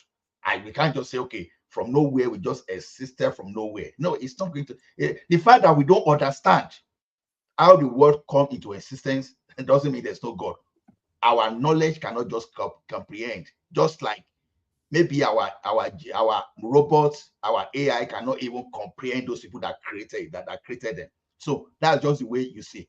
Like I keep saying, even in the world we live, we don't even know whether we have people living around us. But for the fact that our sense of our senses cannot even see them, maybe the level of our senses, we might not even know that maybe as we are speaking now, maybe some people too, they have their world around us, and they are even doing their own one man went to mow, just like we are doing ours. So that's just that's a different space that you opened up there. I think Richard come back. I think Richard was waiting, but we dropped. Richard, if you want to, the one thing I want to say, the Yoruba language, if anybody translates Yoruba literally, then they will never get. It's a very nuanced language, that is the point, one man. It's a very nuanced language. The Yorubas, they always speak in some sort of inferred meaning, like and they always it's almost a non-committal sort of language. In Yoruba language, for instance, they won't even say good morning. They'll say karo, ojirebi. So that ojirebi does not commit fully to the good morning. It asks you then to define, and that's the Yoruba language. It's a very it's probably the most nuanced language known. So then I totally agree with you on that. If you just said that, how can you then also agree with a Hebrew cosmology? Is Hebrew language as nuanced as Yoruba? If the answer is no, then you cannot reduce your language to other people's language who don't have the same nuance and tell me it's the same thing. It's not a reduction though. It's a transmutation. It's a transmutation, not a reduction. If you wanted to, sorry, when if you wanted to carry over from the limitations of, let's say, I'm not saying the Hebrew language is limited. If you wanted to carry over from the limitations of that language that does not have your expansiveness, then you have to take it from an informed creative understanding to give as close a match to the expressions that is being carried over. So the nuance of the Yoruba language facilitates for that. So anyway, when carry on. So one man, I don't think there's any mixture at all between Yoruba cosmology and Hebrew cosmology this gentleman has been mentioning ever since. They are different. We all know Yoruba cosmology. We have our own history about the make of the universe, evolution, and the origin of the universe, which is our own cosmology. It's quite different from the Hebrew cosmology. But what I'm saying is this: Ajayi Crowther was a Christian. Ajayi Crowther had a book, a Christian book from Hebrew. He wanted to translate to your language. Don't forget, the same Ajayi Crowther almost 40 years ago has reduced our language into a written form. Many things Ajayi Crowther put in that in his dictionary were not even originally Yoruba language. They were Hausa language and all those language from Sierra Leone where he came from that he put into Yoruba dictionary, which we all embrace and we use to date. Now, the same man wanted to interpret Bible, and the best he could translate devil for him issue. But what you guys are confusing here is this: you are mistaking that issue for the issue for the deities that were already being within the Yoruba society. You don't see it that way. So for him, he was looking for a concept, a being, a personality within his own society who he could use to represent that particular personality that is foreign, is bringing into his society. So the best he could describe is Eshu. And when you look at it too, what happened to the Eshu, the Lucifer in the Bible, was a very good angel, at least in the biblical account. It wasn't bad from the inception. It was a very, very, very good one. It was very close to God, and something happened, and then we saw the other side of the issue. So if you come back to the other side and it felt like, okay, the Shodara, all these issues, what they did is they stand to protect their own, and they are so tricky too, and they could be very disastrous if they are hungry and anything happen, and he felt, okay, this should be the closest within my society. So what you can do is to find anyone you think today, because language changes too. You think in the present, in the what do you call it, in the modern Yoruba society, you think there are better things that can describe devil more. Then look for it. Then we push this argument forward and we'll find a way to change it with the issue, but not to condemn Ajayi Crowther by using the issue. Because one man has Baba Daleko. What do you think Ajayi Crowther could have used? You can't even offer any alternative than to because Ajayi Crowther was a piece of garbage. If you like him, great. You're a Christian. No disrespect to Christians, but he's a piece of garbage. One man, can you please give me the rest of my talking points so I can go? Hold on. I think you see, Ajayi Crowther, as we know, we can call him a historian. We can call him,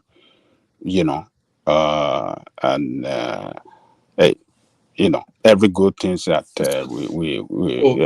sorry, Coco. Even how Yoruba is a Saro now. It's not like it's an Oyoma. Is it not a Saro? Well, it was captured in Oshun before he was taken on that journey to Saroland and trained to be a missionary, and later find his way back to do what he did. That's the story he told us. So let us do this. Even one of our greatest professor that what do you call it, a noble knowledge, in one video describe that interpretation of issue as devil, as not right. It described it that it was wrong. So if such a man is telling us that that is not the correct interpretation for issue, that issue is not devil. So who else do we want to listen to? So I think we cannot. Did he offer alternative?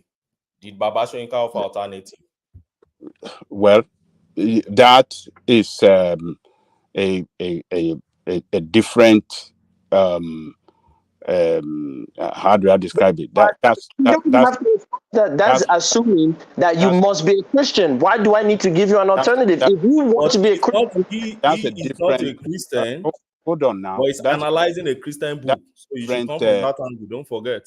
Yeah, whether you offer alternative or not, that's a different topic entirely.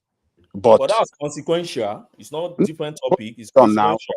Now, okay. I mean, so it's consequential now. Baba Dale Koko. If you are saying you cannot tell the right thing.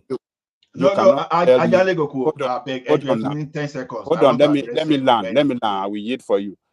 Okay. No one here can tell me that he knows better when it comes to the tradition of Yoruba land, and Wole Soyinka.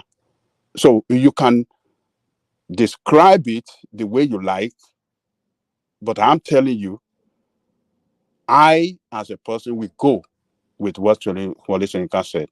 He said it emphatically that it was wrong to describe issue as devil. That was a complete misinterpretation and misinterpretation of what it should stand for in Yoruba land. And this is a man of culture. Without providing alternative. No, which alternative are you looking for now? You should describe what issue is in Yoruba now. Ogbeni, let me ask you a question. At what point did Yoruba start using the word Olorun? Because to the best of my knowledge, what I know in Yoruba is Olodumare. Some people call it Eledumare. So now, how did we come across the word Olorun? You understand? So if Ajayi Crowther, I'm not saying he was the one that brought the word. Yeah. If Ajayi Crowther should just say Olorun, that's Enitoni Orun, right? If someone could say that, then he could as well find another name for issue separately without trying to eat as some people culture and belief. And you form it for us now. Let us see. Okay. What are the characteristics of issue? No, sorry, Ola. What about the name that Dr0Wn is putting forward, Bilisi? That is Islamic name. Islamic name. Yeah. Okay. So, for example, I can decide to say, okay, if I were the one interpreting, I can say, okay, looking at what Lucifer did against God, I can think, okay, maybe I may decide to say Odale Olorun, for example. I can just form any foreign name, Odale Olorun. You understand? Afibishuni. I can just form anything without going you can also call him Olukoso. I don't know. You are looking for you are looking for the trouble of those people that are for Songo deity too. Why do you think so?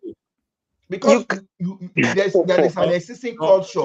You see, the issue is this. You think that Songo deity belongs to some people. It belongs to the Yoruba race.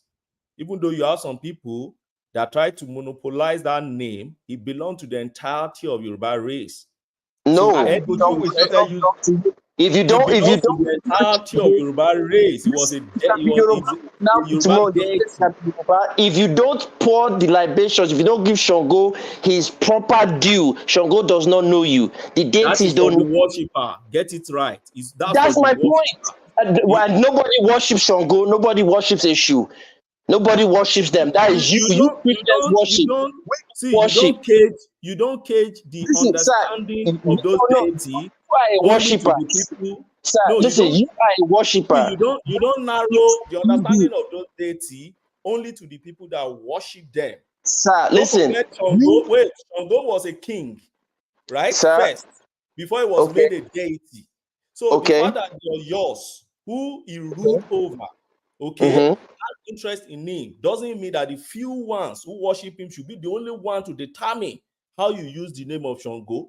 He was a No, king, sir, okay, sir. of your empire. He said, sir, Benny, okay, if that's the case, call on Shango now and see if he will answer you. Since Why he would I belongs to call you, on Shango? Yoruba man. Shango, Since you're a Yoruba man, call on Shango when you need him, when you are in trouble, or just to give him a good day. Offer him something and see if he will answer you. no, that is a strong man argument. Guess what? You are building a strong man argument. No, it's not a strong man argument. I can prove you It's wrong. a strong man argument you are building. Do you know why I said so? Wait. Let me finish. Let You me are finish building now. a strong man argument. You tell me why it's a strong man in 3 seconds. I can prove it to you. There are people in Brazil. There are people in Cuba. There are people in Benin We know Republic. all those ones Let me now. finish. Jesus Christ, man. Let me finish, bro. There are You people just there. mentioned Jesus Christ now, Let but me you don't. finish because that's the language you speak. You're a Christian. Listen, there are people there who you would not consider Yoruba, but call on the deities that you claim belong to you as a Yoruba man, but those deities will answer them way before they will answer you. That's a fact. No, because you don't even know me. Now, this is the point. The fact that I believe that Shango is dead, the fact that I believe that Shango lived, okay, as a king in Oyo Empire, doesn't mean I must worship him because I believe he's dead and he's gone.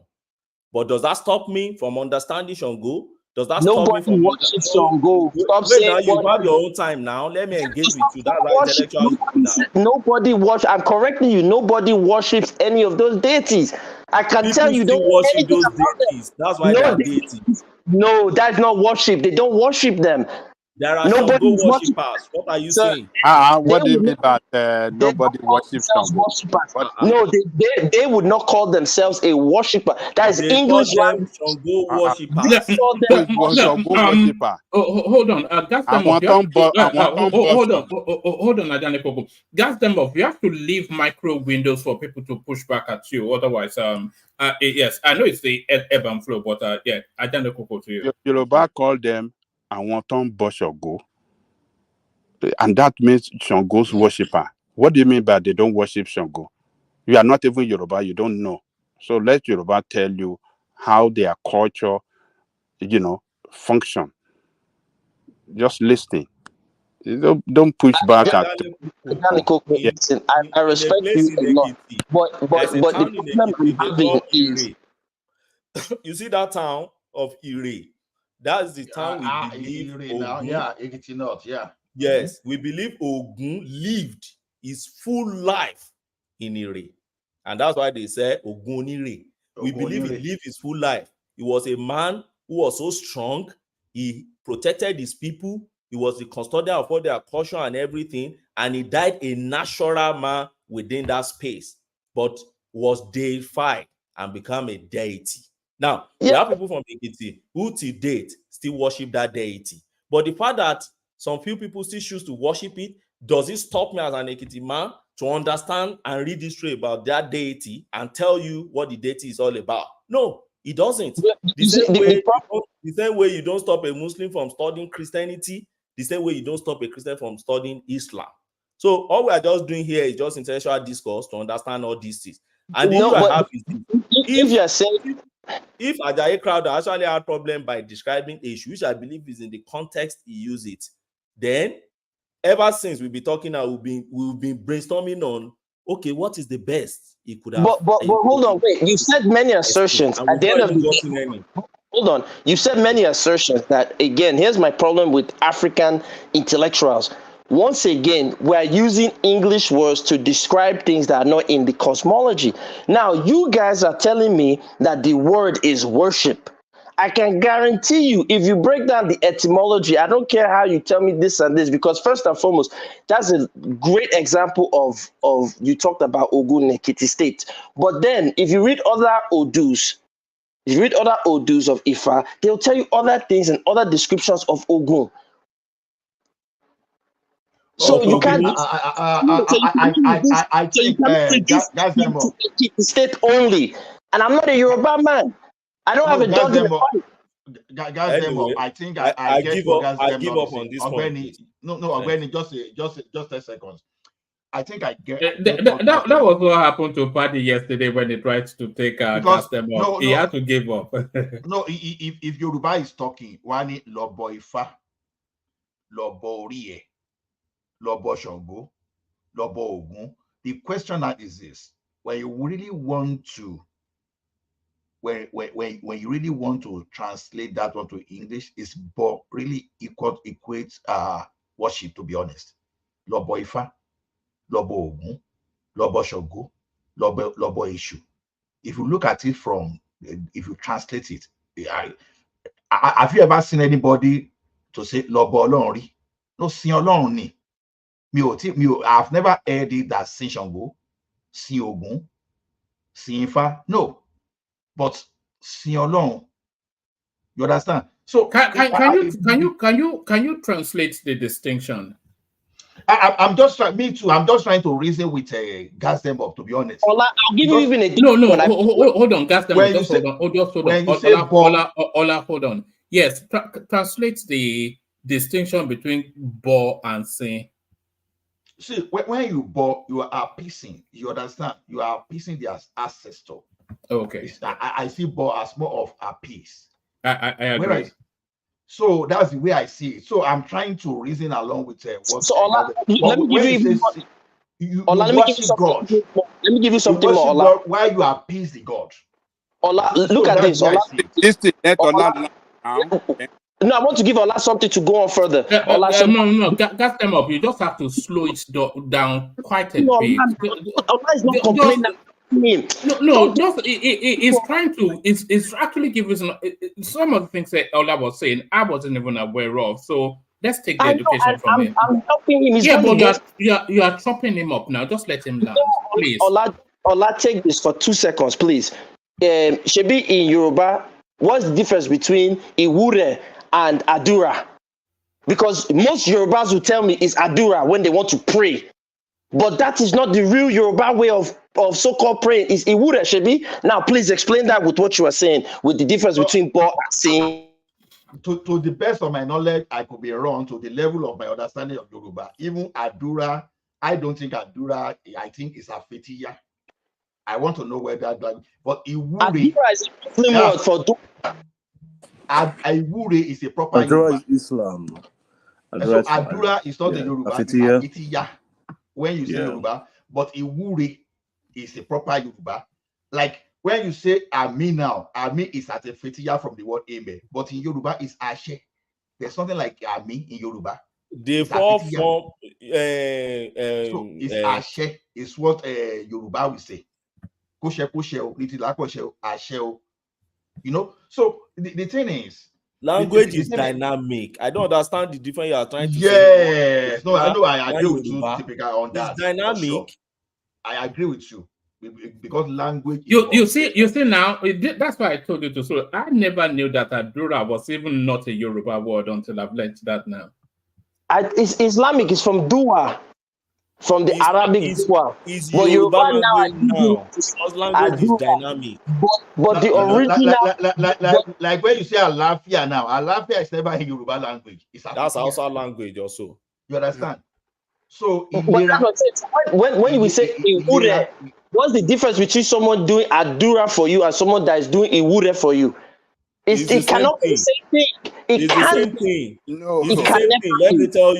Let me tell you the difference. You see, Yoruba is a very complex language that if you don't understand it and you just want to pick it on a literary sense, you won't understand Yoruba. Iwure is deeper than when you say Adura. Is that when some people in the Yoruba land say Iwure, some will not even know it because you need a deeper understanding of Yoruba language to even know that they are doing Iwure for you, right? And that's why you get it more among people who really understand Yoruba in a deeper sense. But you just told me it's the same thing. But at the same time, people who are still Yorubas, but don't understand that deeper sense of Iwure is Adura, they will still use within their area. Does that make them not Yoruba? No. Does that mean Adura is not Yoruba? No, they are all Yorubas. And the same way, one thing you can Iwure convey in 5 carries different words in sacrifice Yoruba too. language. One thing you can say gege, you can say litafi, you can say in that Yoruba word you still see one thing you describe in with 5 languages, but one is deeper than the other, and one is more probably contemporary than the other because language is dynamic. So don't say one is Yoruba, the other one is not Yoruba. It's a I borrowed didn't say language, but that. now No, part no, of no. the I Yoruba didn't language. say that. I said that now, if somebody is going to give you Iwure, as I wants to do a Adura for you, they will tell me it's the same thing, but they're Yes, not it's the the same same thing. thing. It It's can't the be. same thing. I'm telling you, it's the same It thing. can never It be the same depends thing. on the community. It depends on which gathering of which people are you when they are saying Iwure or Hadura. Okay, if you get to some people's gathering and you say Iwure, they don't even know it. They don't know what you are talking about. And But that if you is get to the some gathering, Gas them up. Let me ask you a question. What is the name of your homestead in Oyo Alaafin? Say that Which part again. of what is the name of your homestead? Which compounds do you come from in Oyo Alaafin? I come from the diaspora, the ones that you guys sold. I'm All with the right. Cubans. So you are not from Oyo Alaafin. I don't have to be because look at it here. And you are educating us on Yoruba language. I'm exposing you an Alafin man that doesn't know the difference between Adura and Iwure.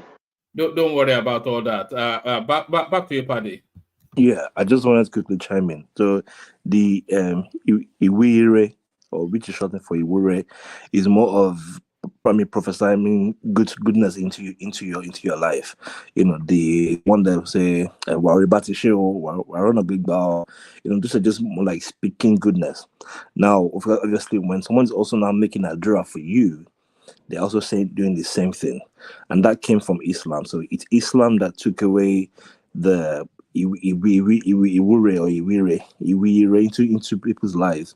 But when there's someone is praying for you and blessing you in that instance, that person is also still doing Iwure for you. Now, however, people also use the Adura for when you're also praying for yourself or asking for something else entirely. So Adura has now been stretched beyond just Iwire to also when you're requesting for yourself. So when you're appeasing, God or Allah or whatever deity you're praying, you're also making a request for yourself. That also falls under Adura or Adura. Sir, Also, you just proved blessing one man, you let's as well move too. on. People also use that same word, so it's become a very borrowed word, or based on the act. You just proved the point. You said speaking goodness. When you speak power into something with Iwure, is different than Adura, which is seeking appeasement from a deity. They can never be the same thing. But one man, I still have my 2 remaining points. I want to just quickly say them for 1 minute and then let others speak because I know I've derailed it. Everybody will be mad at gas. No, you did not actually derail it because I think it was a group conversation. So carry on. So carry on. Yes, back to you. Yeah. Again, the point is that if Iwure is speaking goodness, you're taking the power and putting goodness into something, and Adura, which is an appeasement, which is again a Christianic and Abrahamic way of their own cosmology. They have to go to their deity and beg. Yoruba have the power in their tongue to put something into somebody. It can never be the same. But again, if you choose to be a Christian or you choose to be a Muslim, that's your choice. But please don't now take Hebrew cosmology and subject the rich beauty of Yoruba culture to Hebrew cosmology. It can never be the same thing. So you mean Yorubas don't ask for the assistance of deity? No, to do Iwure. Is that what you're saying? Benny, the point I wanted to even make is when your mother is praying for you, when your mom for her, which is more like your mother is also professing goodness into your life. The act is the same. The intent is the same. The inner chakra. Hold on for Paddy. Paddy, carry on.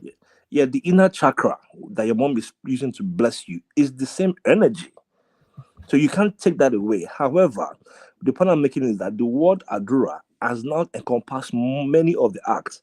When you are professing goodness into someone's life, 1, when you're also demanding, 2, That is when you're also wishing three. All those three together are made into a dua. However, within the Yoruba cosmology, the Iwire is one thing entirely. When you're sacrificing God, that's a different entirely. So the three are divided in Yoruba, but under Adura, the three are brought into one. That's just the But difference. that's the problem. That's what I'm saying. With It Adura, doesn't make what it you a problem. The energy is still the same thing. The let me energy is tell the you why same it's a thing. problem.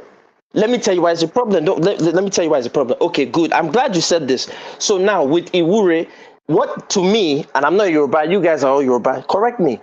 Iwure to me is a pre-colonial powerful Yoruba who knows he or she has the power in their tongue, in their intonation to take things and put it into something. The Christian Abrahamic system, the Hebrew Abrahamic system, they have to appease.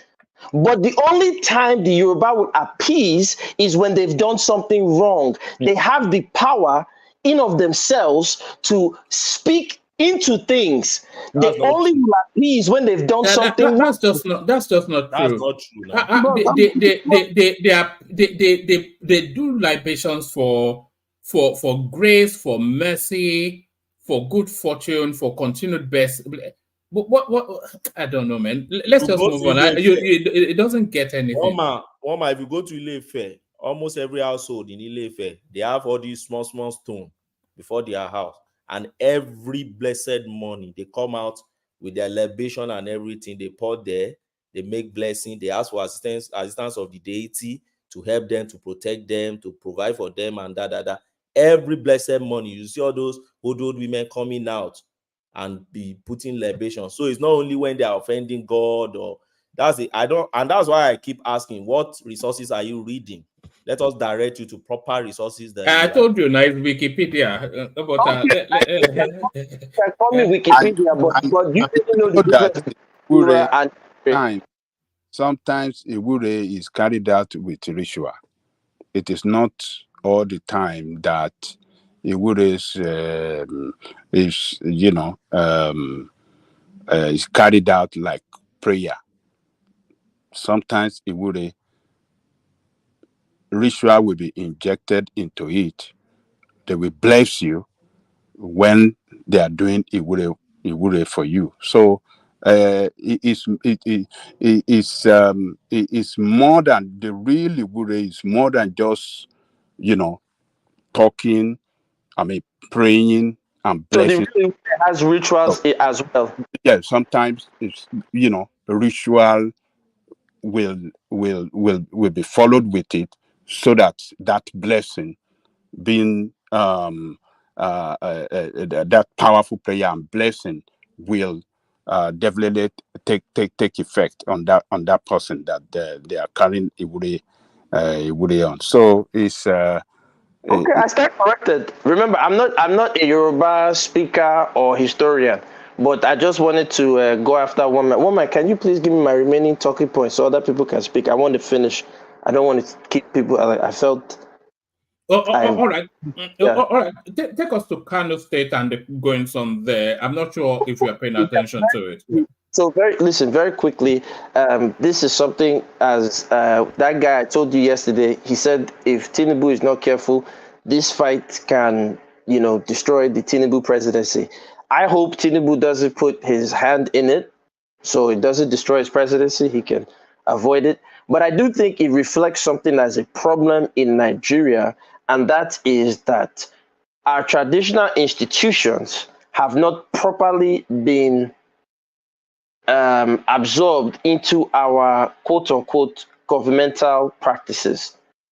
Because when I look at other countries, Sweden, all throughout Europe, they have their nobility and they are put into government. They perform largely ceremonial functions, and there's really no clash between their traditional nobility and the current government administrations that are running. Even in UK, where one man is at, right? So what I don't understand is what is going on in the Nigerian apparatus, because it's not just Kano.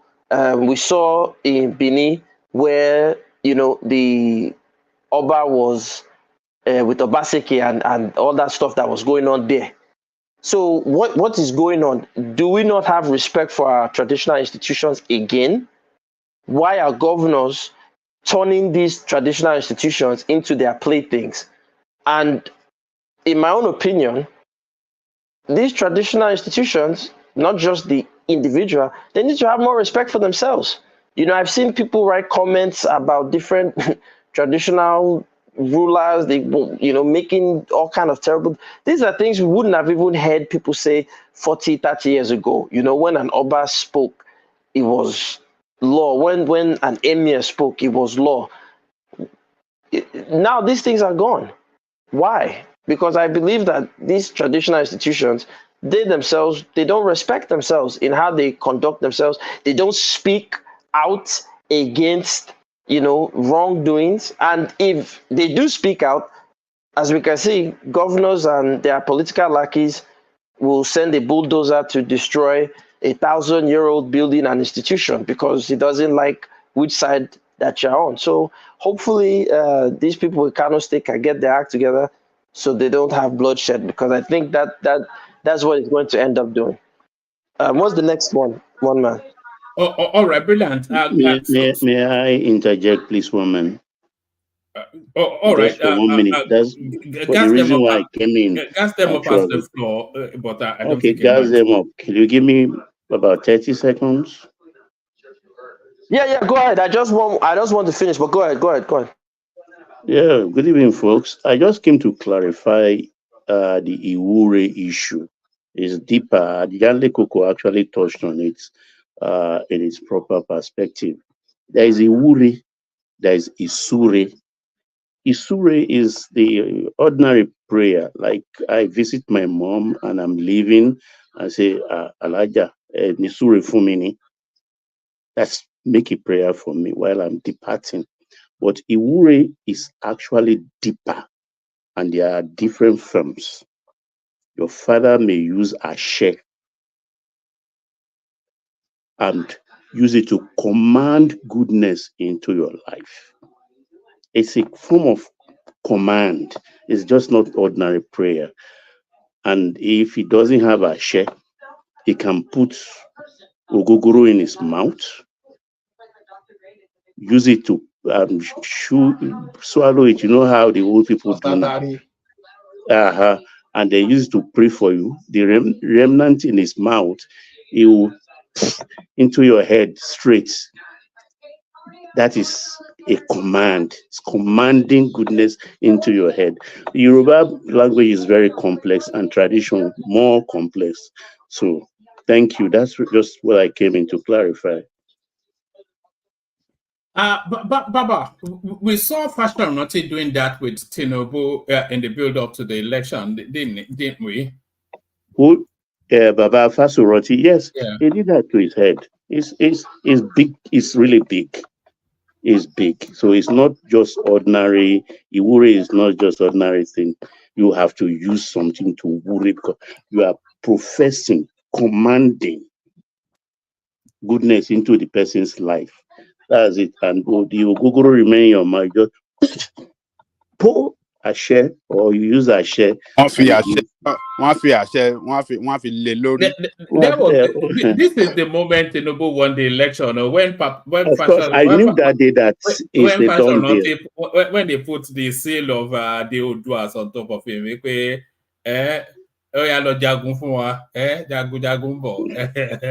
you know one man. Be very careful. Once they shoot something in the mouth, just be very careful. I want betu. I want passion to daju. Oh my goodness. Hey. So, guys, thank you for the time. All right, guys. Let me take you then to Soludo's. Thank you, Baba. So let me take you then to Soludo's invitation to Peter Obi to come back home. You belong with Apga, is what the Anambra governor is telling to his predecessor. Well, you know, I said something earlier about Nigeria being a land of Ashewo supporters, and I will stand by it again. I'm not surprised. Obi wants power. As you and I believe the other gentleman was saying, the Obi and the obedient need to learn how to schmooze better and hobnob better. I would argue that, like I said earlier, that I think APC, if they're really about Nigeria, as Tinubu is getting his second term, they should start promoting a candidate of Eastern persuasion that they like and I think that would be better to really show Nigeria that, look, we're really about this Nigeria project. If not, if they don't do that, I think they're always going to have an Eastern problem on their hands. So I think the smart thing is controlled opposition. Americans call it Manchurian candidate. Get your Igbo Manchurian candidate that, really won't, he'll be a centrist. He won't veer too much to the left, too much to the right. He'll just toe the APC line and continue to do what APC wants.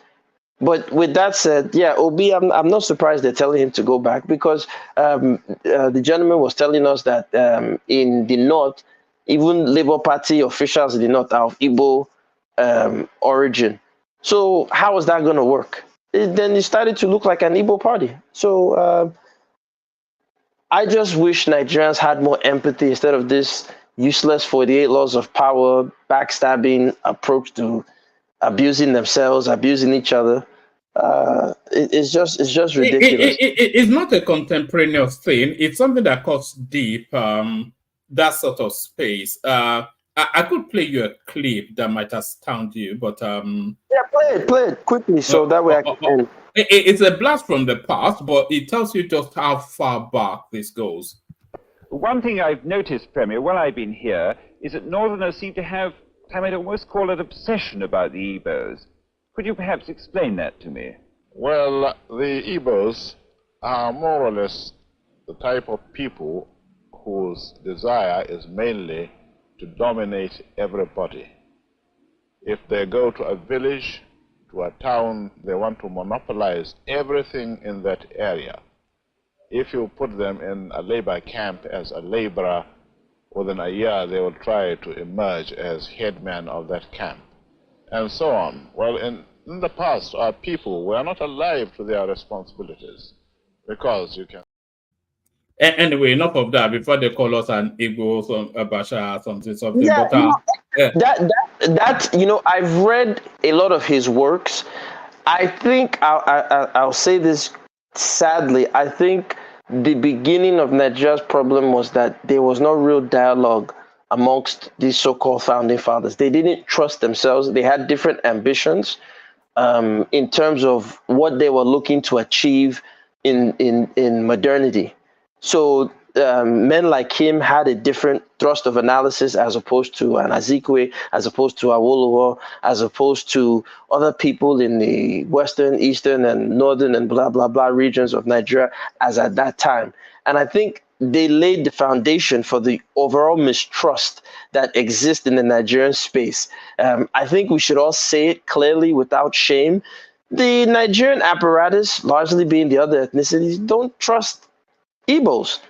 I think it's erroneous because we're all criminals. We're all bribers. We're all thieves. I don't know what's the fear of an Igbo presidency. It won't be any worse than a Yoruba. Nothing will get done, So, but I think we should get to a point where we can just be honest with each other and empathetic. I think then we can start to say, you know what? We're all thieves. We're all criminals. We all lie. We all cheat. We all steal. So let's treat each other like the thieves we are and fix this stuff, or let's keep BSing ourselves and keep stealing and being merry along the way. So that's my whole point about Peter Obi. But I think other people got to go. So. All right, brilliant, excellent. So that's the excellent Gas them up, who lived up to his name and gassed us all up, actually. So that's Gas them up. So Gas them up then to Ajanle Koko if he's ready to go. So Ajanle Koko, we're talking about Soludo's recommendation to Peter Obi. Tinubu selling 3 to buy 2. The rot within the civil service system, ghost workers, and all those funky sort of behavior. So Adale Koko, come at it as you will. Yeah, thank you, woman, and greetings to our listeners around the world. Click on the like button, share and subscribe if you haven't done so. You see, the civil service ghost workers, or what do you say? I think, to me, like I said earlier, the blame should go to the secretary to the federal government, who is in charge of the civil service. It should have put in place a system that will not allow such kind of corruption. You see, every ministry have their head, they have their permanent secretary, they have their own head of account, and they have their own personnel manager, or maybe personnel, I don't know how they call them. So, and they have what is called, like maybe is it a nominal role, or what do they call it? Like, you know, system that tell them all staff within that ministry. So how come when you have the list of people in the ministry, the list, and you have the people in account department, you have people in CPO that run the salaries every month and stuff like that. How come it's impossible to delete the names of workers that are out of service, or those that have absconded, those that have been suspended without pay? How come it's impossible, to have a system that will clearly show the status of everybody in each ministry? So,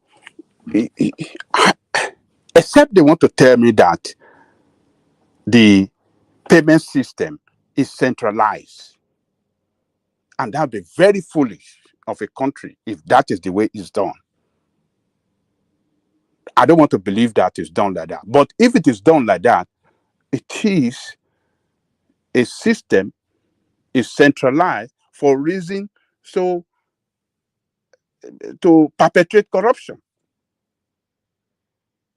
So, but the way to do this is to decentralize it. I'm not saying emphatically that I know, but if it is centralized, I think that is what is giving room for, this ghost worker and things like that. But if it is decentralized in such a way that each ministry can know how many workers they have, and the situation for which those that are active, those that are not active, those on retirement, those on vacation, those on leave of absence at a particular point in time, those on a study leave. You see, it is easy to do. It is not something that is so difficult, but you have a system that is totally a corrupt system. That is what. So I don't want to give blame. I don't want to blame the workers that some of us here earlier before me, and they say, oh, they are corrupt. They are the ones that talk too much. They go to abroad. They send them to school, but they talk against. No, why should the system? We have the head. We have the permanent secretary. We have the people in charge of the CPO. We have the head of account in that department. How did they allow it to happen? So that is corruption that is affected by collusion when you have a system that allow corruption by collusion, then you will have this kind of thing happen over and over and over again. When Obasanjo was there, they carry out what do you call it, personnel audit. Jonathan was there, they carry it out, and this they are carrying. Why must they be carrying out personnel audit all the time? And you have accountant general that releases money to all this ministry every month, and he cannot query if at any time he sees that, look, why this ministry that collects social amount last month and this month maybe they collect 2 million and it has risen to 5 million, why can't it be carried? Why can't auditor go straight into their what do you call this thing, their payment system to audit what is responsible for the increase? So, but you see a system that being run by incompetent people that don't really even want to do the job.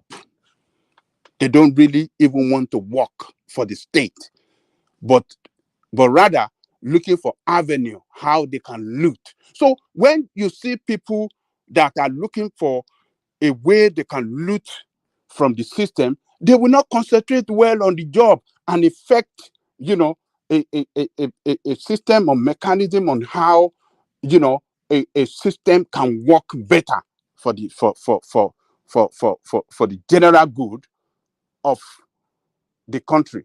So I blame them. They are the one managing. The Secretary of State, Secretary of Government is the one managing the civil service, and if he cannot stop it, the whole blame should go to him. If I were the president and I have this problem, I will invite him. I will invite the accountant general, the auditor general, what is responsible, and need to know why this should be within the system and continue to have this problem. And I want them to put a stop to it within 30 days. And I'm telling you, my friend, you will see them, they will now go to work hard, fish out all these ghost workers, and put in place a system that will make it work. So it is. I'm not blaming workers, because the workers that are doing this seize the opportunity. Human being, like I said earlier, the human behavior is general. It's the same thing all over the world. When human beings seize opportunity to loot, they will loot because the system allows it. So they at the top, they are looting. So those below them, they will loot too. So that is what the system, created, an avenue to, to loot the resources of the state at free will, without any repercussion, without anything that can, check them, make it impossible for that to be done. That's the way I see it, woman. So I put the blame more to the people in charge, and not those workers that are being blamed for this. So that woman is grandstanding. They should go and do their job and make sure that they put an end to this. That's my take on that.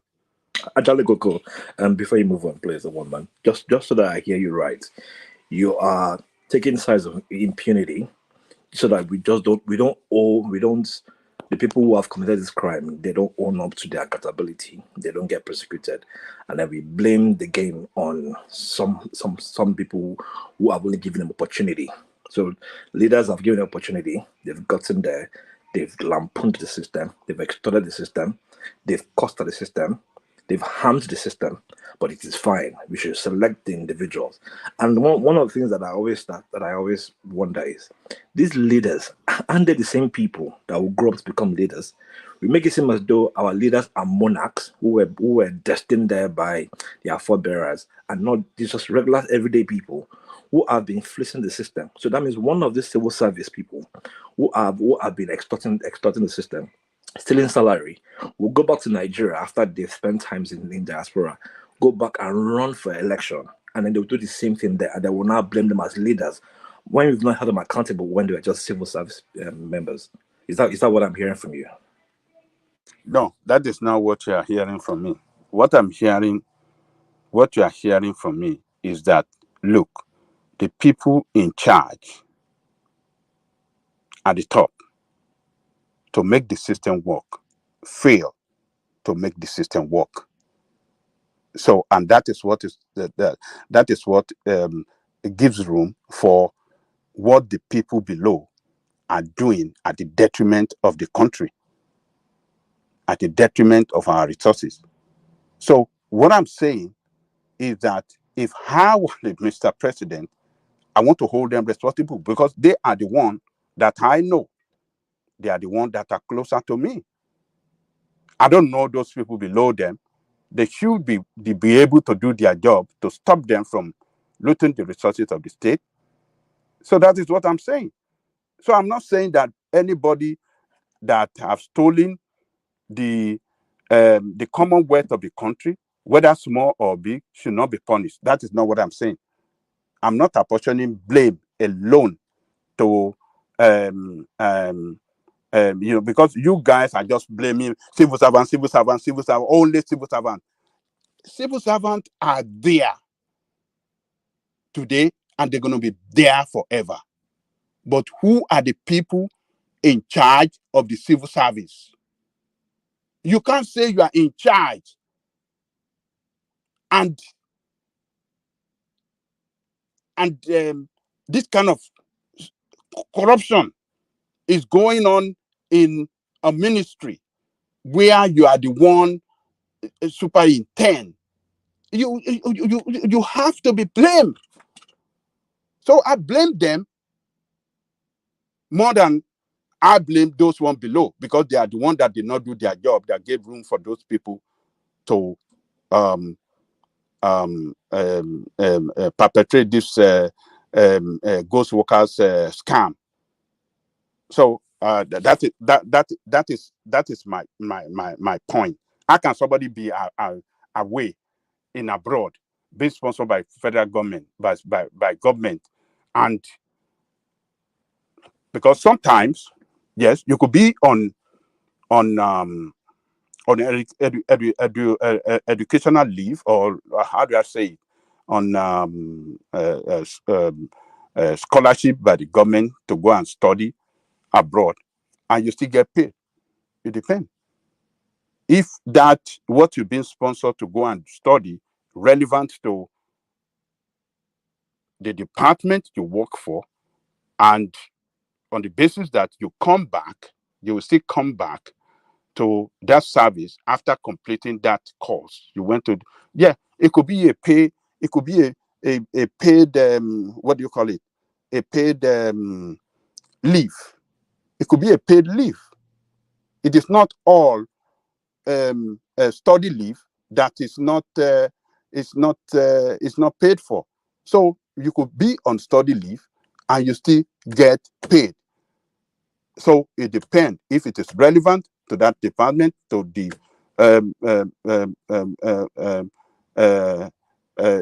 if that course that you go abroad to study is relevant, and by the time you come back, you are bringing more experience, more expertise. You are bringing your skill. We bring that expertise needed to turn around that department. Yes, it could be a paid study leave.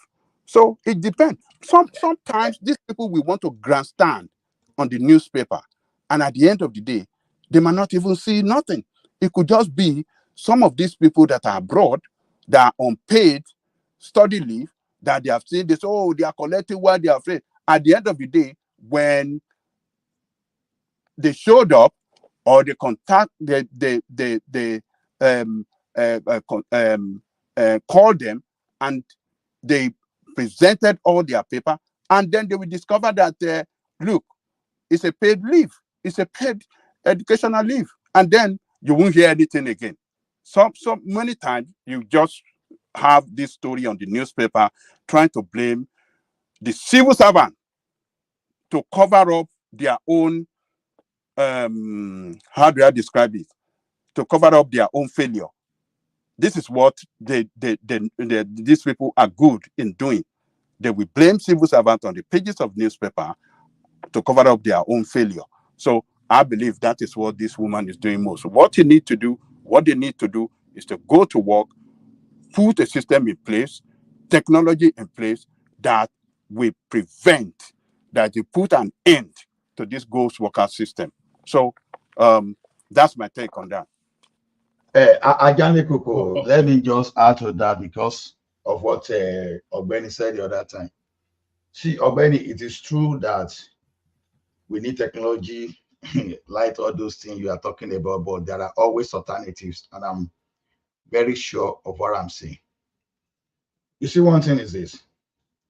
It is not always that your devices will have to be real-time online, but it is better for it to be real-time online. If you want to do all this control measure you are talking about, don't give it to the government to implement. Outsource. I give an example. I'm not seeking contract from the government.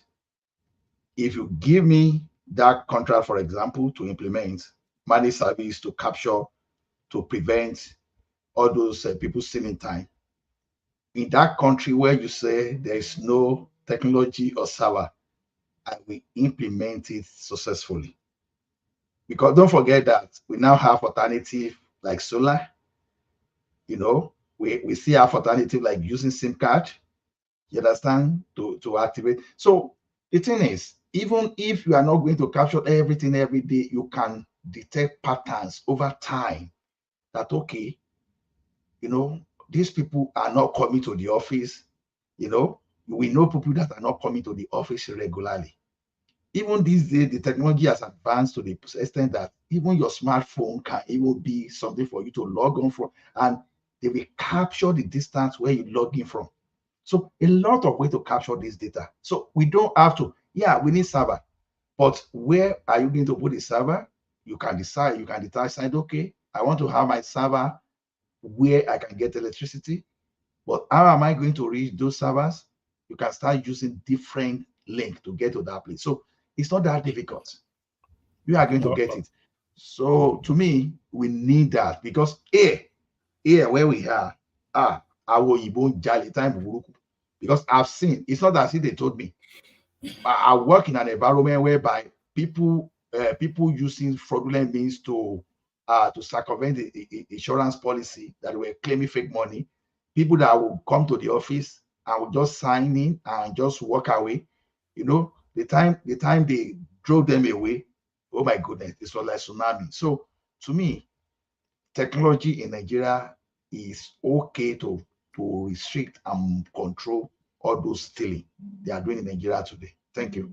All right, brilliant, excellent. So thank you. That's a Machola. So Ajani Koko, you've heard of the Buga music. It was sung by a guy called Oluwatobi something or the other, Oluwatobi Lola Daniel, who goes by the moniker Keys Daniel. So he calls himself, that's his showbiz name, Keys Daniel, but his actual baptismal name is Oluwatobi Lola Daniel, and then some other last name. So he sang that song Buga, Let Me See You Bugao, and all that. But complaints now coming from some quarters to say that this Buga is getting too much. So you saw the Ojude Oba festivities, and that they cite as an example of your excessiveness. Ajadle Koko, watch this. Tribalism and bigotry. No, we will not protest. Let us leave it like that. Let us concentrate on the Ojueba Festival. is more important. How Yoruba woman will come out and she will, the way she's elegant with her fashion, her makeup. Now waiting with the talk. Now waiting these people they discuss fashion. Oh, see the way our people, you see their fashion now. This is what they are discussing. Kenya, Gen Z generation, people that, small people, small children, 20 years, 21 years, 18 years in Kenya, they are protesting on the streets. These are young people, see Nigeria, they are discussing Ojuewa festival. Our women, you do not see the way they wear eyeglasses. You didn't see their song, the TV they carry in their eye. It's elegant. What we know Yoruba is elegant. We are very rich in culture and tradition. And you say Yoruba is not the problem of Nigeria. They are the biggest problem of Nigeria, followed by Hausa. So there it is, right there, Ajale Koko. One of you, the Obam, one I call you for you. One need too much. What do you say to all that? One of you, the Obam, one of you, one no. Jealousy, when the people are jealous. People are jealous of us. Many people are jealous of us. That they call us name. My goodness me, I mean, look at her. She's a young lady. When has she ever, turn out for protests in Nigeria? Has she ever gone on the street to protest herself? She's making reference to the Kenya that 18 years old, all this thing coming out to protest for their country. They should ask her, has she ever come on the street to protest against bad governance in Nigeria? She didn't talk about anything like that. So what is Oju Dioba has to do. Oju Elegba, she called it. Oju Elegba. Oju Dioba has to do. Oju. So people should not celebrate the most important day in the history of their homeland. They should not celebrate it again. I mean, what got into her head? I think she just. I think this is just one of those bigots that we. I'm not sure that she's a bigot. I thought she just. Is. No. I thought she just. Why she said she's a bigot. No. Conclusion. She said if we are talking of those that are problem of this country, Yoruba people are the problem of this country. So what does that followed by Hausa? And followed by Hausa. But Igbo, she's from Igbo land though. They are not one of the problem of this country. She's an Igbo lady, so they are not. You know, Ajale Koko, I think she just did it to trend on social media. I don't think. I'm not sure it's deep-seated or anything. I think she saw the window of opportunity and just decided to do a little skit to trend. No, I don't want to say. She's full of that shit all the time. Okay, go back into this thing. You see a lot of non-sitting things she's saying. Okay. And at the heart of it, they want people to go on the street. They should lead now. They should lead. We think the Yorubas will now lead, or Hausa will lead. Let them lead. We will follow. Is it by force?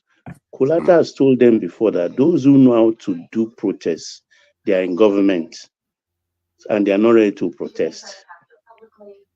So you people, if you've not learned from them, go and learn it. Not stay on cyberspace and be making mouth, annoying people, cussing out, and pouring vituperation on the whole tribe. They should continue, because the more they do it, those are children that has joined them will always come home back. That's all. Aja, carry on. All right. I think Prince wanted to come in. All right. So let Prince come in, and then Paddy, and then after that I move on to Prince. No. One might even one. Yeah, just a few seconds. It's not. Yeah, just a 1 sentence. Yeah. I just wanted to say to Baba that she did learn. The head tie she has on is a Yoruba head tie. That's a Yoruba way of doing things. So she's learning. She still got inducted into the culture, but I guess it's just some sort of subtle envy whilst trying to make social content. That's it. Yeah, I was gonna say, Chioma, she's just trending. She's just making a viral video. Is that your I mind? Is don't think. that your mind? This guy try to sneak back onto the platform. No, yeah, I don't take her seriously. She's just making a video to trend. That's what I think. Brilliant. Adale Koko, let's take you to Tinubu selling 3 to buy 2, the presidential fleet. Well, you see, maybe they are listening to us. I think we suggested it here. I don't know. Some of us here said so that I think it's Baba or somebody that was saying that they should sell this thing. Let us know how much they sell it, and then we know how much they want to buy the new one. So it's a good step in the right direction, but they need. I don't know in that article if they mention how much they are selling it and how much they want to buy the new one. Did they mention it, one man? They didn't? No, they are giving it to an agent in the United States to sell the 3.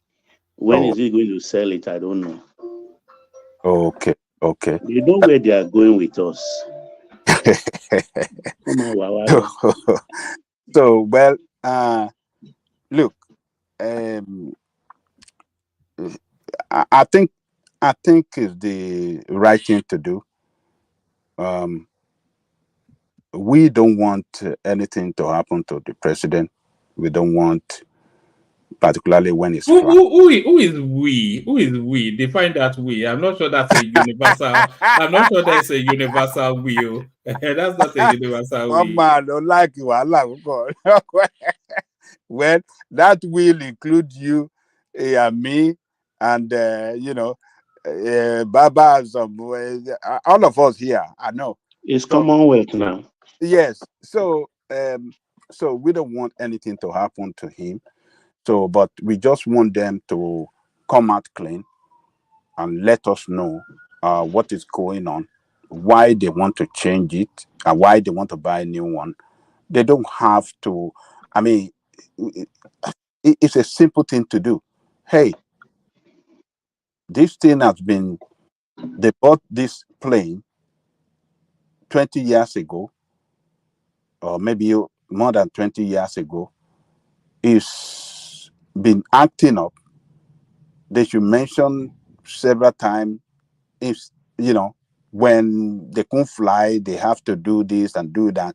So, and they've been advised by the technical the owner, the manufacturer. It looked like he has service is useful and durable period of that is assigned, period of years that is assigned to it. So for safety, we need to buy another plane, and then we are going to sell so this, so that whatever the proceed, we are going to use it to buy a new one and add so amount to it. So it is simple. It is now. It's not something that is too hard, but trying to keep things in secrecy, and you just want to do things and spend our money, our commonwealth like that, just commit it into. It's not like that. Borrowing debt and stuff like that. No, you can't do that. We are practicing democracy. We should be able to be carried along. That is why we voted them in. Carry us along in whatever you are doing.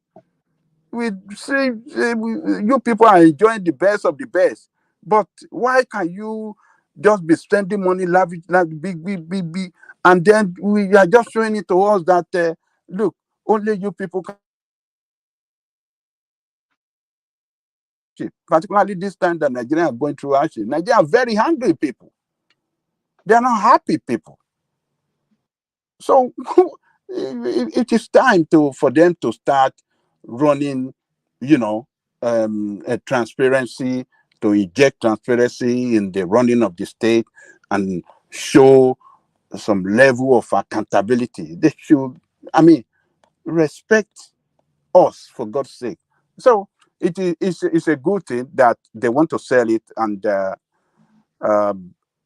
get a new one if they want to get a new one. But the last time, what he did, borrowing plane from a contractor that just got $1 trillion of contract from the government, that was very, very bad. The optics is very, very bad. So, and I hope they will not do that again. They look for a means to get, particularly the president should sit down at home. He shouldn't be flying everywhere until when he gets a new. There's no point in flying. What he has enormous responsibility in Nigeria to the job to do than flying. What is flying around going to achieve for us? He has flied enough. When he came in, he traveling there, went everywhere in the world, trying to woo investors, trying to show market Nigeria. He has done well. He said, just sit down until they get a new distance. Send your boys around. Send the Minister of State around. Him and the Vice President, you just sit down. They should just sit down. They have 4 years. They should sit down. Look, Aja, sorry to cut in. You see, this thing going around the world. When Guinness, the Geo, wanted to mess us up by putting up their 58% shareholding in Guinness, who rescued us? Toleram. Toleram has been in Nigeria since the 70s. They've been here. Yes. You know Aswani. Yes. Those are these Tolerant people now in Isolo, where they own that textile factory where they do Mokilabia. The money is the money is with us, and this aircraft, the underrating technology. People will follow it, track it. Those 3 aircraft, we will know who they sold it to. And I'm predicting here again that those 3 aircraft will end up in the Ikeja airport owned by a Nigerian. Don't worry. There is technology to track all these things. I want to know about Rafura. Shata, 19 years old, Tony Koda, will now be useful. Somebody will be making big money. Wow. I don't know about well, we continue to say our own, but what can we do? Yeah. So I think, well, it is good. Let them for safety. But before they get a new one, to just sit down and walk. Investors sees how our, industrialists, our manufacturers, how can government help them to develop and increase, expand, and increase productivity in that country? That is what that they should start looking. A country that cannot look inward for their, as a way of solving their problem, looking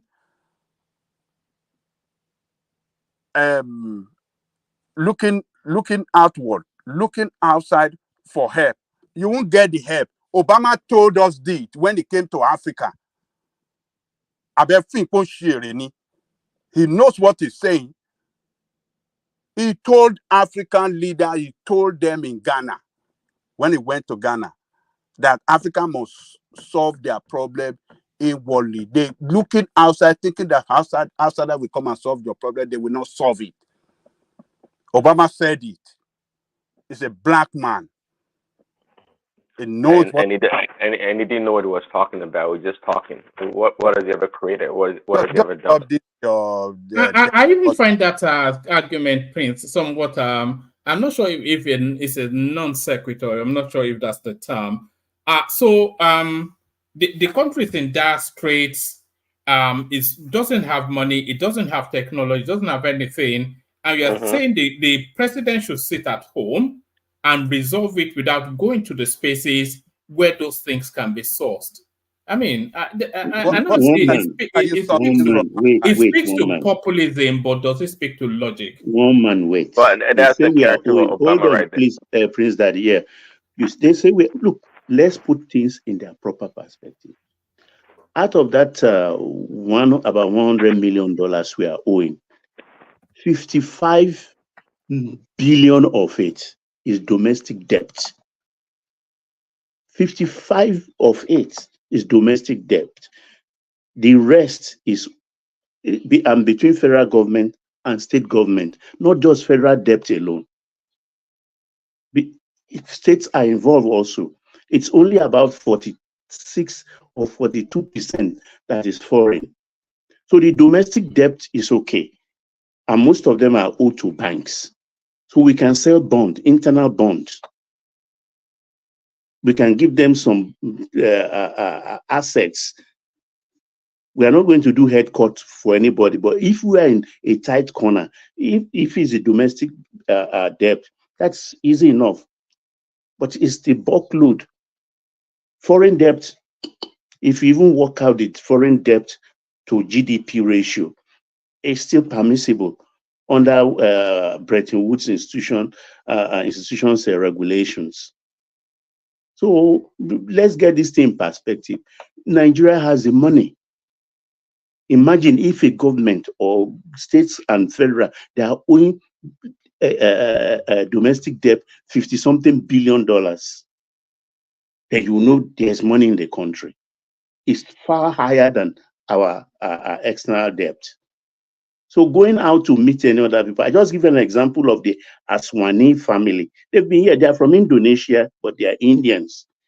They used to own textile factory in those days in the Soludo there. Oh yeah, very big. I mean, what I do? Look, if I tell you there's money in Nigeria, believe me, I know what I'm talking about. Before container economy scattered textile trade. So going out or anything, they will come. They will come. If we start doing things, they will come. We have the population. It's a manufacturer's delight. 200 million people. It's not small thing. When people start taking their whatever economic things they put in place now, they are using one card or the other, or one warrant or the other to buy things. The purchasing power will come back. And these manufacturers will be begging, queuing to come to our country. There's no need to beg anybody. We have the population. That's it. Please carry on, Aja. Please. We have not, Baba, not only the population. We have the capacity. We have the people. We have manufacturers, industrialists that have foreign partners. What are you waiting for then? What are you waiting for? Huh? If you have all those things, what are you waiting for? That is what we are saying, that the president and his team should start looking inward, supporting the local industrialists to develop, expand, so that they can increase productivity for the country. Are they not even saying their warehouse is full of goods they cannot sell because the purchasing power is not there? That's what we hear. So if you Barbara and Angelico, you guys are making things so nice and easy. I'm not making it. If they can look internally, then why do they even need Tinubu to do anything?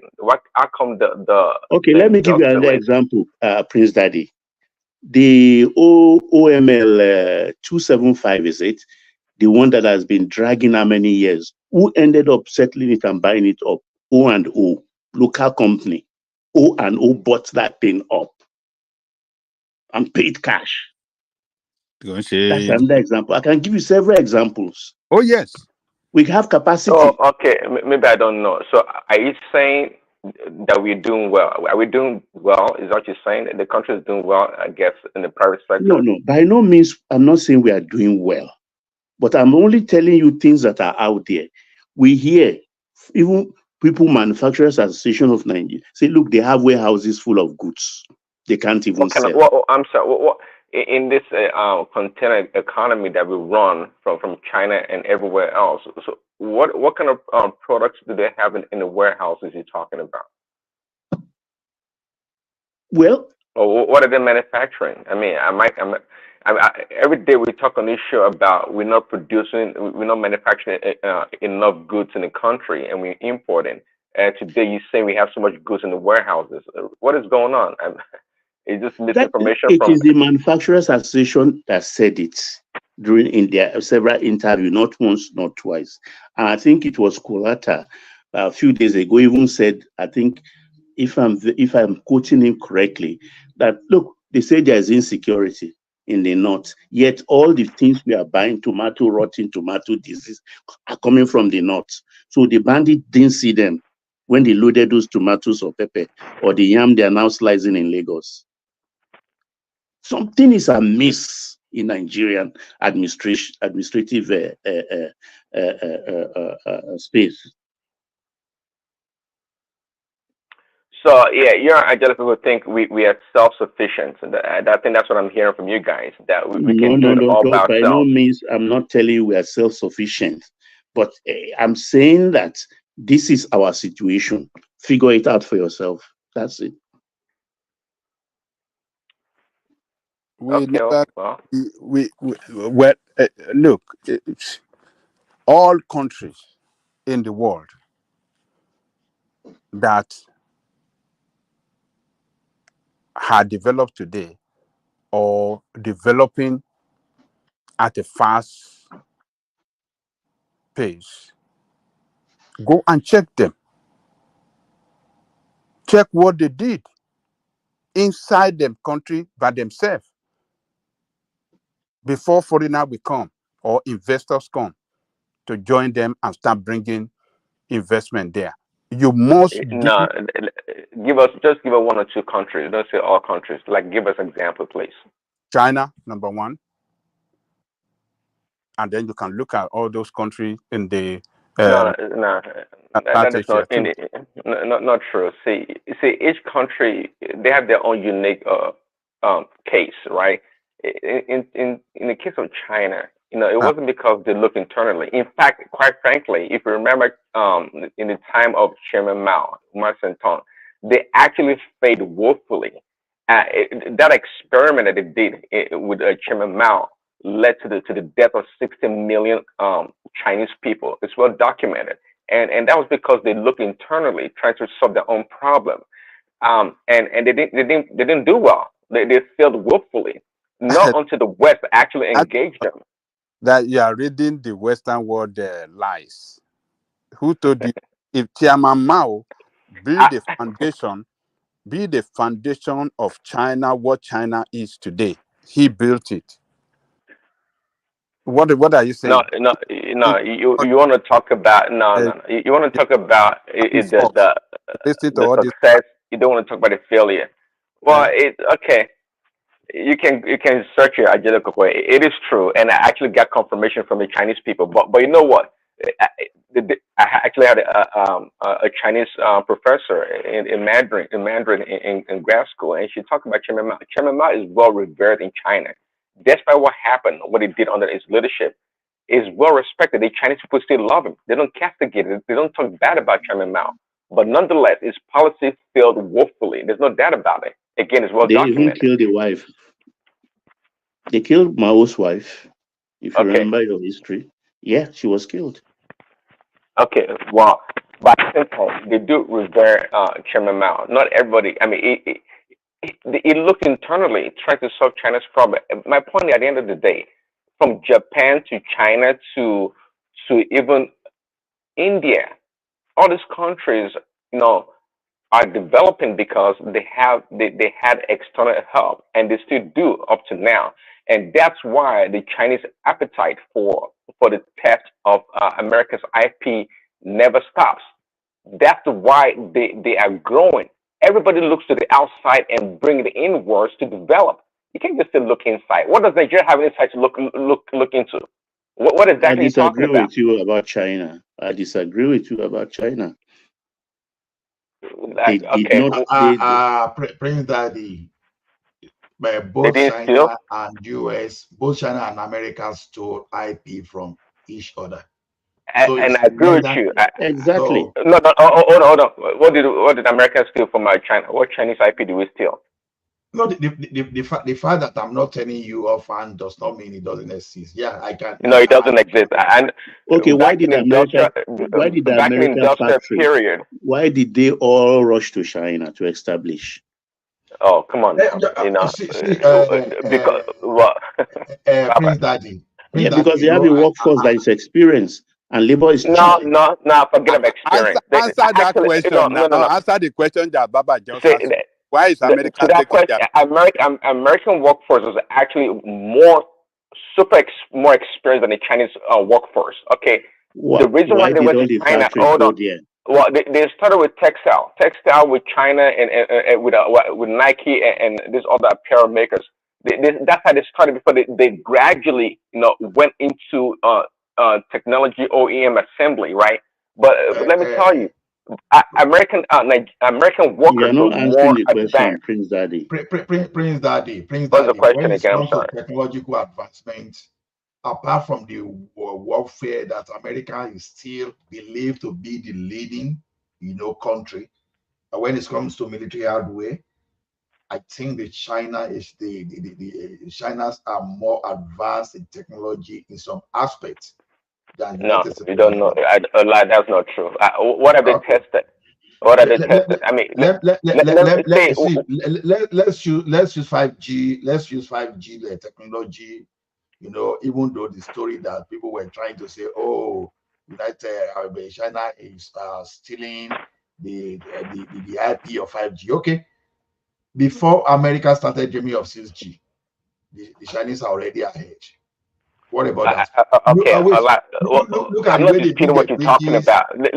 Listen, no. Before you talk about 5G and all this stuff, the Chinese, yes, they are growing rapidly and they're developing their technology. But let's look at where the source, the template, the blueprint, the technology, the know-how comes from. That's what matters. Because they build a 5G today. I share a document here like 5 or 6 days ago.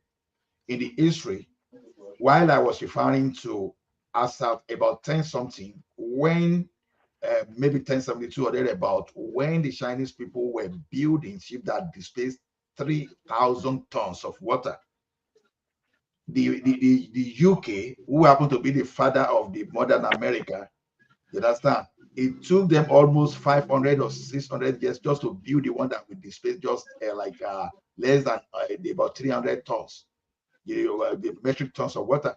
So the thing is, now between someone that was building a ship that is 10 times larger than yours, that was commanding 50% of the global economy. So what will you say? So historically, and this document, when you look at the document I forwarded to you, the researcher that studied these facts, and even Oyibo themselves, not Okay, the media. let's start with this. Now, simply building a larger ship and do something much bigger, a larger, doesn't make you really technologically advanced than America or other nations. But tell me this. Let's list like 10 or so technology or invention in the past, 10, 20, 30 years, and the countries where they came from. I think that would help us a lot.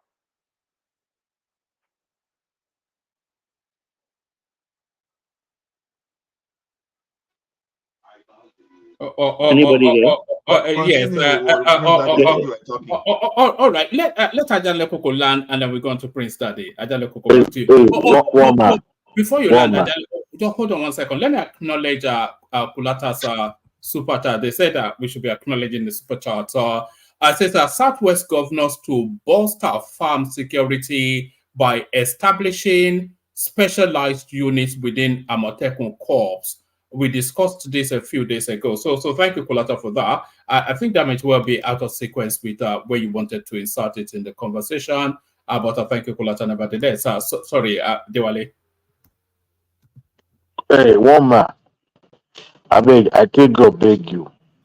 anytime you want to exit this show and Tuneja is the only one left in the house, do not let this guy take over this show. Any important show like that. Do not. It's like a radio. It's like a Please. tripod, isn't it? It's like a preacher on a It's pulpit. one-way traffic. Out of my business. Just be talking, doesn't want to. Please, I take God beg you. If it's your last person, especially when we have a good show, he's doing the same thing on Dr. Damage's show. That's why they always, cut him out. And he's experienced enough by now, so you shouldn't. He just can't help it. He can't help it. He just have to hear his own voice. He wants his own voice to be the loudest in the panel.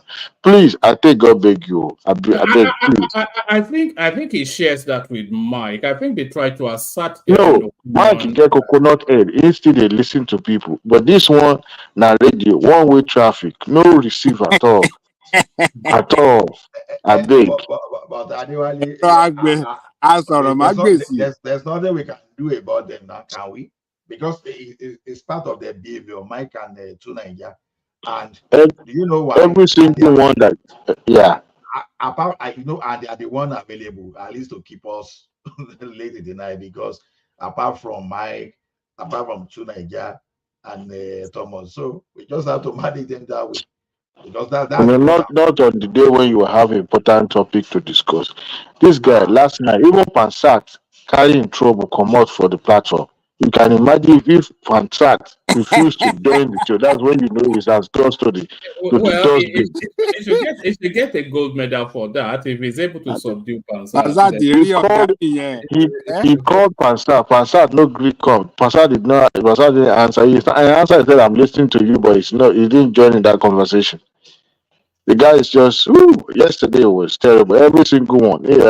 Paddy was on the show. He left virtually everyone on that show. I always watch the after hours back. He wrestled Paddy to the ground. You could see, you could hear the spirit so slowly ebbing out of Paddy as Tunaija continued to pound him with his gobbledygook and brouhaha, just jibba jabba, you know. It's the master mastery of jibba jabba. Just even Kulata, he wrestles Kulata. If nobody can handle Tunaija, it's unstoppable. You know what he does? He has this loud microphone, or should I say, whether it's microphone or headset. Yeah, I have to ask him where he gets that from. I want to upgrade, you know. Well, it's the most loudest in the studio, and once he speaks, it clouds every single voice. One man I used to have such microphone I can recommend for you. I will show you the picture.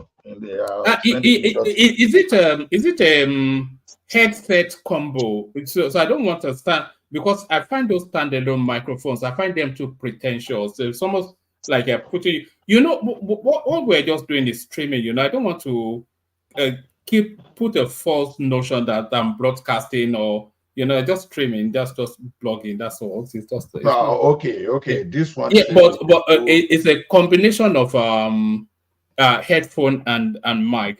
Like the one that Tunaija, but not just a microphone. Okay. This one for studio microphone anyway. Yes. Yeah. Maybe if when we hit the 100,000 subscriber mark, then I'll do that. I'll convert my garage into a studio when we do that. So we do that. Oh, my shed. Yeah, no, it's a garage actually. It's not a shed because it's meant for parking cars, but we just dump stuff there. But no, back to your Johnny Coco. So bring it home and then we're going to Prince Daddy. Okay. So what we are just saying is that before they get the new presidential plane, they should sit down and work for Nigerian people. Nigeria can only develop by Nigerian people. Foreigner will not come and develop your country for you. The China we are talking about, Chinese develop their country. A lot of way to develop the country. Number one, you have to give education to your children and support the industrialists, the captains of industry in so many industries that we have. Let us identify them, know the support that they deserve, give it to them, and let them grow. Private organization, they want to succeed, but you cannot continue to implement policy or rolling out policy that kills industry. No, it is time for them to even see it now. Look, yes, some people are leaving. How can we take over?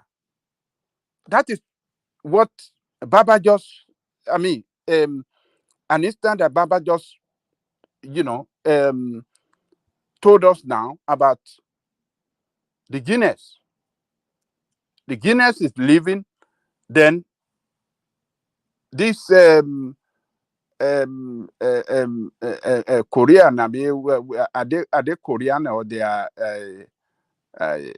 they Lebanese that have been the owner of what you used to know as Aswani thing? They bought it over. We should be taking over all those industries that those foreign investors are. Yeah, but Ajale Koko, nothing prevents you now. Is there anything preventing, not you personally, but Nigerians who are interested?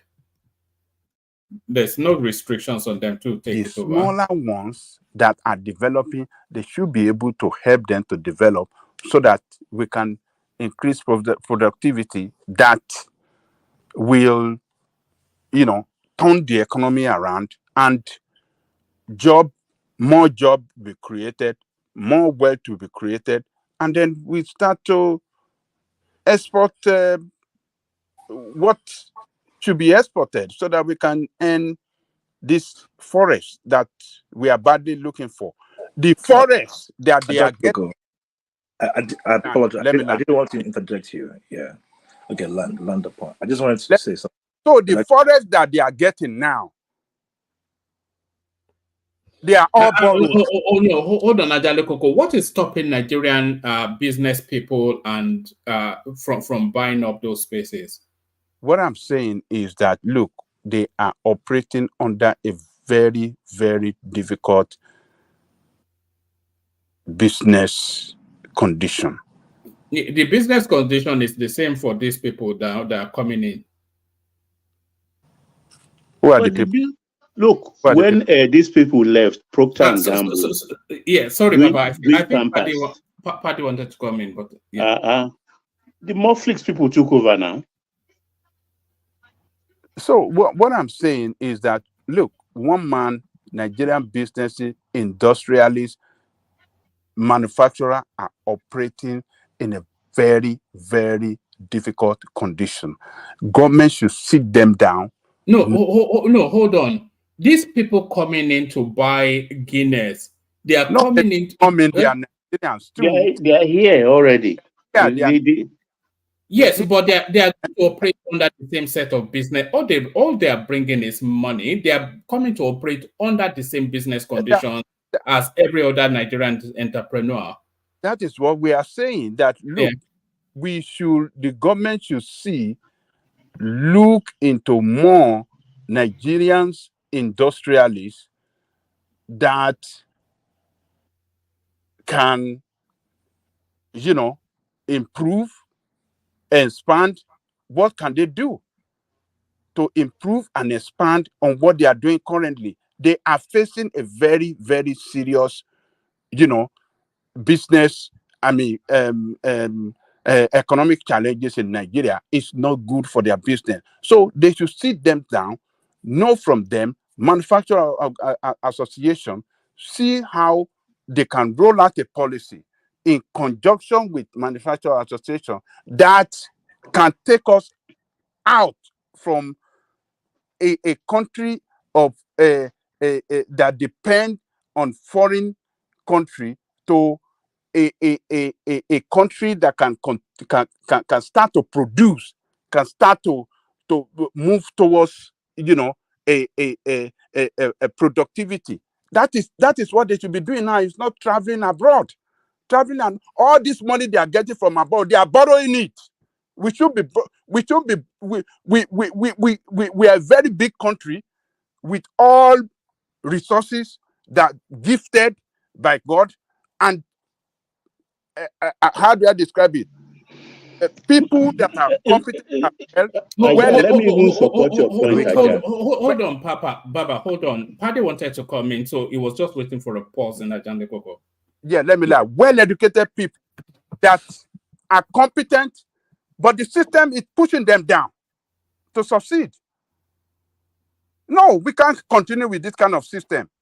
It's a killer system. This is an area where they should come in and start solving it, making it, an enabling environment that and business friendly, that and that is the only thing that can turn around the economy of the country. All right, Paddy, and then Baba. Yeah. Thank you, one man. I'm sure by the time you leave for tonight, no one will allow me here getting the voice in. I think Ajale Koko is filibustering for the most part. What he typically tries to go against is what he's supporting. He's a socialist, but he's clamoring for capitalism. Everything he said tonight has been capitalism.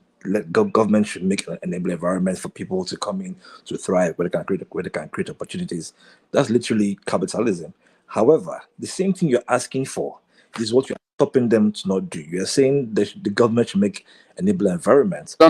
You are getting. Hold on, Ajande Koko. Let me stop him. Hold on, woman. Stop him let now. me stop him. No. It will continue. It will continue. But the spilling is saying what I didn't say. I didn't say, create this thing for foreigners to come in. I said they should support Nigerian businesses. They should support Nigerian. I didn't mention foreigners as well too. That's what I'm saying. I didn't mention He didn't say foreigners. Yeah. Exactly. I said I'm speaking about the companies. You're asking that the government should make an enabling environment for these companies to thrive. Those companies want an enabling environment. What are enabling environments? Infrastructures, good roads, good network, good lights, Medicare, opportunities for the people who are going to work, provide healthcare. Those things the government does not have the funds. They have to borrow to make this enabling environment for those businesses to thrive. It's a trifecta. So if you're saying they should sit down and find money from within to do the things that the capitalists will not do. We can't always have capital. I mean, Telegram will not build your roads or highway for you all the way. The government are the ones that will build roads from maybe Niger State to Lagos so that they can bring in barley and then they can brew their beer in Lagos or Shagamu or Oregon or wherever. Those things. So that money to make that road, we don't have it. We'll borrow it so that those companies can thrive. That's like the very fundamentals of being able to build a structured social environment. That is what they are doing. And I just want to chime in again. Guinness is not leaving Nigeria. Guinness was never going to leave Nigeria. It's Diageo that's leaving Nigeria. Diageo bought shares in Guinness Nigeria. They are tired of their shares. They are pivoting their business into more of the spiritual, spirit realm, high brand alcohol realm. And then they sold to a company that's also in Nigeria. Why we keep hampering us though Guinness, in fact, Diageo owns the Guinness brand, international brand now, and then they're still going to retain the Guinness international brand in Nigeria. They're not leaving. Consumption, yes, the investment dipped in terms of conversion rates, but consumption has never reduced. All right. So that's what I said. It's just echoing to populism. It's kumbayaism sometimes. Ajande Koko does. Enabling environment, structured whatever. What Ajande Koko is trying to say is this. Look, the tariff, in a situation like this, I believe the government should lower their tariff. And like I suggested a few days ago too, maybe about 10 days, a week and a half, I said, look, let's peg the exchange rate for import duties at 900 permanently, at least for the next 1 year. Because this yo-yo of exchange rate to declare your goods is not good for the economy. And particularly, they should look on the side of local industries like the pharmaceuticals, like Emzor, for instance. They should help them to negotiate those primary drugs that we need that they don't have the license to manufacture, like the asthma, the pump of asthma and things like that. In Inhaler. India, inhaler. Indian did it. So why can't we do it and lower the tariff for them so that we can have more of these pharmaceutical products manufactured locally? It will even save our citizenry from the vagaries of those fake drug importers and stuff like that. So there are many things they can put in place that will help local manufacturing to thrive, at least in the next 18 months or thereabouts. Lower things down. Because like the concession, the other time I talked about Dangote constructing the Apapa Oshodi expressway with concrete. I mean, it uses tax to replace that.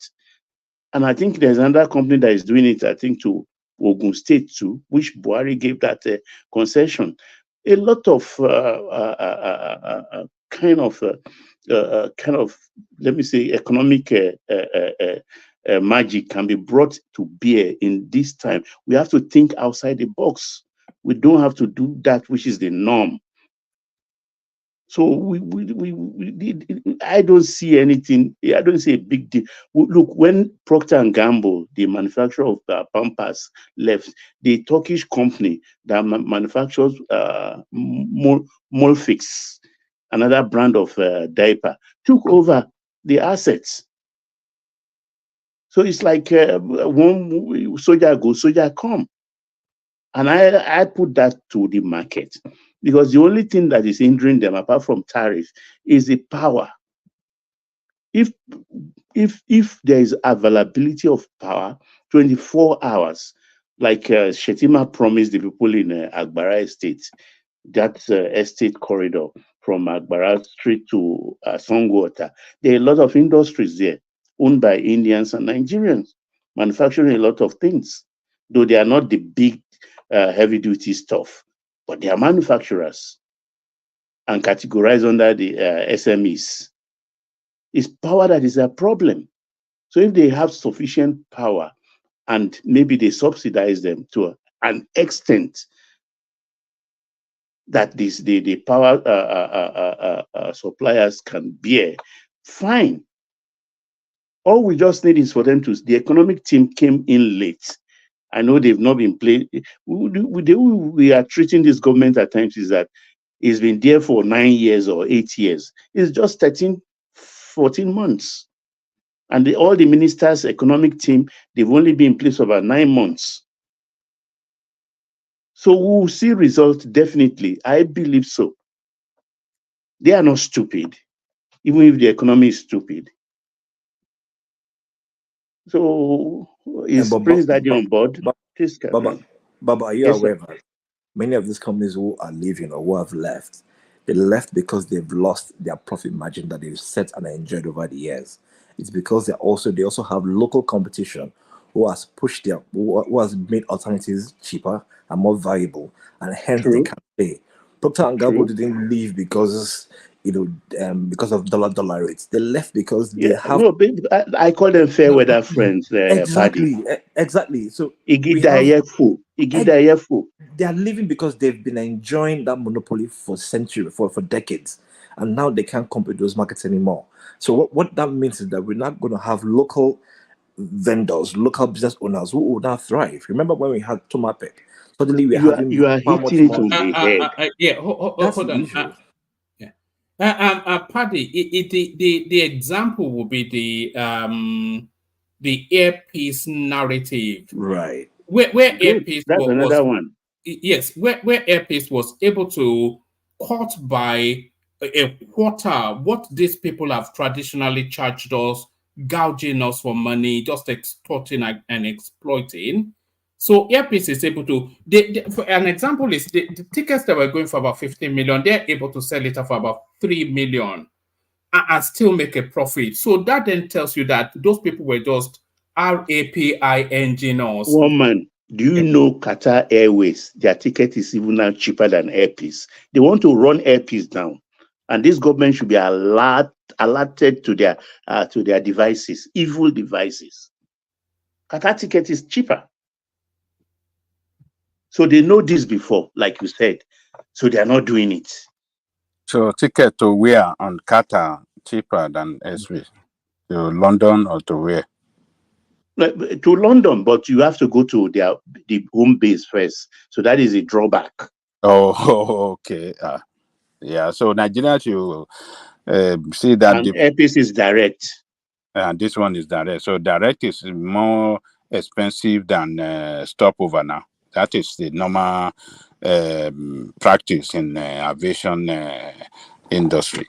You know, direct costs more than stopover, 2 stopover, or 1 stopover. But it's rock bottom they are doing because it's a sovereign state, so they have sovereign wealth backing them. There is no problem. I'm sure Keyamo it comes from a tradition of Ganifa stubborn, so he knows what to do. We'll protect our own industry. We'll protect ourselves.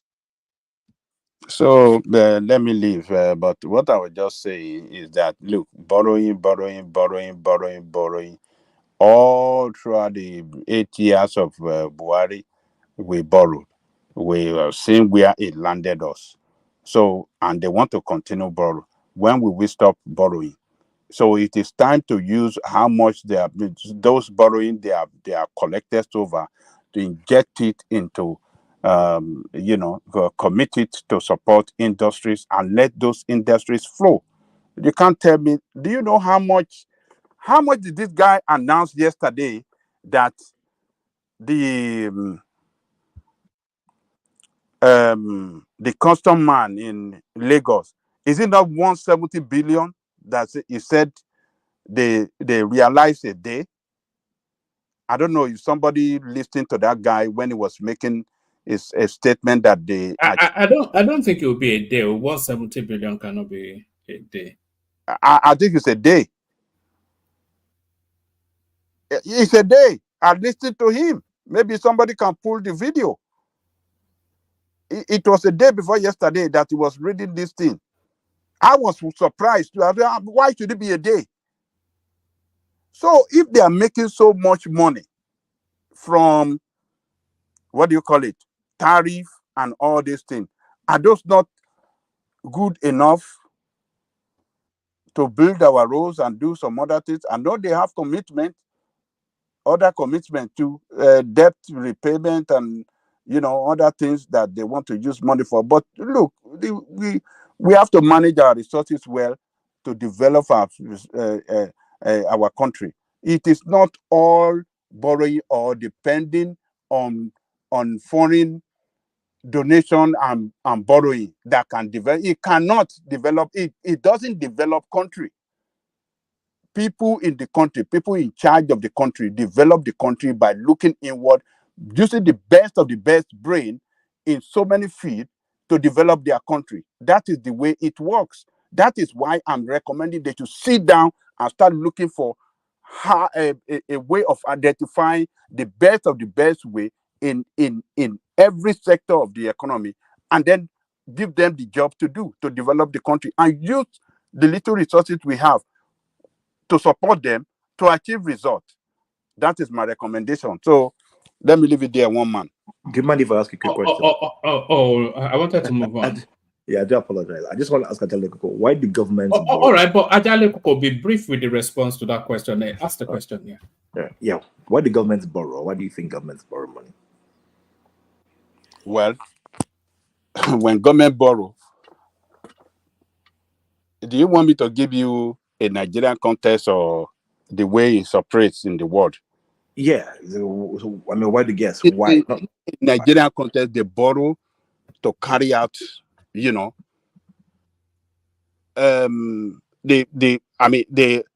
borrow to carry out some function, maybe to build some infrastructure.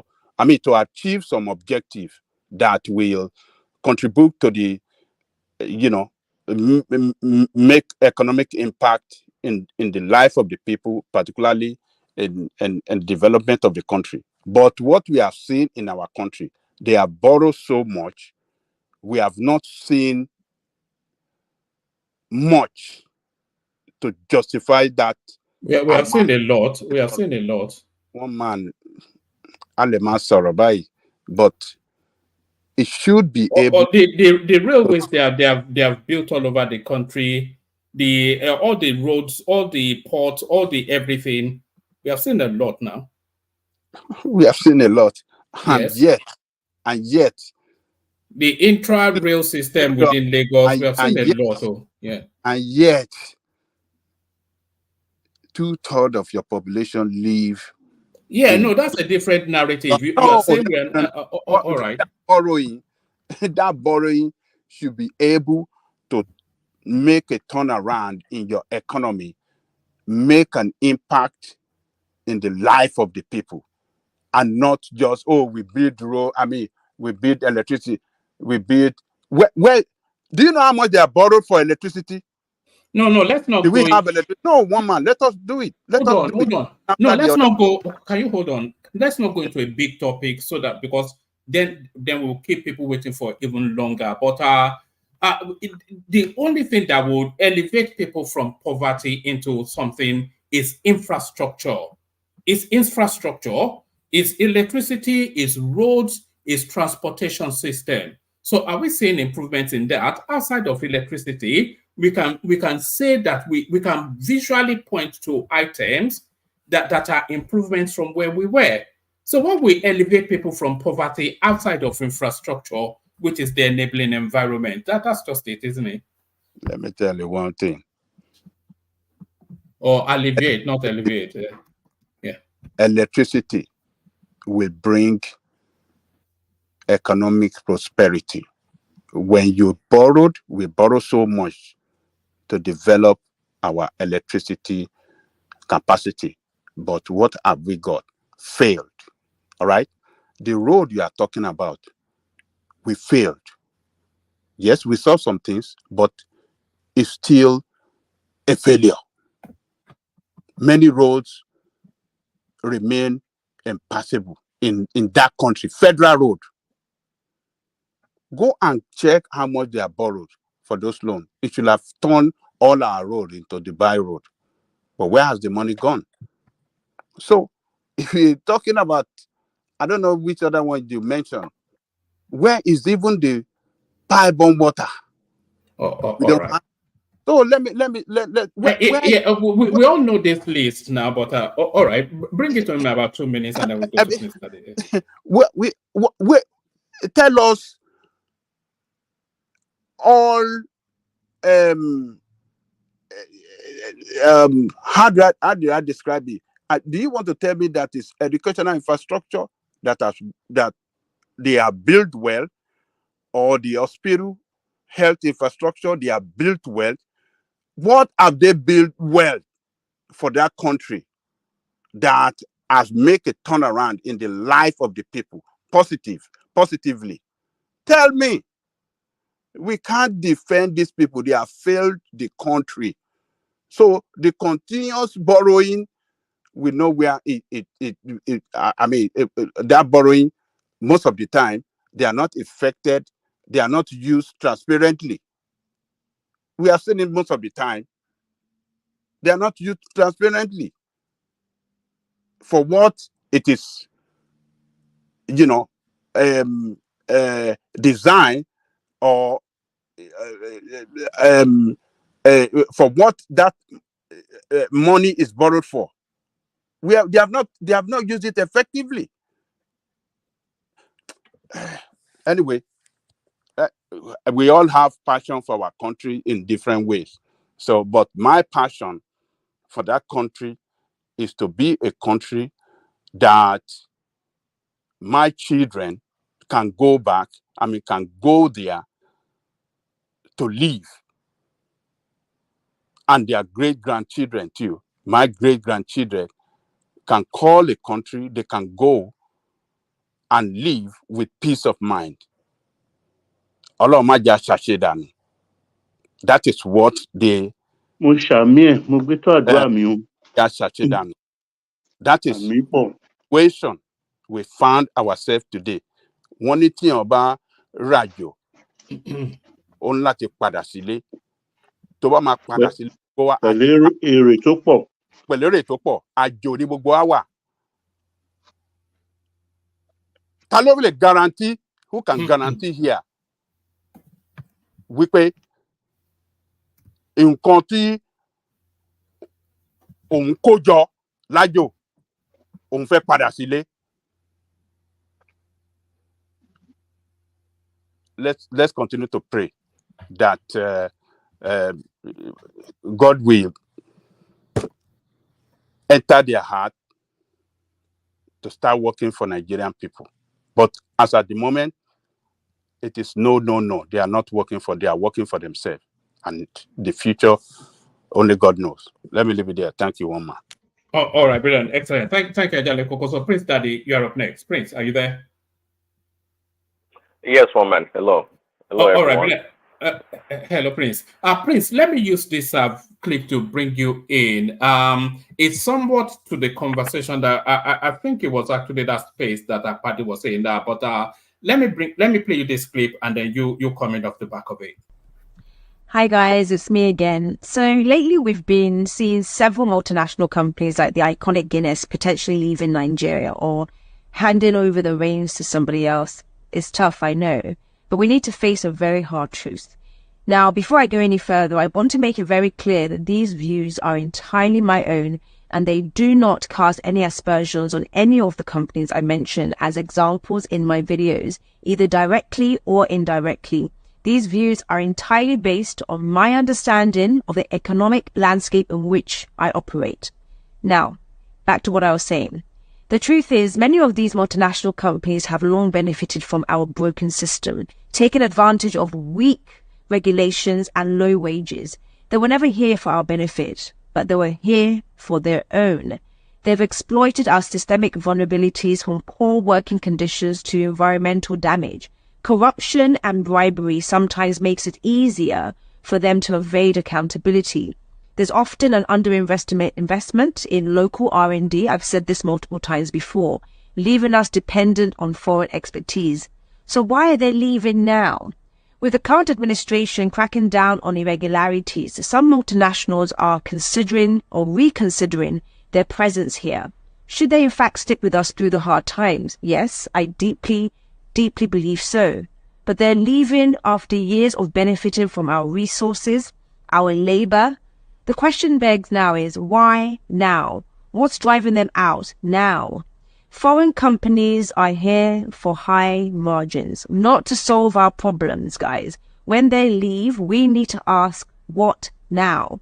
What have we learned from their presence? And how can we use that knowledge for our own benefit? It's time for Nigeria to wake up and take our own piece of the pie. When Japan, the US, and Germany began training the Chinese, they didn't bet on the student becoming the teacher one day. China ensured that it benefited long term from those investments and those opportunities. Why can't Nigeria do the same? What have we learned from Guinness being here since the 1950s? And how can we harness that knowledge towards self-reliance now that they might be leaving? What are your thoughts, guys? I'm super curious to hear from you. My thoughts are your thoughts, lady. All right, Prince. Pick it up. What are your thoughts, Prince? Well, I mean, businesses, of course, they all, just like you said, for high margins, and if the business environment is not conducive anymore, or they can't afford to take a risk in that environment anymore, they take their leave. So I mean, it's not a big deal. In fact, what she's talking about, the Western companies do the same thing. We've talked about that on this show before. American companies, living in droves from American cities across the country, going to other countries like China and India. Why? Because of the low wages, because they have lax regulations, environmental, weak environmental laws, and that's the nature of the beast of capitalism. so there's nothing new to it. But now specifically to why she didn't tell us that. I don't know if she knew herself. To the reason why. Yes, Guinness, I was rather disappointed with how she ended. I thought she had something to offer that was insightful, but yeah. What she said is pregnant with meaning, one man, and it's very insightful. You have to flesh it up yourself. No, she described a problem that is already known. Well, she didn't offer anything. She simply laid down a classical reason why businesses would embrace a community or a country and why they would exit the market. That's what she pretty much laid out. She was saying, did we learn anything from them before they left? Exactly. So we can take over and continue in that trajectory and even do better. Play back again and listen line by line. Well, no, she just offered, what do you call that? Some antidote, some flames, I don't know, reason. No, but to quote what she said, and she talks about the reason why they enjoy the Nigerian space. Obviously, just like I said, the same reasons why American companies go to China and other places are the same reason those companies came to Nigeria, because they have weak, lax regulations. That's part of the reasons. There's corruption. They can bribe their way out. American companies are bribing China too. Believe it or not, they do bribe. They have to bribe. So it is the nature of capitalism wherever it exists. Companies, they are they only they have fiduciary duty to their stockholders, essentially, and if they can relocate their business to a different environment for better profit, they would. And sometimes they just want to reduce the risk in operations, and they can exit. Nothing against the lady. I mean, just simple stuff that she offered. She didn't tell me much, which I also don't know the answer. I don't know the reason why. I know. Is it Unilever? Is it Unilever that left? Sorry, Ola. I think Kandu wanted to come in.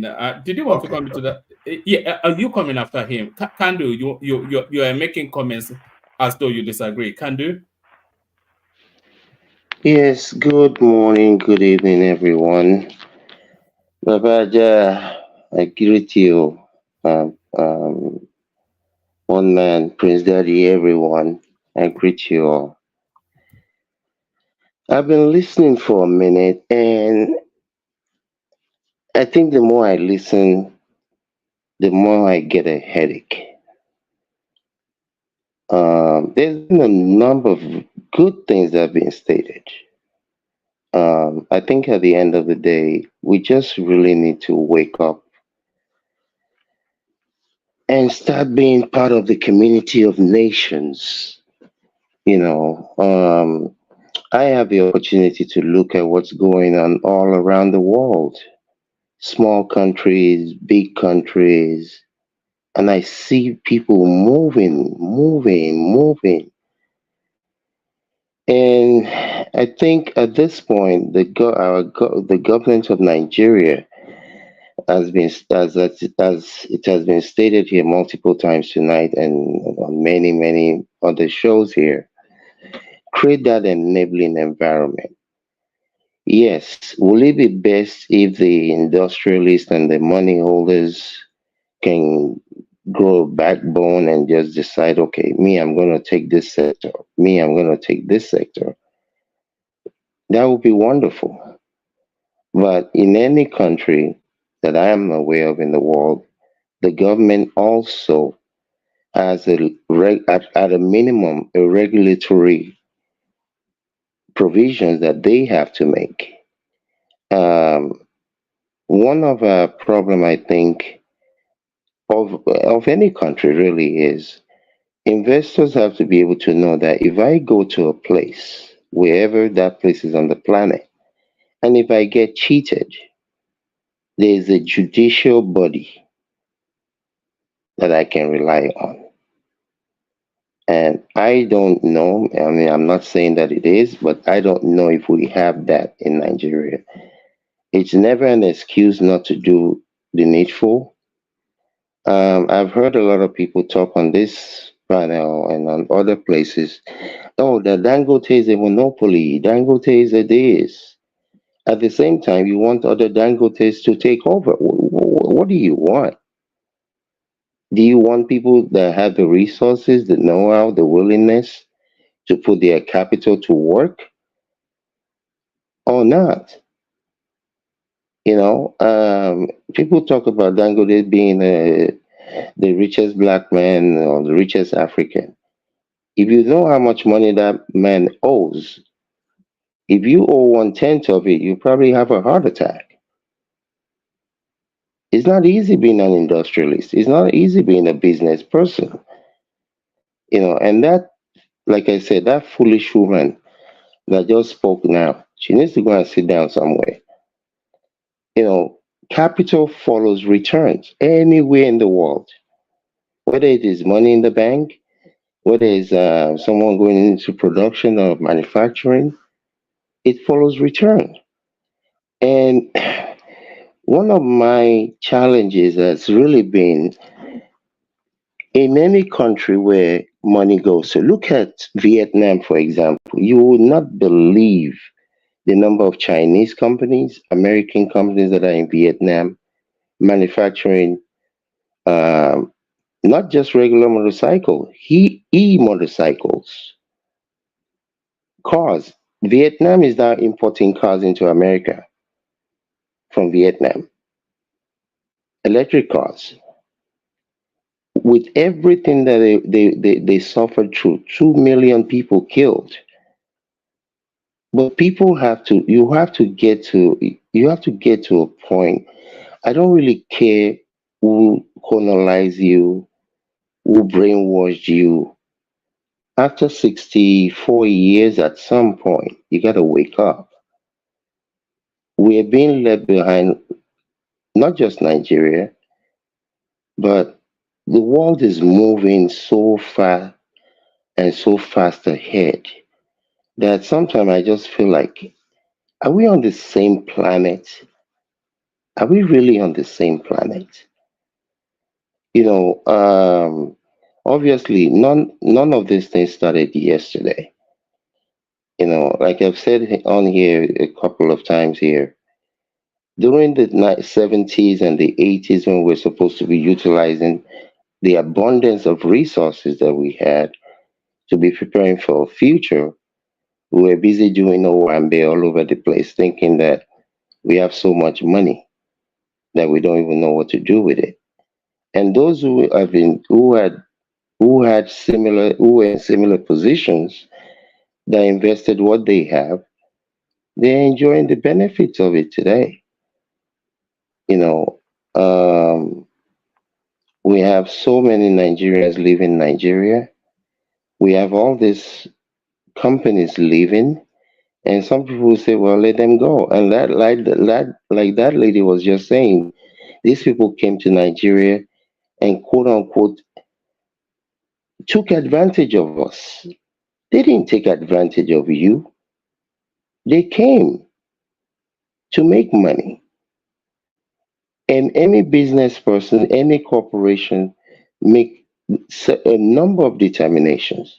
If I am Dunlop or Guinness or whoever, and I was selling whatever I was selling 7 years ago,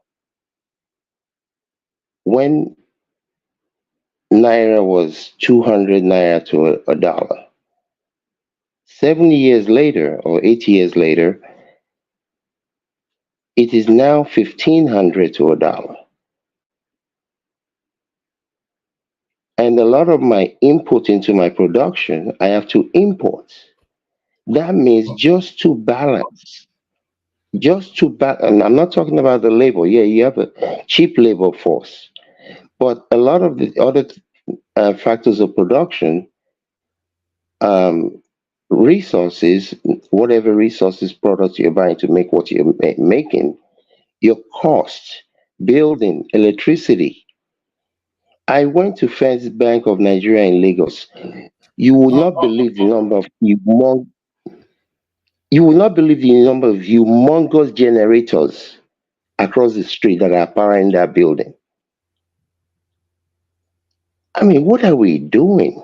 I mean, we make it seem like electricity is some eighth wonder of the world. All right. It's not difficult. Can do. Wrap it up. I thought you wanted to speak to this latest clip. But Oh, I just may I correct two things, or just let him know about the judiciary, and also what's the other point he mentioned? The yeah, profit. Baba, we have to get back to Prince Daddy fairly soon. But Okay. Okay. Oh, I'm sorry. I thought his daddy was done. Oh, well, no, no, to no, the no, lady. no, no. I thought you were having an interjection on that lady. I didn't know. Oh, sorry. I didn't know. I didn't know. I would not have gone that long. Let me mute myself. I'll continue to listen. All right. All right. Prince, back to you. Yeah, well, a good submission from a can do.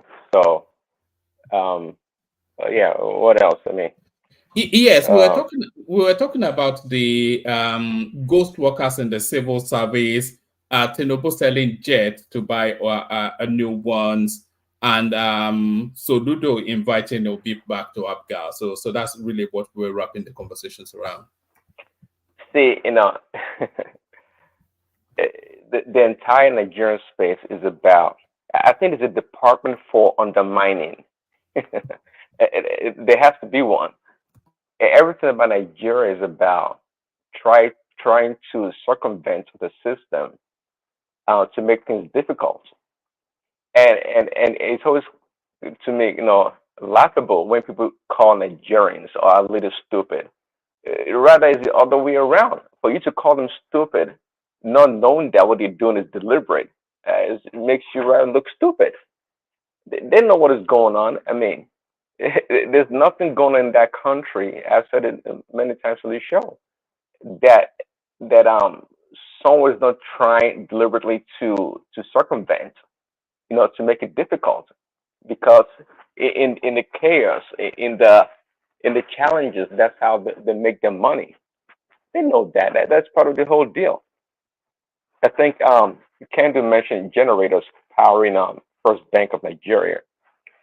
See, one time I had a conversation with this German guy, and what he does is sell this large, I guess you call them industrial generators, to banks or businesses in Nigeria.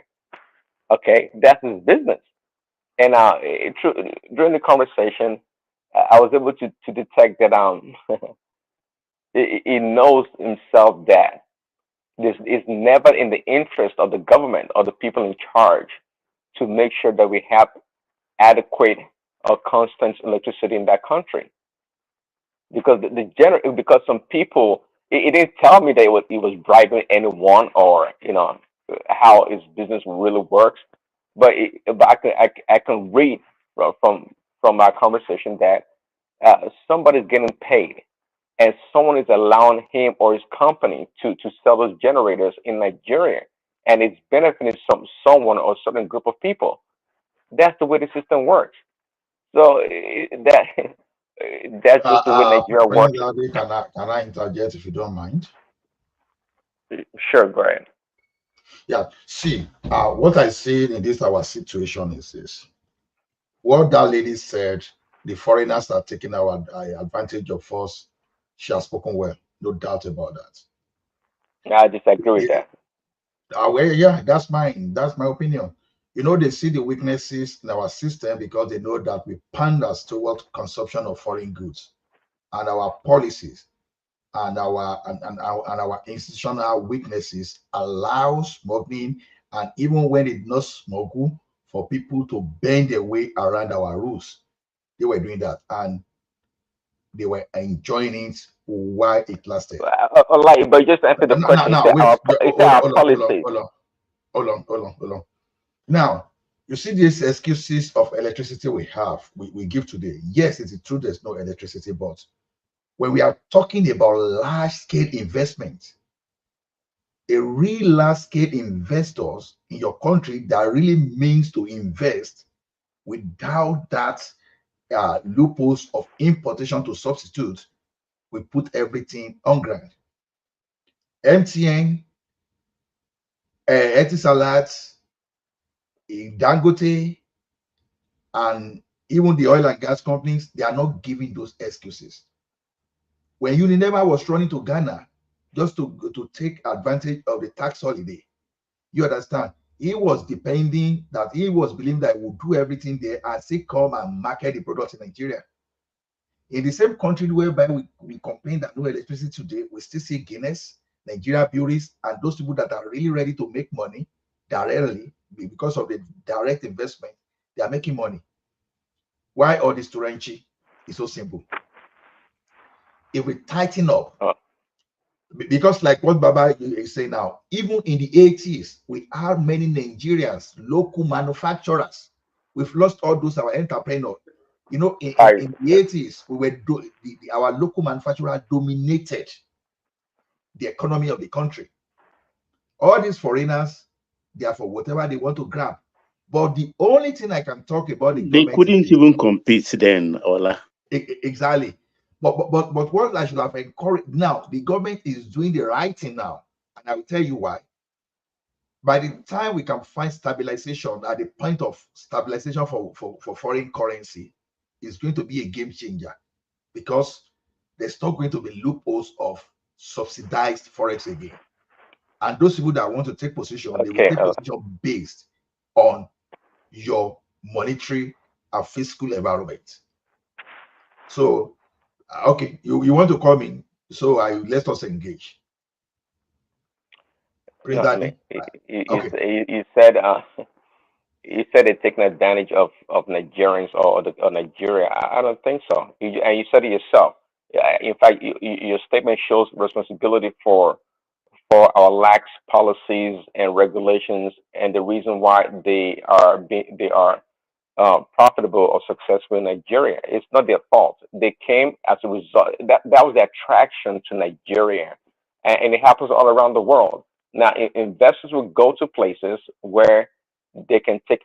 Let me tell you, by the way, American companies, quite frankly, are the number one.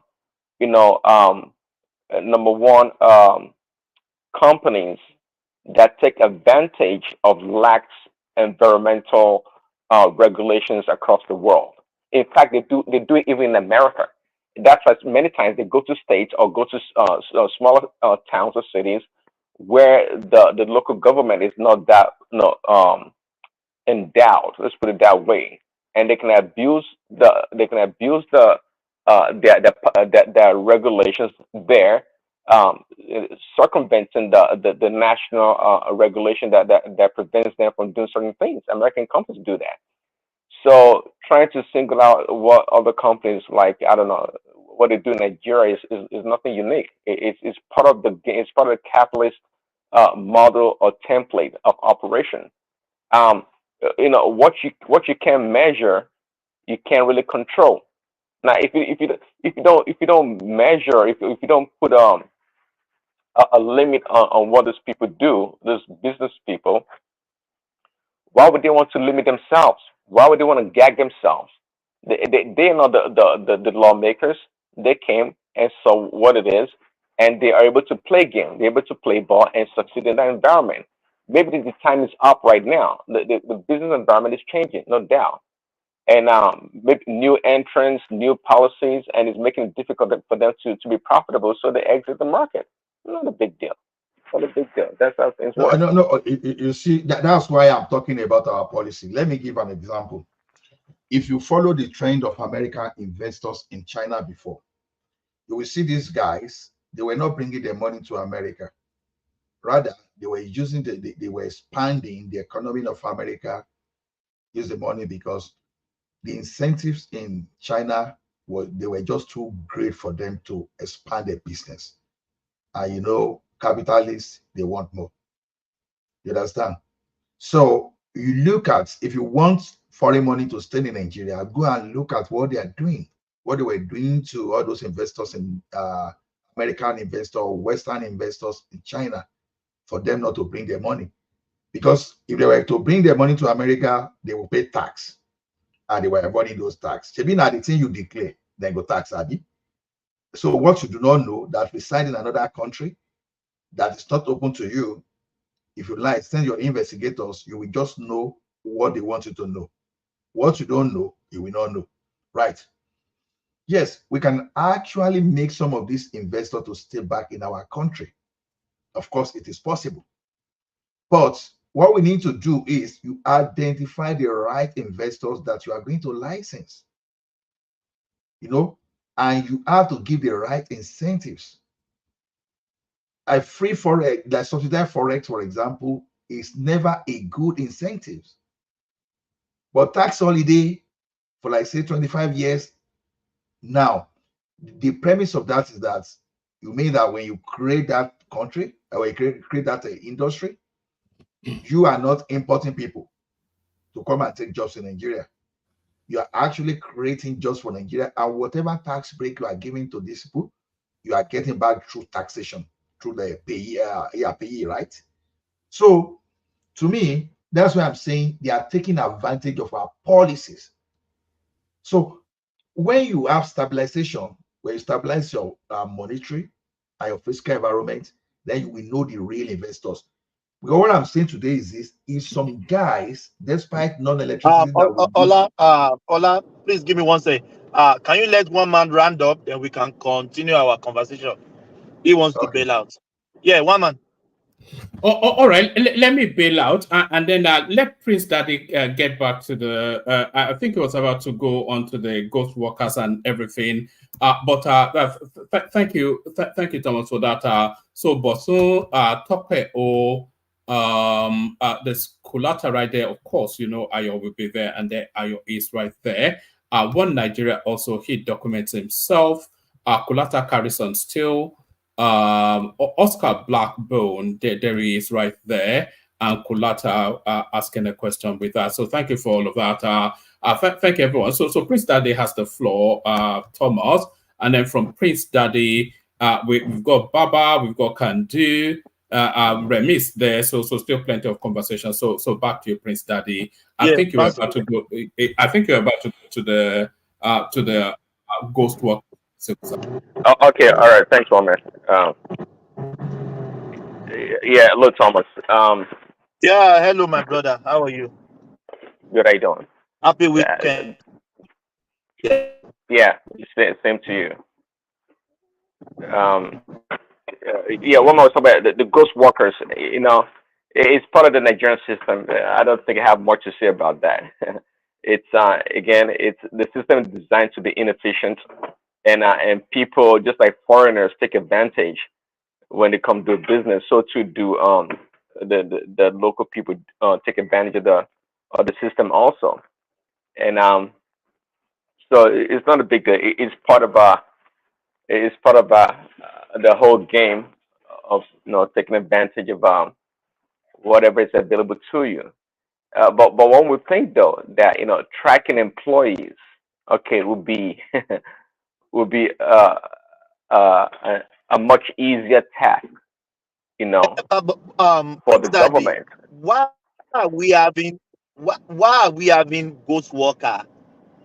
Is the number of the worker working, living, are they not documented? Or is the work of the government creating ghost worker for themselves to siphon money? Well, according to what people were saying earlier, it's a combination. It is a combination. There are guys that are supposed to hire people or look over the employees. They are in cahoots. In stealing from the ministry or wherever they work at. So it's I know Angelica would like to defend these government workers, but they are the bane of Nigeria in a lot of ways. Of course, with the leaders, with the Nigerian leaders themselves, the politicians. Prince Daddy, can you give me 20 seconds? Yeah, go ahead, Remy. Who wants to use 20 seconds? I didn't let me. I beg, give him 5 minutes. No, I'm not going to spend it. I think the problem with Nigeria is the mentality of worshipping money. When a society descends so low that when they give you a position or you find yourself in a position of authority, the society expects more from you. They don't know, they don't ask questions, they don't decide how much is your salary. So the problem, most of the civil servants, you go around Nigeria, you will see a level 14 or level 15 officer building several houses, riding luxury cars and so many things like that. People don't ask questions. People are just thinking, where is get to this position? And for him also, to satisfy his desire, he has to find a way to make that money, whether by any means. So that is why a lot of ghost workers are coming. Actually, I try to say the truth. Most Nigerian civil servants, they don't really do the work. They don't really put in the work as expected. But to corner the system, they are good about it. And when those governors come in, they are in cahoots with them to also siphon the resources of the state. Thank you, Praise Daddy. Yeah, Remy, you see one thing about that is this. It's not only Nigeria they worship money. Let me tell you for that show, for sure. You know. That is why you see some people, when you are rich here, you have to be very careful the type of girlfriend you have. Otherwise, the next thing, when you are in your dates, it can lie against you. And you are always guilty when you are mad, especially when you are rich. And they can sue you for money. During the winter, some people can intentionally go and fall down walking along the walkway, your walkway. If they see you, maybe you have like 2 or 3 cars, so that they can sue you for money. So the thing is, they worship money everywhere. But how are these people combating the menace is the issue. They put control in place. So when we are saying we cannot control, we cannot track. Now, if these ghost workers are prevalent in Lagos, then I'll be worried. But what I know is this: Tinubu managed to eliminate those ghost workers. I want someone to tell me that ghost workers exist at this endemic level.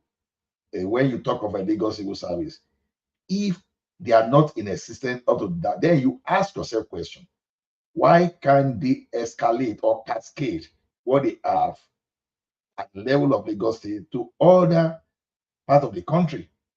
So if these guys are mainly the federal and not the states, how are the state government, how are they able to manage their own ghost workers? That when it comes to the federal level, they cannot manage. So those are the things that we need to look at.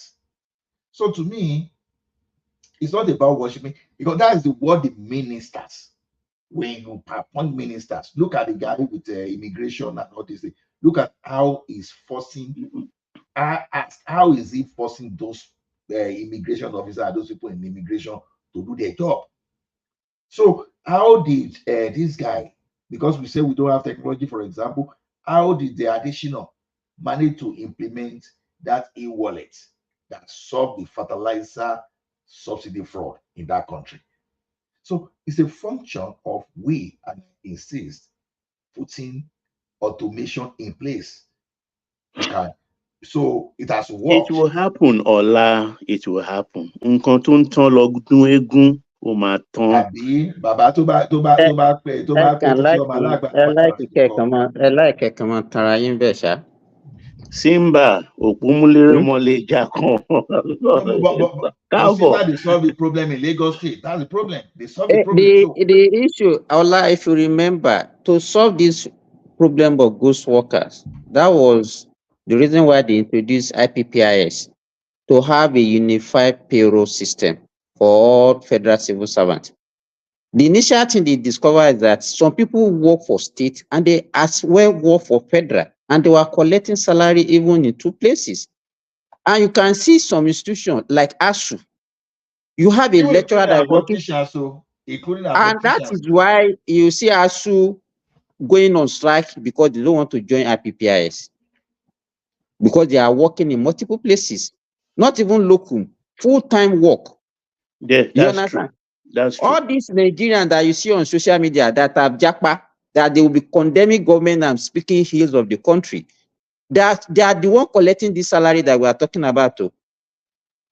And you know, and that is why when we talk about Nigerians, people like Ajale Koko, we come at us and say Nigerians are good people. Why are you looking for Baba's trouble now? You know, Baba has gone to eat now as usual. You know, Baba like come back soon. Continue, Simba. Baba,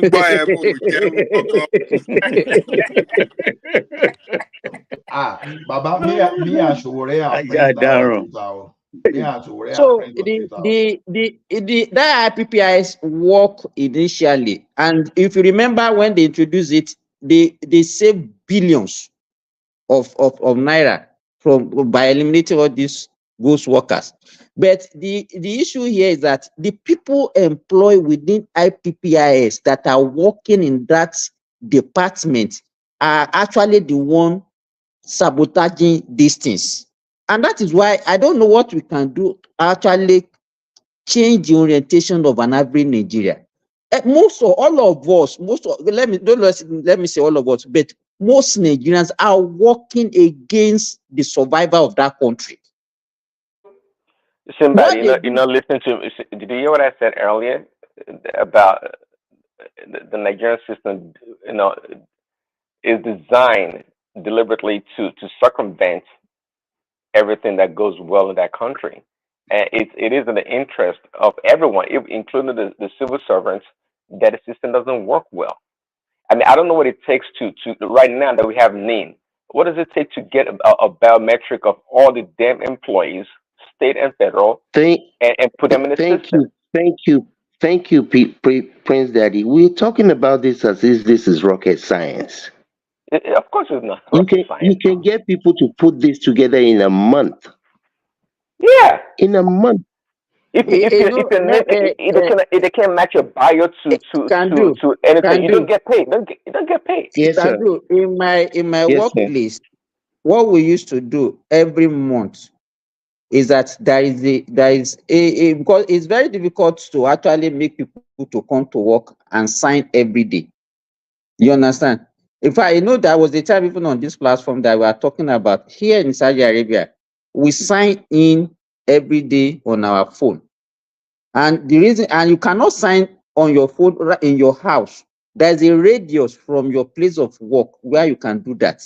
You sign in, you sign out. It has a locator. It has a locator that tells where you sign in at. Yes, it has a locator, exactly. You understand? Allah was just telling us this, so what you are telling us. I said this thing earlier here because that app that you are talking about is just a very cheap app to build you, honestly. All those apps. And even here in Finland, in addition, they gave you a work phone. And that work phone, your supervisor can locate you anywhere in Finland. There are many ways. And you are lying, you're at work, you will know. Remy, there are many ways you can do that. Even if you don't want to use your phone, your email, you will start creating email for all those workers you see. For those people that have this is a work phone they give us. This work phone, you can sign in there and they will know where you are signing in from, even if it's your mail. It's so easy. Signing from America. Let me give an example. We have Apga now. There's a company called Feed Nation here, and there are so many apps. If you are going to, there are some situations you are going to client side. The client, it's possible for the client to have prepared their computer, and you want to be smart. I want to sign in and sign out from your app. The app will automatically capture that you are not at that location. And whatever money you want to claim in some of those kind of apps, it will just take it off your payment. So there are apps. It's actually grounds for termination. Exactly. So the thing is, this thing is not difficult. Most of the app that will do this thing, because they package some of this app into business. That is why most of these apps, they are very easy apps. Some of them are not even more than 1,000 to 2,000 lines of code. And any that people. That goes to what Prince Daddy was saying. I mean, and I think there's been a number of people that have said that on this panel. Why are we like this? I think somebody was saying that one time that they need to examine our brain. I mean, why are we like this? Give me 30 seconds. I just want to analyze something. Yes, I have I'm going to work in 1.5 hours. We'll be shutting down. So if Mike didn't show up or 2 Nigeria didn't show up, we have to shut it down 1.5 hours time. So let's maximize the interjection. If you can seek your indulgence, we go back to Prince Daddy. So Remy, Simba, and those ones that just came in that can speak. Maximize the interjection or minimize the vessel. Minimize it. Minimize it. idea, Okay, Thomas. No, let me clear something. Ola can No, take no, over. no, Thomas. No, If no, you no, want no, to no, no, go, no, no. please That's what I send want us. to say. Yeah, if If Mike you want to go, or please send Chunaja us to didn't the background. show up in 1.5 hours, I have to shut it down. I'm going to work. No, Yeah, please throw us to yeah, the background. Don't just yeah, lock us yeah. all out. That's all So right. Yeah, just this let's put weekend. Prince Daddy. Can you speak on Peter Obi? What do you call it? Soludo calling Peter Obi back to Apga. We know he's Yeah, not going to go back. You know him. He's not going to go back.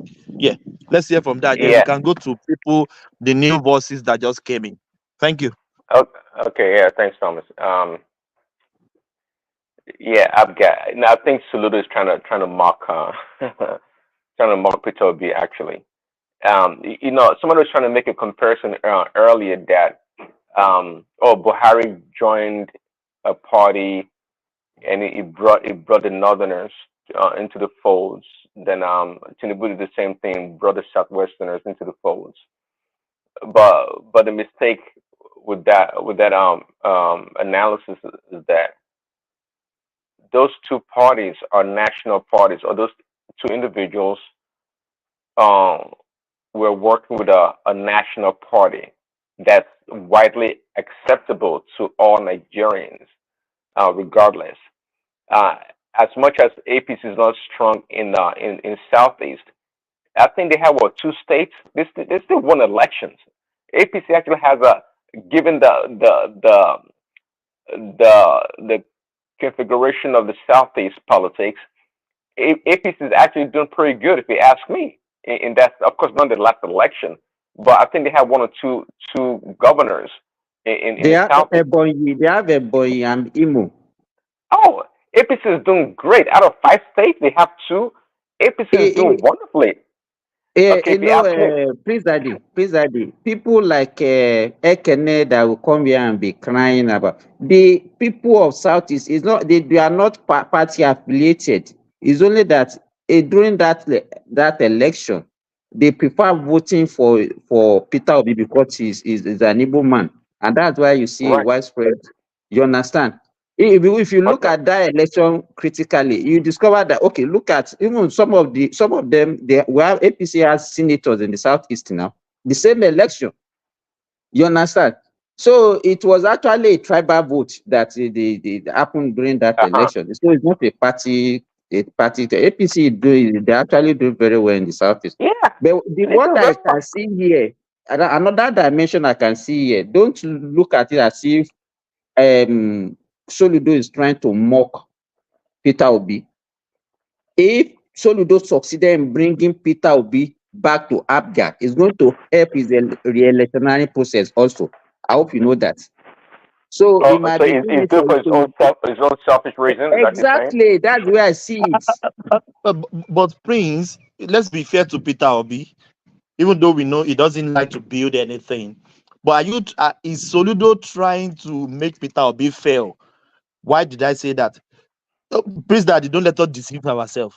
Apga cannot win any presidential in Nigeria for now. Exactly. Yeah, I don't let us deceive ourselves. That is the truth. But if he's calling him back to Apga, that is the template for failure, isn't it? Exactly. It's like he's trying to cage him. He's trying to cage Peter B in Apga. That's exactly. That's where I was building my analysis too, actually, because we all know Apga is strictly a regional party in the Southeast.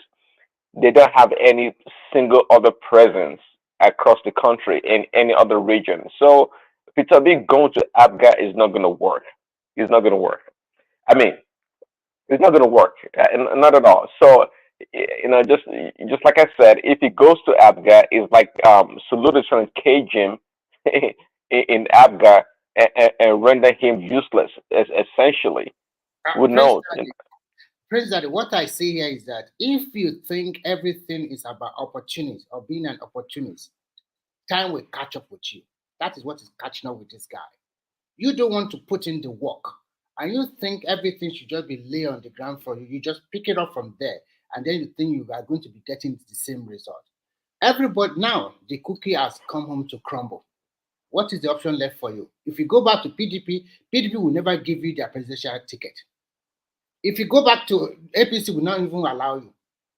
Now, if you go back to Apga will not give you nothing. Apga cannot give you nothing. So which party can you go? So as a man, sometimes you have to be a man. Float your own. What you are talking about, Buhari and Tinubu, they float their own party.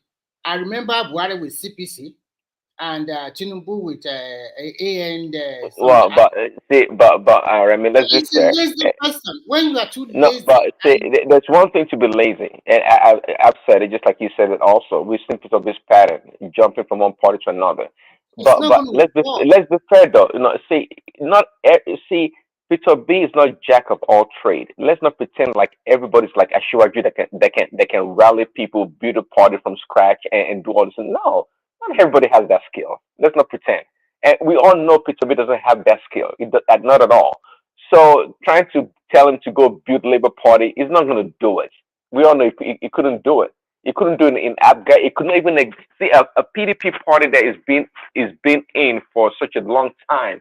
He could not negotiate his way to get a ticket. He had to run away. So how much? He cannot bring Peter Obi cannot bring people together. That's another thing that I noticed about it. He can't bring people together. He doesn't have the personality. He doesn't have the personality. Have that skill. He's a lone ranger. He's just a lone ranger. Yes.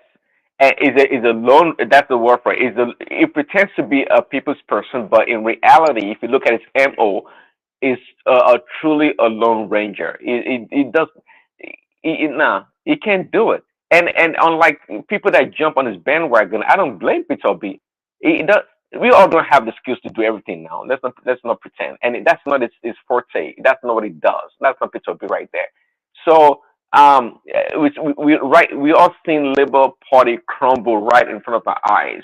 Now somebody's offering him to come back to Apga where he was before he went to So I think I said it the other day. At the end of the day, Peter B may not have a party to run on come 2027. It may not. And we all know one thing we all know for sure. No, nobody knows tomorrow, but we can say that Peter B is not going to form a new party and he's not going to build any party from scratch. He's not going to do that. Not at all. He's not going to do that. So again, that's why I said maybe Soludo, as Ekene calls him, is trying to mock him because there's no future for Peter B in Apga. There's zero future for him. I mean, there's zero future for him. And I feel sorry for, I don't know if I feel sorry for people like Ekene, because people like Ekene are so invested in seeing Peter B succeed to the point of becoming Labour Party members, paying dues and attending meetings. But as usual, Peter B, their principle is going to abandon them and go away. It's going to just walk away to the... He should be ready to get another party's card. He should be ready to pay for another party's card. Yeah, Peter B is going to walk away into the sunshine. We all know that's out now. Are you guys devoting the rest of the show to batch Obi tonight or what? No, are we batching Obi? Obi is my friend. I'm not I'm not bashing Peter Obi. It's the people that talk for Peter Obi. They talk so highly of the man than really Peter B talks about himself. I mean, Peter B can't do wrong, but it's the followers they wish to have such a model candidate in Peter B that they just make a bunch of stuff. No matter what, they line up and just make a bunch of stuff to make Peter B this saint, this angel that knows everything, so smart. But we all know Peter B.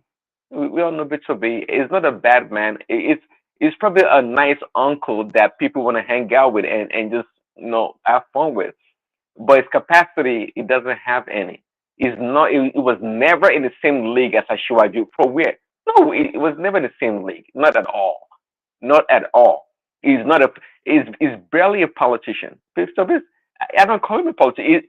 It goes by sound bites and does stuff that makes people tickle. Oh, Peter B is just a nice man. Is this and that? Nice men don't win no politics. They don't win no election. Okay, it doesn't happen. So Thomas, I'll wrap it up from there. Thank you so much. Yeah, who hasn't spoken? I think Remy Simba just came in. Ajale Koko, share this all. Ajale Koko. Oh yes. Yeah. Yeah. Let's go to Remy. Yeah, who came in first, Remy or Simba? I think I did. You did, yeah, yeah. Let's start from this. Tinubu wants to sell two and buy one. The aeroplane wahala, Yeah, I and think it has been you said 12. I think it has been debunked. They have, I think they said 8 or so. I think no, five no. five That planes. day, that day, I said 12 fleet. And Fleets, from yeah. that 12 fleet, not that they have 6 airplanes for the 12 fleet. So I want to expatiate on that, but I don't have the time because everybody was like, So let me give you 1 second. Thomas, you know how Yes, long sir. I've been on this 1 show second. tonight? Why can't you be asking for 1 second? The 1 second has gone already now. So what kind of I know people like Simba will talk. I've been on this show tonight. They marginalize me. They won't let me talk. Remy, They now call two people. Remy, when I No, asked, what did I say? I said, who hasn't spoken? because Didn't I you say knew that? you are calling on. You were calling these don't two mind that people. Diwali is That's always why. playing the victim How role. are He's you always It's playing not the about victim role. victim. You know, I know when the Remy and Simba joined the show do you tonight, want but to go for it now so no, that you go ahead. You are his Thomas favorite. You go ahead. Ah, Wow. come on, Adewale, come on.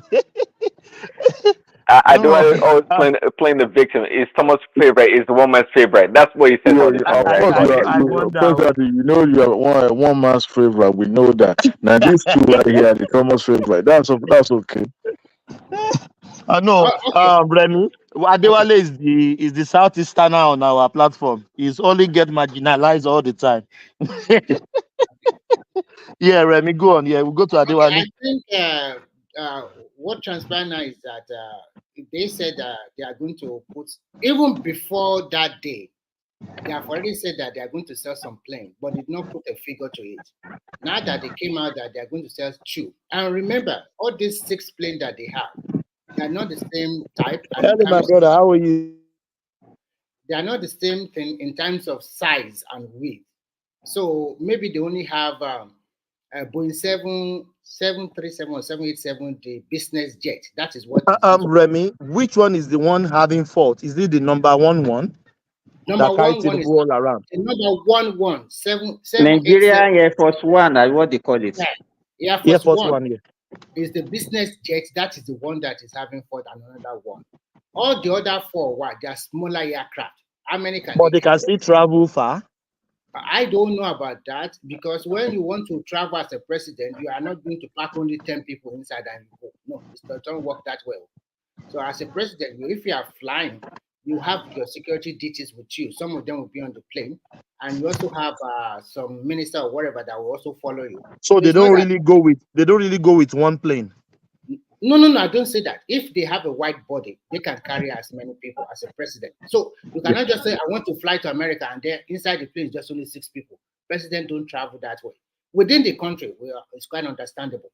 Or maybe just want to go to Ghana and come back. And there's always an advanced team also. Remy, wait. Did I hear you say Nigeria has 787? And I don't know, there's maybe 737, but it's a Boeing business jet. That is what they use for our Eagle One. Okay. Because if it's 787, then 787 I or doubt it will be sold because it was released in 2011. So then, if we are using 787, why? No, maybe 737. I'm not sure because it's the number, but you know it. It's a business jet, Boeing 737 or what, I don't know. Sorry, is the 737, not 787. 737 business jet. That is the one for the Eagle One, and that one is 40. So what I'm trying to say now is that at least they are putting. Remy, sorry, 737 is it not the one that crashed the other time? Malaysia jet. No. That one is Max. That one is That one is Max. Oh yeah. That one is no. They are no more producing that one. They have a That lot one. of calamity. So in short, so whatever we have debated that day, or everybody against or for, now we can see by ourselves. They are putting 2, selling 2, and then even selling 2 and buy. I don't know how many they are going to buy. I don't know, but I'm damn too sure that even before Tinubu came in, I remember that when I read the story, Nigeria used to have a lot of planes under Obasanjo, and Obasanjo sold a lot. And I think even Buhari sold some. Yeah, Buhari also sold a lot. And to be frank with you, if you look at Buhari, he's quite prudent enough. I think the cars that Jonathan was using, he continued to use them during his own tenure. So with this situation now, I think everybody will lay it to rest. So let them sell them. You know that this recent travel by Tinubu to South Africa, he traveled by private jets, not by presidential jets. Yeah, of course, I knew. But one of his friend accolades, what they call that you man. are not That's here. People also condemn me that he took his friend private jet, that is not good, blah, blah, blah, like that. So sometimes to satisfy Nigeria, I don't know, as a leader, even if you take... But Remy, do you think is the Ariwo, the shouting of the people that want them, that make them want to sell this? Or maybe it's already in... No. I think the selling of the plane has been in the pipeline for a long time. And they know that those kind of presidential bid they are faulty. This is not the first time he's taking private plane. The other time he went to Saudi Arabia, he came home with charter flight. And the other time he went to France, the same thing. And now to South Africa against Slavery, 3 or 4 times that thing has happened already. So in the pipeline has been the pipeline. But Remy, that's a disgrace to me as a Nigeria. That my president the reason why they do not want to jump it is because of the situation of the country. Just like people are saying, they are incentive, they are blah, blah, blah. Why should you buy a plane now? The people are hungry. Why don't you put money on the table for people or something like that? But whether you like it or not, government is a continuer. Any plane they buy now, the next president, whoever is going to be, will use it. It's not something that when he finishes, he's going to carry it. Remy, why don't we think twice? If Obasanjo didn't purchase this plane, so what are they going to be using till now? Obasanjo didn't buy one. I think he bought 2 or 3 himself. So if they continue, Tinubu will not carry the plane to his house or to body now. The problem is this: there is there's a distrust between the leaders and the followers, and Nigeria relationship has been bastardized for a long time. So people are anybody, and they always blame the leader. Remy, let me tell you this. The one, as at the time Obasanjo was the president, the social media things was not that this developed. You understand? True, the kind of acceptance that Obasanjo has, it gives him a leverage to do whatever he likes with little or no criticism. You understand? And that was why I always come on him hard. He has all the opportunity to change anything in that country, which he failed. You understand?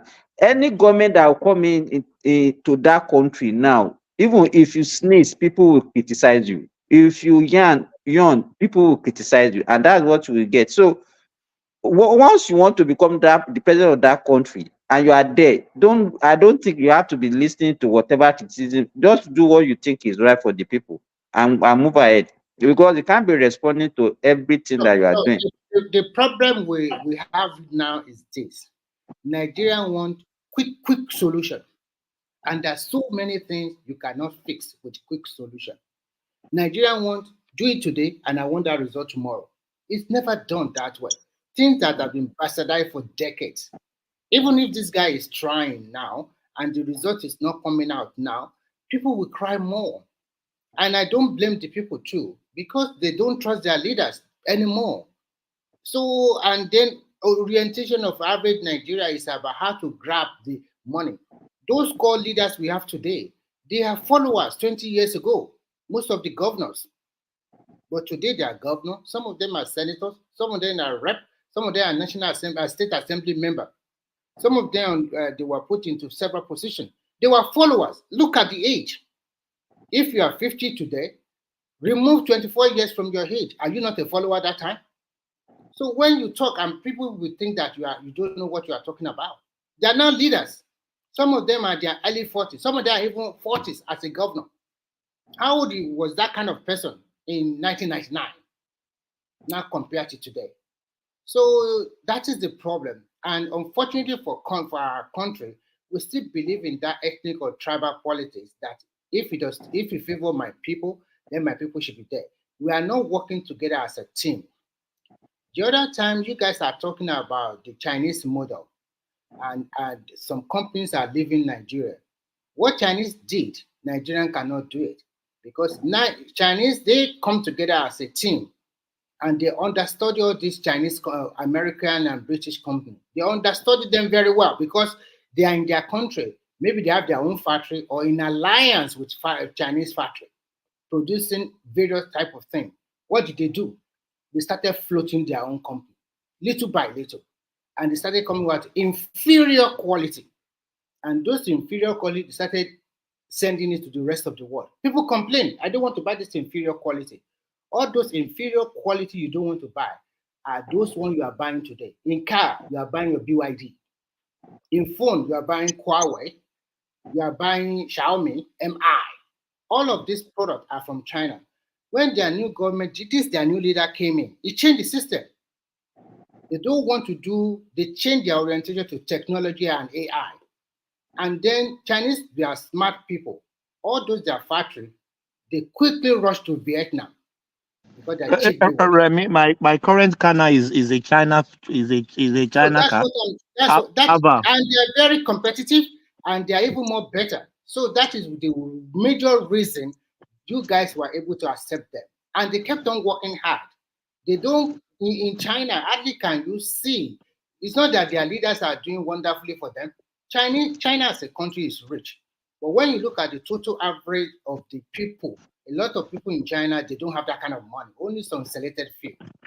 So what they did is that they went to Vietnam and started producing in Vietnam and at the same time exporting to the rest of the world from Vietnam. It's still the same Chinese businessman that is doing that, but you don't know. But when you look at Nigeria now, and that those multinational corporations that are leaving Nigeria, and when they leave Nigeria, who is acquiring those? But Remy, why are the China businessmen now manufacturing outside China? Is it because now just hold on? Is it because one of the reasons why America moved to China that time because of cheap labor? Now maybe the standard of living of the people in China has also been raised to a certain extent that they now see it as okay, maybe the wages, the cost of labor has risen. That's one of the reasons. Let me actually. respond to you. That is one of the reasons. The wage increase in China, and at the same time, Chinese companies become competitor to this American brand, and they cannot compete with them anymore because they are producing at a far lesser, cheaper price. It's like you have a two car, nearly similar in engine size, in body size, in beauty, in everything, and it's 20 or 25% cheaper than those famous brands. Cheaper where? Cheaper outside China or cheaper within China? Both outside and in China. Both outside and in China. That is what this guy is telling you. Even here, I've seen a lot of so the Chinese investors now, they also wanted to make money, and so they prefer to manufacture outside China where they can get cheap labor. Is that what is happening? What I'm trying to tell you is simple. What I'm trying to tell you Well, it's access to market also, Simba. Yeah. They have access to the Southeast Asian market. Yeah, they do, and they have access to African markets a lot. They have access because of their bilateral agreement. But what is the population of Vietnam? The population of Vietnam cannot be more than 40 million people or something like that. And so if we are talking about market, then they should come to Africa to come and manufacture. It depends on your government policy also, if you are giving them opportunity. If you go to that Lekki Free Trade Zone, you are going to see a lot of Chinese companies there, especially in the textile. They have started producing clothes in Nigeria, sewing them there, and so many other small countries, small companies. There are so many of them there. I think the problem we are having is that the issue I think is happening in Africa, especially in Nigeria, that Remy, 1 second. The population of Vietnam is about 199 million, almost 100 million people. Okay, maybe I didn't get it right. Maybe wow, I didn't know there were that many. There are many, and a lot of them. This Vietnam and Cambodia, they copy Chinese food 100%. and five seconds real quick, if you don't mind. And Simba, to your point, they're mini Chinese people. They're mini Chinese. that's Both a good of way to them. put it. Can do. He said the Vietnamese people, they are like mini Chinese. They have this culture of manufacturing also somewhat lower than the Chinese. So it's a much easier environment for the Chinese to transition to for manufacturing, unlike Africa or like Nigeria. But So can we, please, can we say that they have a better work ethics than us? oh, absolutely. Can will tell you in America here, the Vietnamese, top, absolutely. So Yeah, but you see, let me add this to what you were saying. The other thing too, in every aspect of the Chinese model, you see, they have now come to. I mean, not just recently, in the last 15 years, that not only do they need to be producing within China, it's almost like now they're sending their people out to go and conquer the rest of the world with the government backing. With government backing, I've watched some documentaries. I wish I could remember a number of them, where the Chinese government is actually empowering all these people to go to all these countries all over the world. Let me tell you how Yes, it sir. works. You see all these big companies in Nigeria, construction road and bridges and the rest. They are state-sponsored companies, not that they belong to individuals. Yes, they are. When they And come can here, do what you just described there is an integral part of the Chinese model. Sending the Yeah, people it's the out there. Belt and Road. This is a Belt and Road thing. That like he's saying, they sponsored even all those big companies. That's one of the fights that the U.S. government have with some of those companies, is that they are being sponsored by the government. unfortunately for the West, seeing is believing. China have already, I think they have leaped, over the Western world. When you Yeah, look they're at gone. They're they gone. are doing something you can see. They constructed your standard gauge rail. That standard gauge rail, you Nigeria, you don't know the benefit of that track. If you know the benefit of that track, you anytime that if we have leader that we can solve the issue of electricity in Nigeria, go and write it down today. Lagos to Ibadan is under 35 minutes. Absolutely. Absolutely. Yeah. With that fast bullet train they are using in China today, the moment our electricity is 100% stable and they now change that train they are using today, then you can live in Ibadan and work in Lagos just half an hour. No, but you don't even need that fast bullet train. If you have a train, if you have a train that can do 80 miles per hour, what is the distance between Ibadan and Lagos? It's nothing. The issue is that there are so many terminals in between, so that you can't use fast bullet train. You can only use that one when you are going for a long distance without interruption. No. I will advise you to. But Remy, they can have like here, we have like some, if we are traveling interstate, they won't, there are some that will stop, there are some is Exactly. express. And some that will stop express. No Exactly. stop, express. But there's Even two when they tracks stop, here. when they stop, they don't at worst maximum of 3 to 5 minutes. They are already off. It's enough for you to step out of the train. Even Remy, the one that they are using presently, the problem is that it takes time for this train to achieve their maximum speed. So before you even achieve it, you're already approaching another terminus. So that is the issue. Maybe Ibadan to Lagos is too short now. It's very short. No, so if we have like Lagos to Kano or Lagos to Abuja, and you can normally say, okay, you want to take Abuja, only Abuja, then you can do any speed to get to Abuja or to get to Kano. No, but Simba is not work that way. The problem we're having in Nigeria is this. First and foremost, we must find solution to find our people not trading on the red track. Or maybe we have to fence it off when in the city area. Fence it off totally.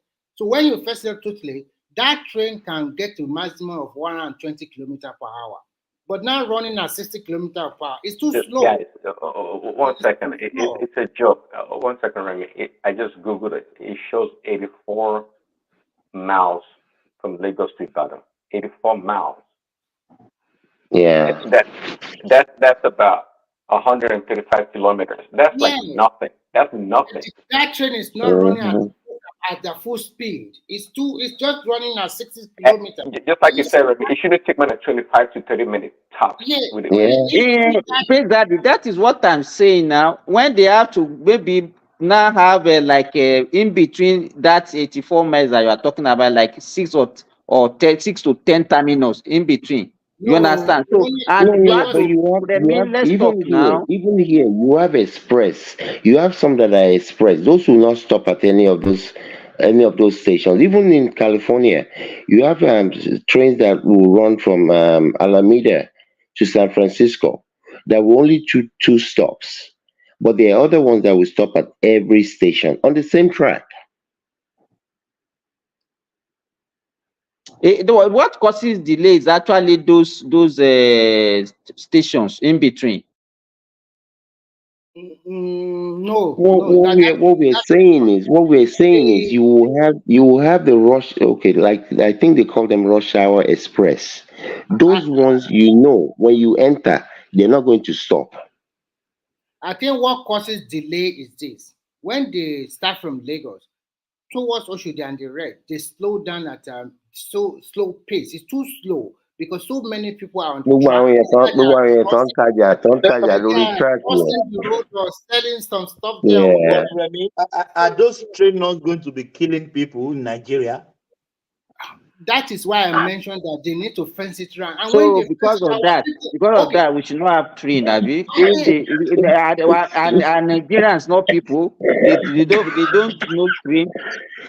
The other day, I was seeing a video on TikTok. The train killed somebody this week. Excuse me. Earplug on his phone, and he crosses that track, and they have warned them, don't cross the track. I think the Lagos State government should start to find them. No, maybe because the train has not been working for a long period. People will learn. It's unfortunate that some people will have to sacrifice before they learn, but we can't help it. Yeah. So first and foremost, people should not cross the track. I've never seen where people always cross the track or maybe selling something on the rail track. That is not advisable at all. That constitutes to where that train is very slow. That train is a good train. If we can have that kind of standard gauge track from Lagos to Abuja, then you can go to Abuja that same day and come back. Maybe the total journey hour cannot be more than 2 to 3 hours. Maybe with minimal stop in the state capitals of maybe London or the whatever before they get to Abuja.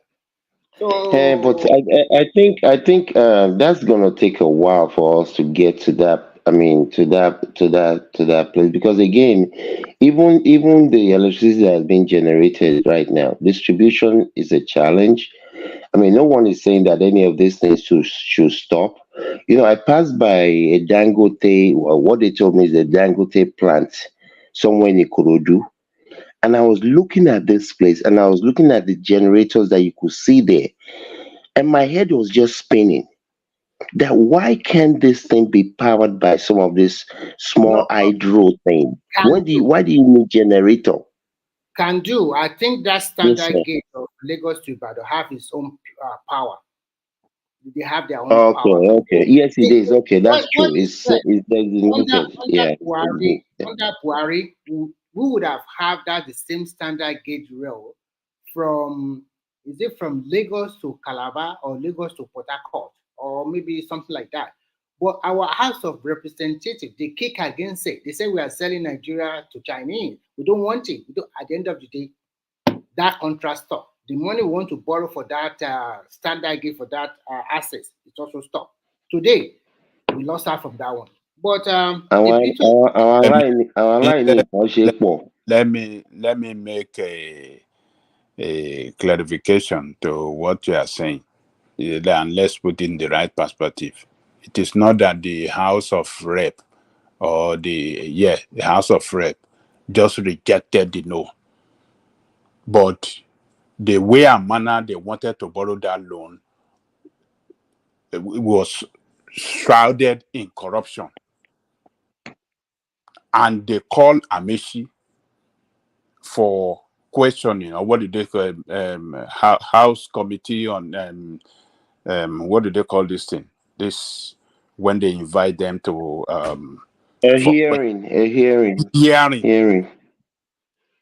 He couldn't state clearly a lot of questions they were asking on how what the country is going to benefit from that loan, how many Nigerian companies going to get,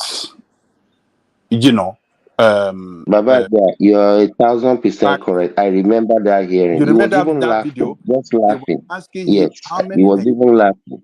Yeah, companies are going he to couldn't benefit. answer straight answer. How many jobs will it create for Nigerian people? How many jobs is it going to be that are going to be created as a result of this project? Amechi was blabbing only for some people to go and call Bajabiamila to stop that hearing on that day. Bajabiamila walking like a thug and called the chairman of that committee. Yes, I remember that That thing. hearing must stop right away, and that was the end of it. Okay. In response, So the way you are painting it, you are saying, "Oh, they just stop it, and we lost that thing." No, in response to you, I think the problem we have that day is that apart from the how many Nigerians they are going to create job or whatever, they are trying to say that maybe the contract sum is also inflated or whatever. And at the same time, Amishi in his also proud or egoistic manner does not know how to address the issue. He always talk anyhow, which to me personally I don't like. But my bone of contention is this: when a country you are developing and you want things for your country, there is no way if they build that track for Nigeria today and there's a train like the one of Lagos also go to Port Harcourt or Calabar, China, no matter what happened, they cannot come in 40 years and say we want to take Nigeria, we want to colonize them. No matter what happened, there's always room for renegotiation. That is the beauty of government. Government is a continuum. You have it now. If you are saying this thing, if China too, they have said, okay, America, we don't want all these big China American company. Do you think they would have a good business relation with America? They brought in a lot of American companies were there. So many from the West, seeing the cheap labor. But if China said, oh, no, they don't come here, what you are paying our people is too little. Do you think only Chinese are working in those look countries? what you are. Look, So what I'm trying to this say, defense you are in a giving. nutshell, so that you can come after me. What I'm trying to say in a nutshell is this: no matter the situation, we will have that track on ground. It will be running today. Nigerian people working A there. country is not run the way you are saying. Okay, There I is no way. understand. Hold on now. I mean, why are you talking? Oh, you'll be running today. You'll be running today. How do you want to collect loan? And the people that are giving you loan are the ones that are going to benefit from what land loan is expected to achieve. They are the one that are going to benefit more. Is that the way contract or So loan contract is how signed? do they benefit more? Can you tell us how Okay, they number one, China are the ones that are going to bring workers all to the workers? Nigeria. Hold All on now. Can you just listen?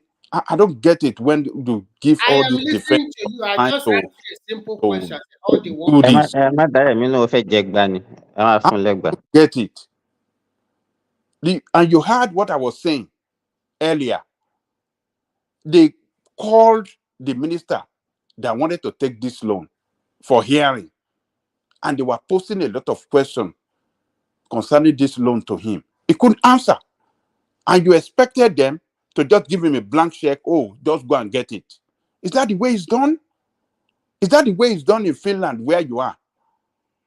Would they not interrogate every bit of what a loan is going to be used for? Come on, if they actually serious about it, he can go back and represent himself now.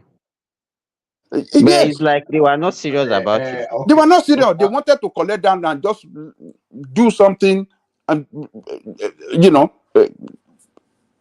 who know what they wanted to do with the loan.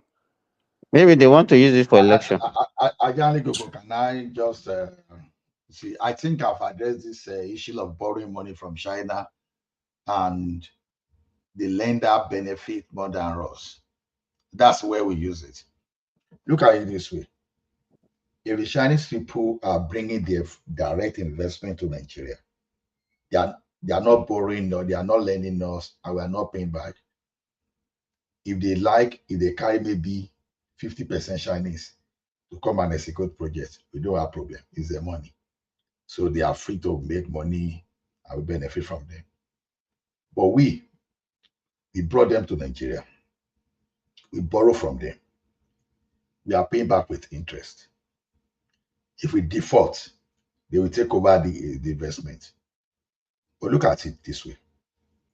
When this Prince Adeshida, is it Prince Adeshida? I'm still no, is it actually Adeshida or Shijuade? I can Prince Shijuade.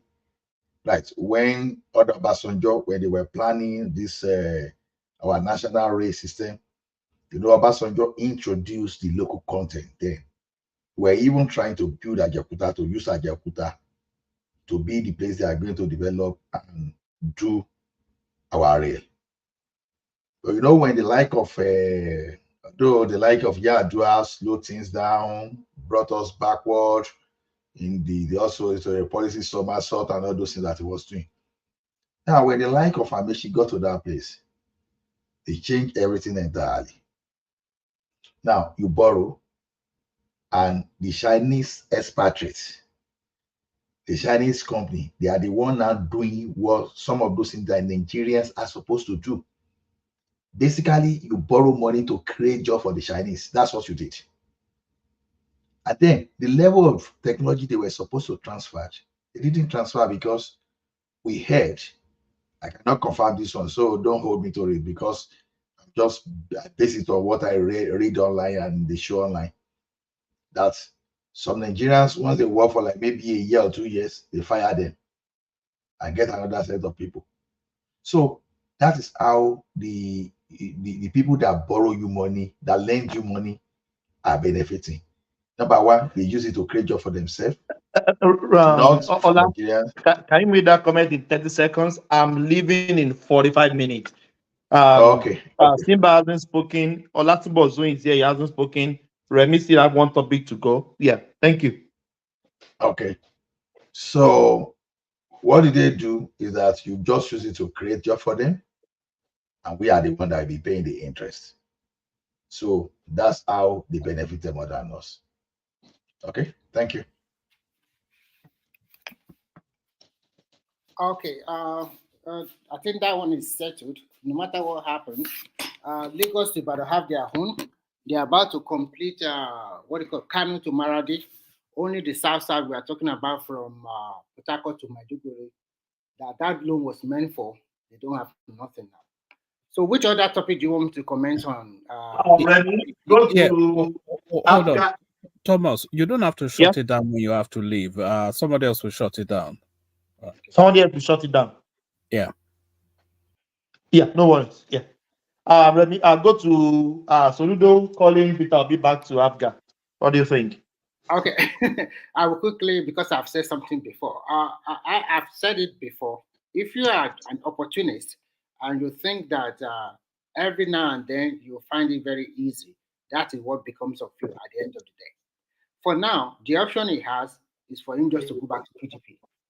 And if he's still interested in ruling Nigeria, he should go and compete with with Atiku and Balarabe and all of those Tambu and the rest. Go to the field and compete with them, because I don't see any other big party he can go to.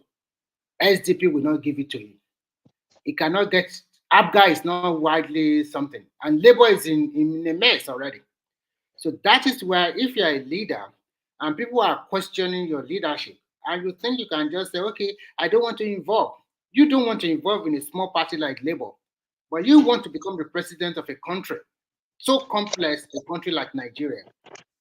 That is the result. So I think Soludo is just messing with his head. Who knows? Who knows? He might even say he wants to go to Apga because this guy, he can do anything. So, you know, but I think he shouldn't go to Apga. He should just, probably if I were him, just, if in my opinion, he should just go back to PDP. Even to become a VP is better than not becoming nothing. So he should just go back to PDP and fight out with them. Thank you, Thomas, so that I can get No worries, no worries. Yeah. Let's go to Adewale. Adewale. Yay, finally. Yay. But Adewale, are you not paying your internet bills? I can hear Before you in now. the morning, your network was so bad. Go and pay your internet bill, my brother. Is it still bad now? It's okay now. It's okay now. I'm just joking. Don't mind me. Why you the one here? I will be there, Zabi. Yeah, let's hear from you. Baba Jale Coco. Ajale Coco. Hey. Sure, I know you. Come on, boom. They said Ajale Coco. I said, when did you see Ajale Coco? No, they don't murder that name so many times now. Let's hear from Master you. of Prestige, my life, but Annie Ajale Coca. Coca. Oh, good. Okay, what do you guys want me to talk about? I think President Bola Tinubu's aircraft purchase. Buy one, buy two, sell one, get one. Yeah, Sell two, get one. yeah. I think it's a case of national security. People don't understand. I think I heard Remy saying that the last trip he took to South Africa, he used a chartered flight. Is that true? No, it's me that said it. Oh, okay. If it is true, that is a shame of a country. And I think we are so sentimental these days. We're emotionally charged. Everything or anything coming from federal government, people always take, especially the people from different planets, the obedient, or is it obedient or the I don't want to say what is in my mouth. But Adewale, people are Yeah. hungry now. Why do you want to It's buy not a planes? matter of People are hungry. hungry. A nation must have a leader. And people say that shuttle flight is the. Do you know understand what we copy? We didn't copy parliamentary system. We copy presidential system.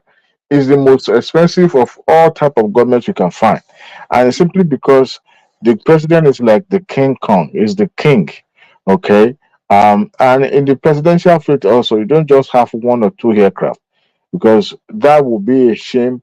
I mean, anytime the duty call, you have to have access to aircraft. But I don't actually blame people. You know, Adewale, even as an individual, if you have a car, you don't have a car now. Exactly now. But people say, oh, actually, when I heard that news, I was like, that would be insensitive of this administration to just go on this ostentatious lifestyle and start buying private jet there up and down. But It's always easy to use hunger to negate any project in Nigeria now. We can use that hunger. Hey, people are hungry. Then everything. Then we should go and use all our money to buy food for people and be feeding people now. I saw the video where no, see, Babajale Koko, things have been exaggerated to some extent. People are still living in Nigeria. Nigeria hasn't witnessed half of what Lebanon witnessed. They haven't witnessed what other countries, the third world country like us, has witnessed. Look, Zimbabwe experienced the worst of economic recession in the history of that country, but Nigeria has not. But we are too quick to lump that. I won't say there's no hunger in the land. Don't get me wrong, there is. But in the midst of that, Adewale, yesterday, when one man was showing us that yam slices, you understand? Mm. A Ghanaian was with me, and the guy was laughing. And I said, "Why are you laughing?" He said, "Oh, so you people are just seeing this. that a tuber of yam in Ghana, that they are used to slicing it. That you go to market and they will use knife to cut yam like that. That a tuber, a big one, it was estimating yesterday that they can slice a tuber, a bigger one, for one tuber, and they will sell it for like 12,000 naira. You understand what I'm saying? That Yeah. one, they have been doing that one for years. It's not something that they are starting now. We are not saying that people are not, but the way we are looking and then want to grant everything in the name of hunger. Why should those be the type of example that we cite? No. Can do get it. Get what we are saying. What we are saying is that nobody is saying there is no hunger, but we can't use that hunger to now grant everything. No one is saying everything should be grounded. I mean, that is the way we are portraying it. Can do if you don't see it, that's the way people will always. Let me tell you, it's very easy to have an argument about that and say, hey, because people are hungry, because these people are dying. I mean, we were here 2 or 3 days ago when someone that said they're in the aviation sector talked about how many flight hours this plane has. If there are things that needs to be changed, it's not about taking it to Babaka in the mechanic. You take it to Boeing or wherever they have their service area. Presently, Air Force One, Nigerian Air Force One is in America under repair as we are talking. Okay. So what should you do? Under repair or taking there to be sold? That was what they said. They said they took it for repair. That was what I read, though. I don't know whether that was. And again, if we're talking about portion of the planes, a fuselage or this part, or this is not take it down, let's repair it.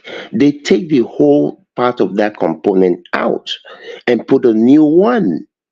So I mean, of course, a lot of people have spoken about this.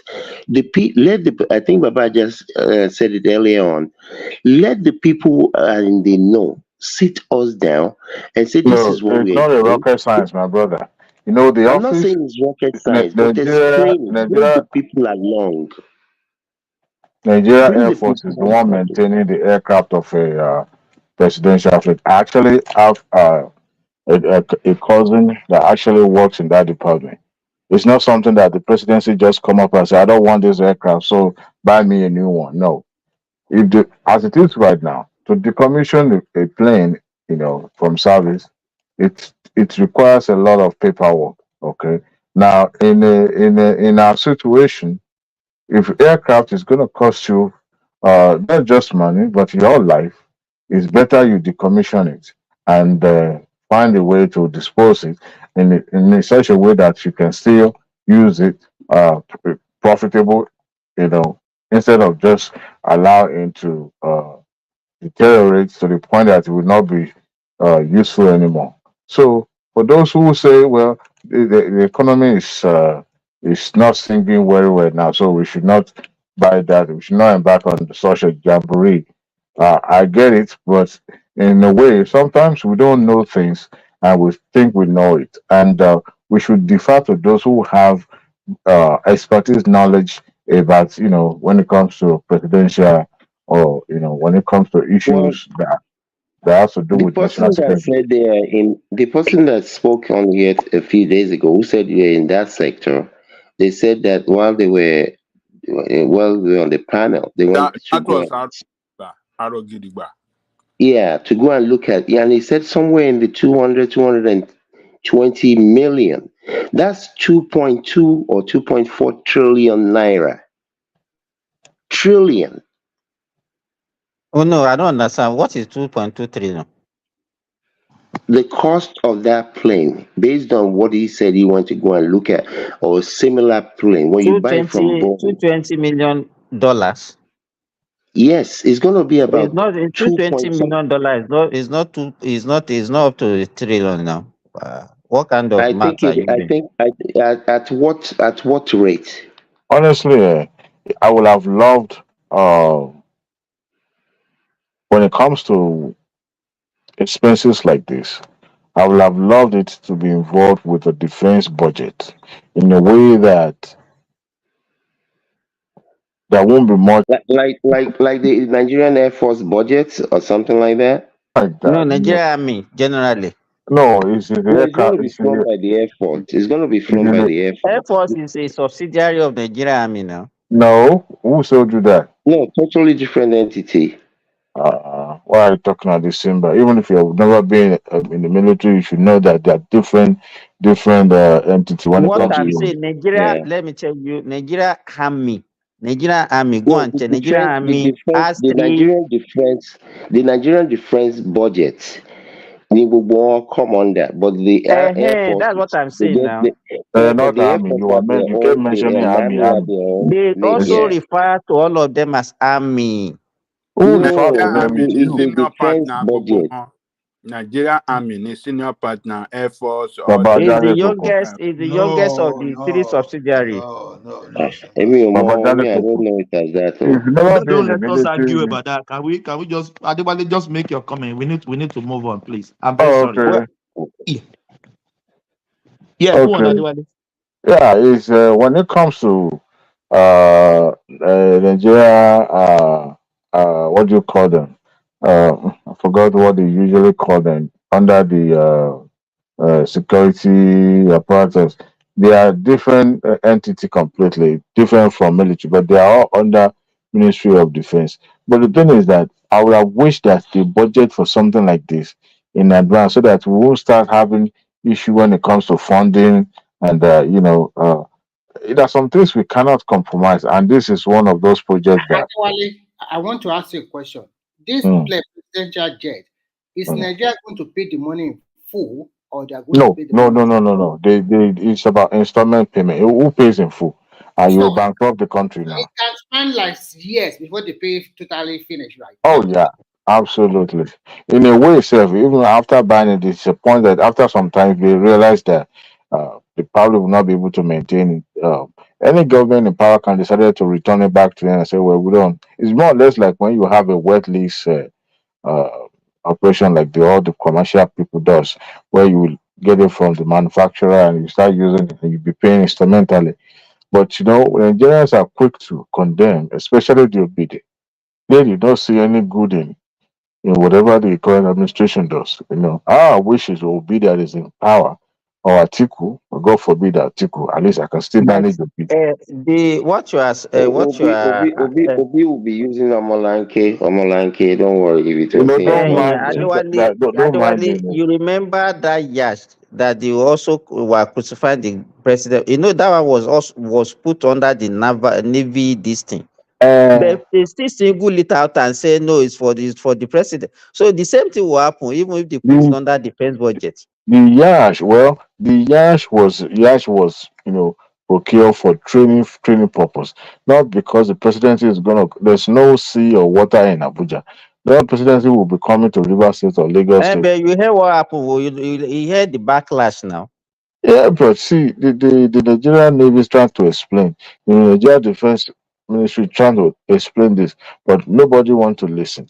Look, we live in a era that is different from what we used to know or what we used to do before. This is a different era. No thanks to the obedient that amplify everything. Everything being done is being put under microscope. So Adewale, maybe we should cut off internet in Nigeria so that we don't see.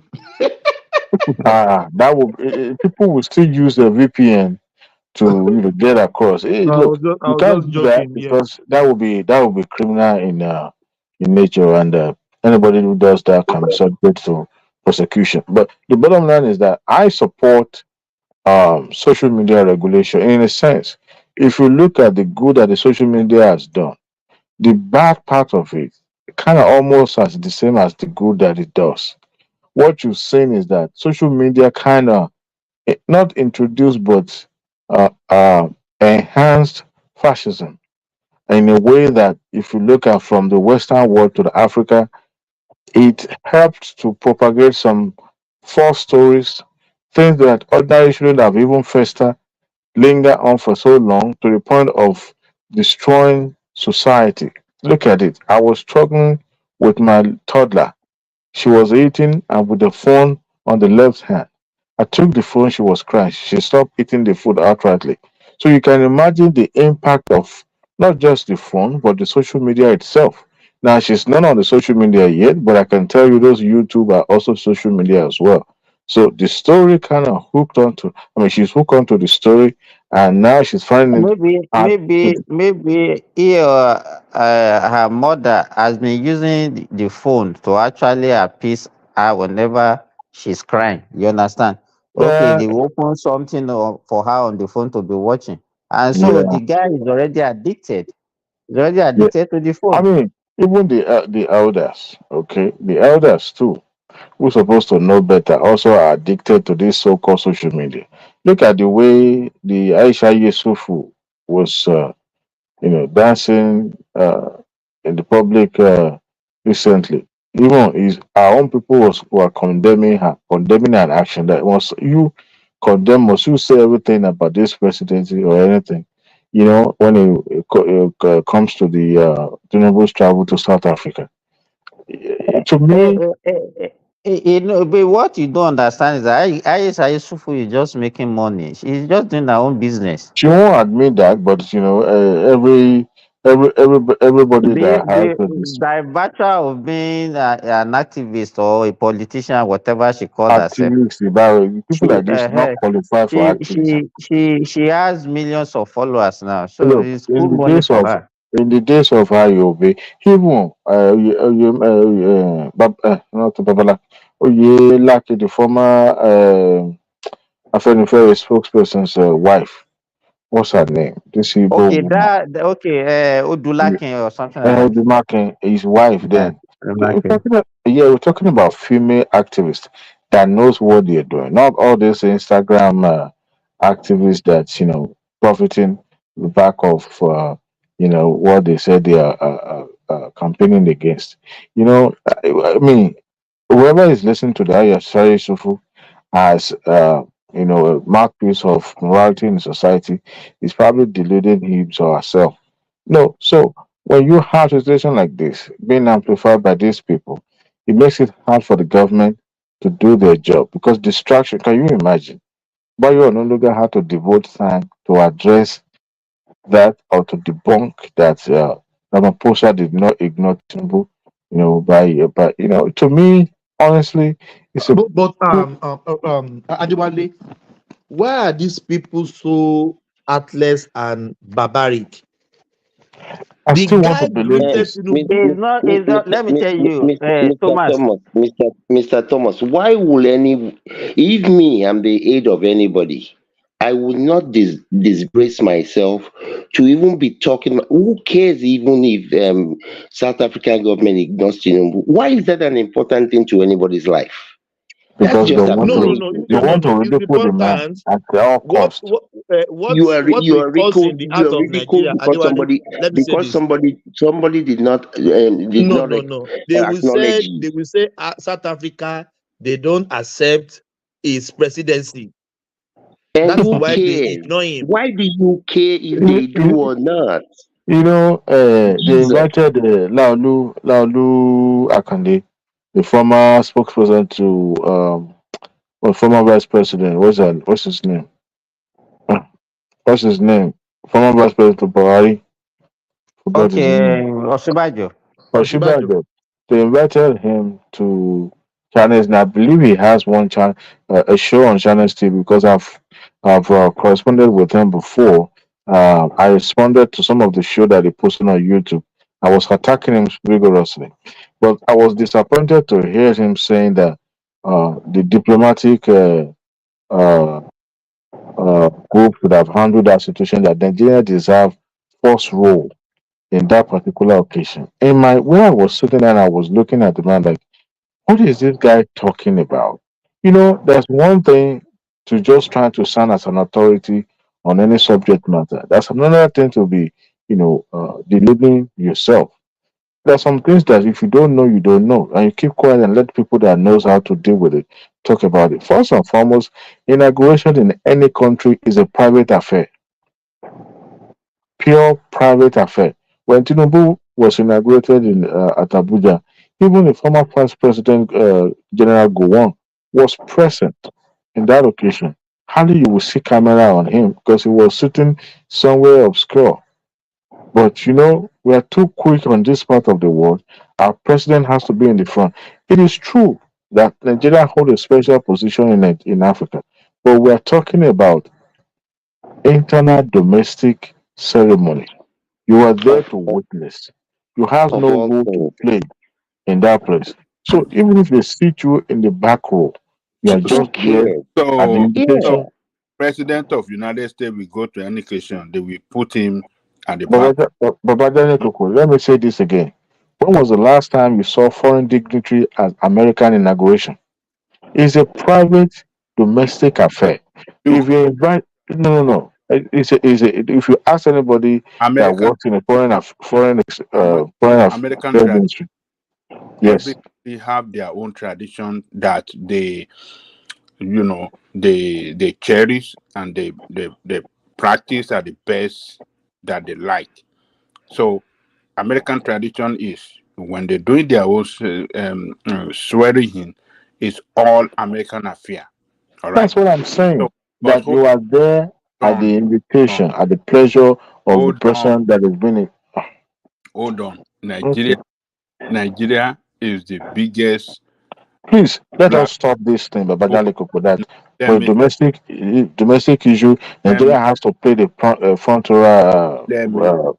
It's not to For what? me. It's not even. Someone laughing us swear It's not then. even what they come. It's not even what they come. These are the distractions that they Are we the give ones Nigeria. going to inaugurate and make sure for Distraction. him to become president? What are we even talking about?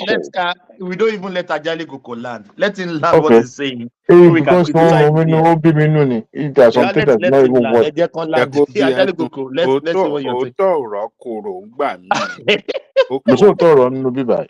Kò sóòótọ́ ọ̀rọ̀ nínú bíbá yìí. ẹ̀yin Tinubu sis àbí kí la máa. No, even if it is Obi, Babajale Koko, even if it is Obi, I will still say the same thing. Reason being is this is a domestic Let me issue. say this. Look, Nigeria is the biggest black nation on earth, and Nigerian president is number one black man on earth, whether we like it or not. Chetungo, let me give you one example, Babajale Koko. Call me now. Then Okay. Nigerian president, by the virtue of our position in the world as the biggest black nation on earth, the biggest economy in Africa, he deserves to be put in the front row to honor. But not just Babajale Koko, I thought honor. they said that the people that they put in the front rows are their kings. Nǹkan táwọn kan sọ nìyẹn. No, let it even be. But I believe that Olu Akande, do you want to say he doesn't know better too? He does not know Jack. He's just a spokesperson of the vice president. Does not know Jack. Excuse me. In what capacity is he even talking? Where I wonder why he doesn't even work in the federal ministry. Foreign affairs. Adiwale, give me 10 seconds. That inauguration of South Africa, all their king, South African king, Zulu or whatever they call them, all their religious leaders, they were all in the first row. And I think Babajale Koko, you should have listened to Abati on Arise TV when he analyzed it. The second row were for the president, and for the president too, they will line you up on seniority. And on that road, on that second row, you can see two presidents before President Tinubu, because they have been in power before him. So he analyzed it very well about it. Go and check it because you like Arise TV. Go and check it out. Now you want to listen to Abati. Abati bá sọ nǹkan because Abati. Mati Mama Bumbi. No, I mean, at least he has been in government too. That Laola Akonde you are talking about, he has been a spokesperson to Shibagi. But according to Abati, the first row were for the king of South Africa and their religious leader. The second row is for the presidency. But even as Kandu say, why should that one even be a topic of national discussion? Because of bad belly policies you are playing in your country now. They are saying Nigeria is the highest black country in the world.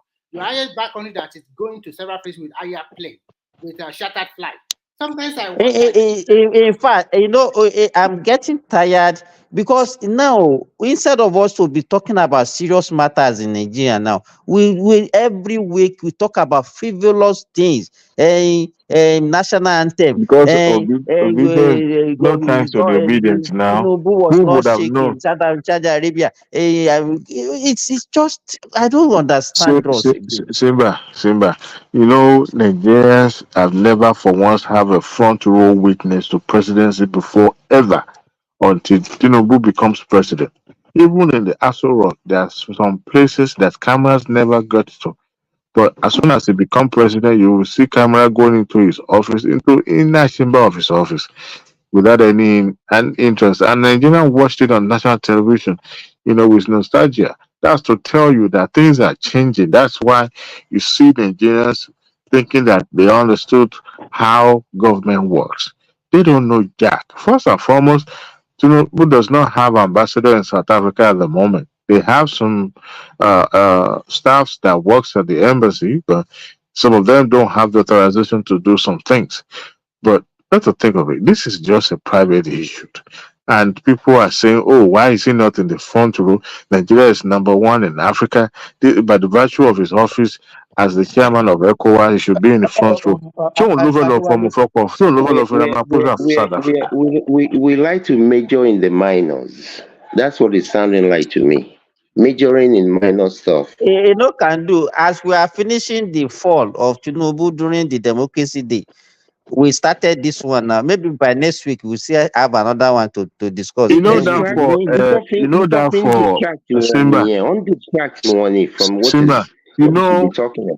for months, Tinubu was in Paris. In London for knee surgery. You guys remember when people were going to visit him in London, right? He had a knee surgery, knee replacement. That is why he seems to be shaky when he's walking. There's nothing wrong with his health. But every time it works, because there was a time that it was even shown with a walking stick. You said I think Osinbajo had the same kind of surgery. Yeah, Osinbajo has but this particular one, I think, is a knee surgery. Yes, sir. Adewale, give me one sec, please. I'm not a doctor, but I work in health sector. I've seen many people knee replacement. I guess before. When they get recovered, they never get balanced. Some of them ended with some of them ended with four-wheelie walker. Some of them ended with what it does is this. What it does is this. By the time you have with aging, people tend to have what we call osteoarthritis. And what normally happens with osteoarthritis is inflammation of the joint, whereby the space between the joint collapse, and then the two bones will now be grinding against each other. So you wake up with pains, you walk with pains and all those things. So what they used to do is that by the time they remove the joint, they will replace it with a new one. And that one is artificial.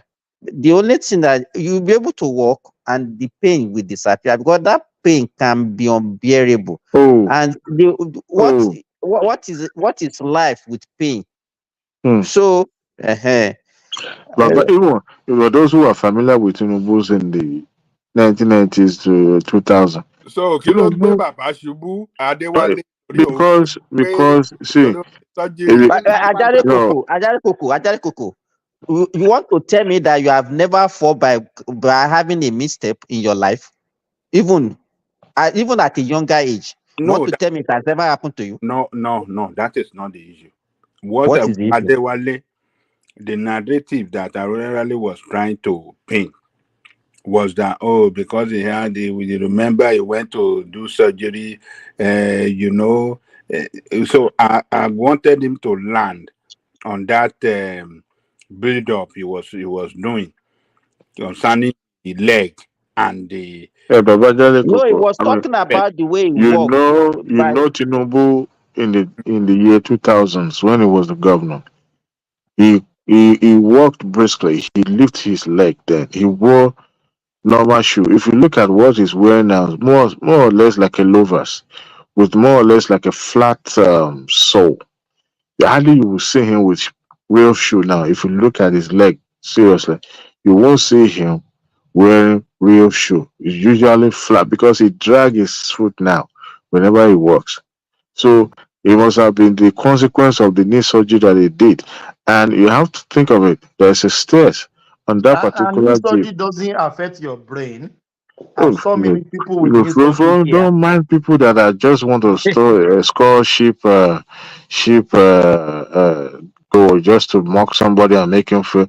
After all, his hand It's was not the shaky knee and surgery. What I'm trying to tell you is not the knee surgery that was responsible for his fall, but what's he the stepped on responsible? his agbada. He stepped on his agbada, Yes, and that that's is what why happened. He stepped what on his happened. umbrella that day. Baba tẹ Yeah, but it's still as a result of that. It isn't been his bit. If he had lifted irọ́ his leg, agbada yẹn ti balẹ̀ jù. The agbada is too Well, big. ẹ ṣe Gen Z agbádá lẹ fẹ́ kí bàbá máa wọ̀ ni eléyìí tẹ́ but bá dé agbádá tó máa ń dórúkún lẹ fẹ́ kó máa wọ̀ ni. ní 70s nígbà But yẹn Simba, kò lókè. but Simba Ajale Koko, lately ó ti ń wọ Senegal tí ò ní wá gbádá, ìyẹn ló yẹ kó máa wọ̀. Senegal yẹn náà ló ń wọ̀ most time. Oh yes, Senegal yẹn better ju agbádá yìí lọ. but That Senegal is better. It but even you fits know, him. It looks smart on him. whenever you see him going for the foreign engagement, that's when he was Senegal the most. So I that he will think look. we should also blame the security. You know exactly, Remy. That's my point. Those idiots, those people that are Simba guiding him. ṣé ọ̀lẹ́tẹ̀lé àfáàyẹ lẹ́ pè ní Senegal. ìwò lẹ́ pè. Do you know that his chief security officer is a police officer? No, he's a military officer now. He's a police officer. Go and check. He's a light skinned young man. No, he's a military officer. Military officer. He's Go and check. Kwara His chief security personnel officer is a police officer. Go and check. No, go I'm on. talking about the guy that always stay behind the president. I said the president that oversees the activities, all those guys. Go and check it. Google it right now. He himself even decorated him. Go and Google it right now. He's a CSP. I thought you are referring to that guy that always stay behind This him. guy is the one that control those guys you see most of the time. He's right there. He's a light-skinned Hausa guy. Go and check it. He's a police officer. The one you are No. Hold on. Are you talking about those security guard around him? Is that the one you are talking about? Yeah, this one senior them in rank. Yeah, those one are police now. But the guy that always I said is chief personal security officer that oversees the activities of those guys. Is a police officer. Hold on, Adewale. Let us make some. Okay, I want some. Let's Google guy, it. No, Babajale Coco. Hold on. Put it on the Google right now. You are confusing people, man. Okay. The guy that stay behind the president. No, that is a aide camp. That one is not a security detail. Yeah. That one, that police officer you are talking cannot have control over him. Who told you that? Yes. Who told you that? He's a Babajale Coco. When Al Mustafa was the CSO, that one is responsible. Babajale Coco. When Al Mustafa was the CSO to Abacha, the person staying behind Abacha, does Al Mustafa senior him in rank or is senior Al Mustafa in rank? Are they not both military?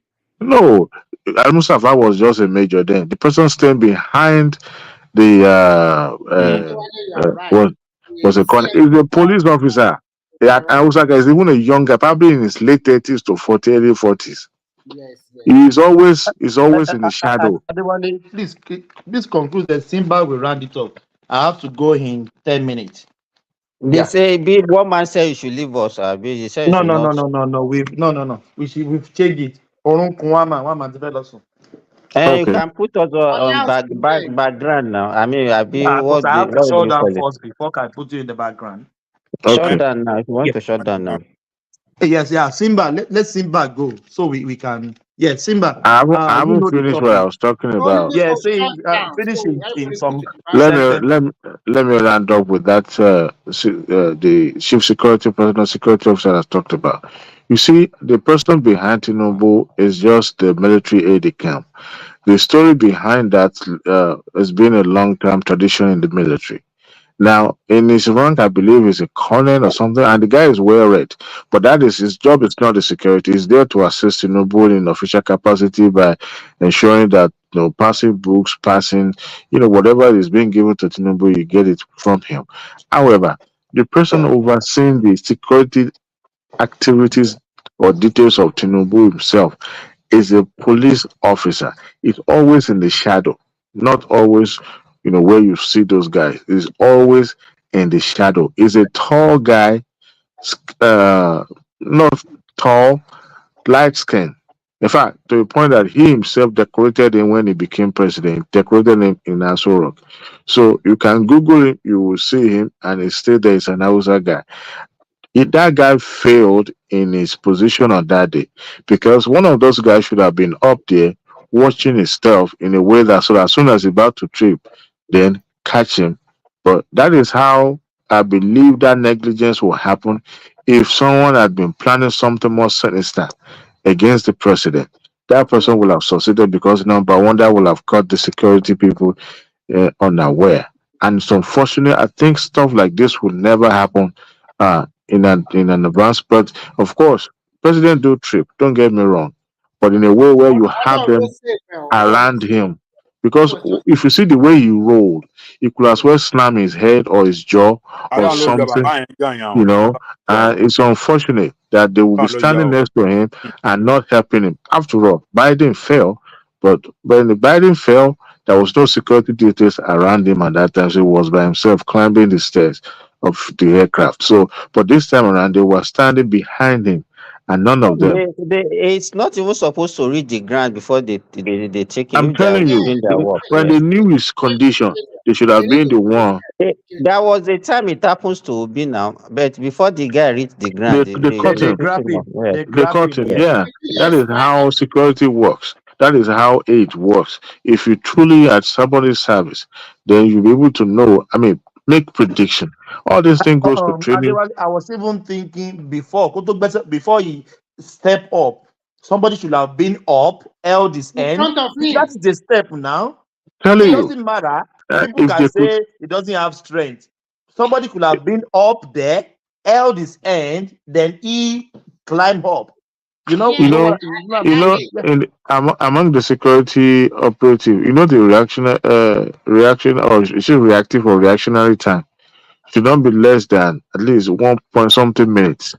Because if you're on somebody's security details and you have a sloppy job like that, it will take you Minutes, off. yeah. It's supposed to be in seconds, not even in minutes. So if you are that slow, because the reflex was something that you do from time to time. Ordinarily, those guys they're supposed to sack them that day. I'm telling you, they're supposed to take them off because I mean, I always look Those at guys, minus. they actually compromised.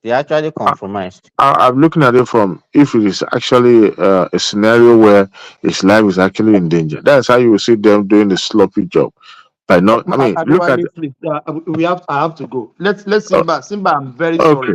All right. Give us like 3 minutes, then I can shut it down. What do you want me to say? No, you know the talking point. Just free flow for 3 minutes, then we shut it down. Ṣèbí ọ̀dẹ̀ ṣe máa wà ní báṣì kò sí rọ́ṣírọ́ṣì náà. Ọ̀yá gbé wa lọ síbẹ̀, gbé wa lọ bẹ̀, gbé wa lọ bẹ̀. Ọ̀gá mi ní kí n shut gbogbo ẹ̀ down. Okay, I yield for you. No, this time around, one man cannot tell us that we cannot be on his platform. If you want to go and sleep, both of you go and sleep. Put us in the background. What authority do you think you are?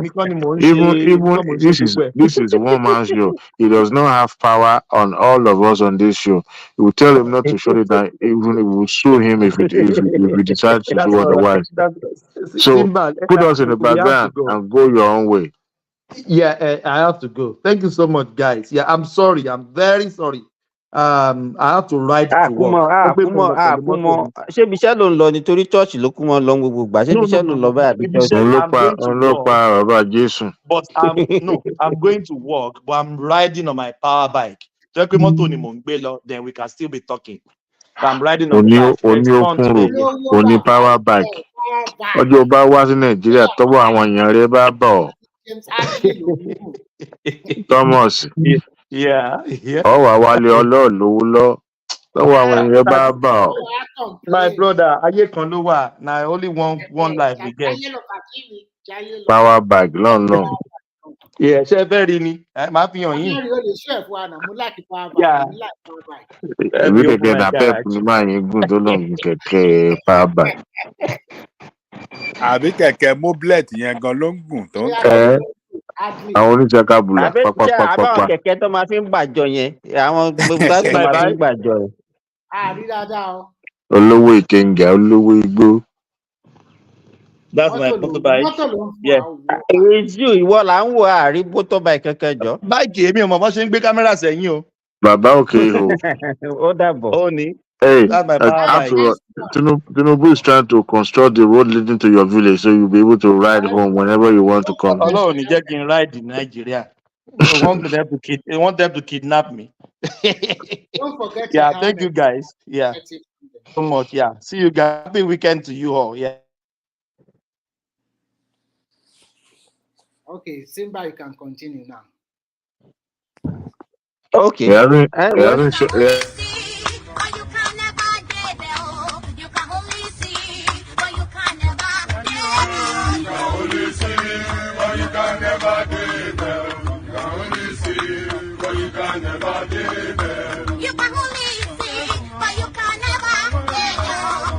Nǹkan tí Adéwálé máa láìkè. Ẹ wà ń bẹ̀. What are you?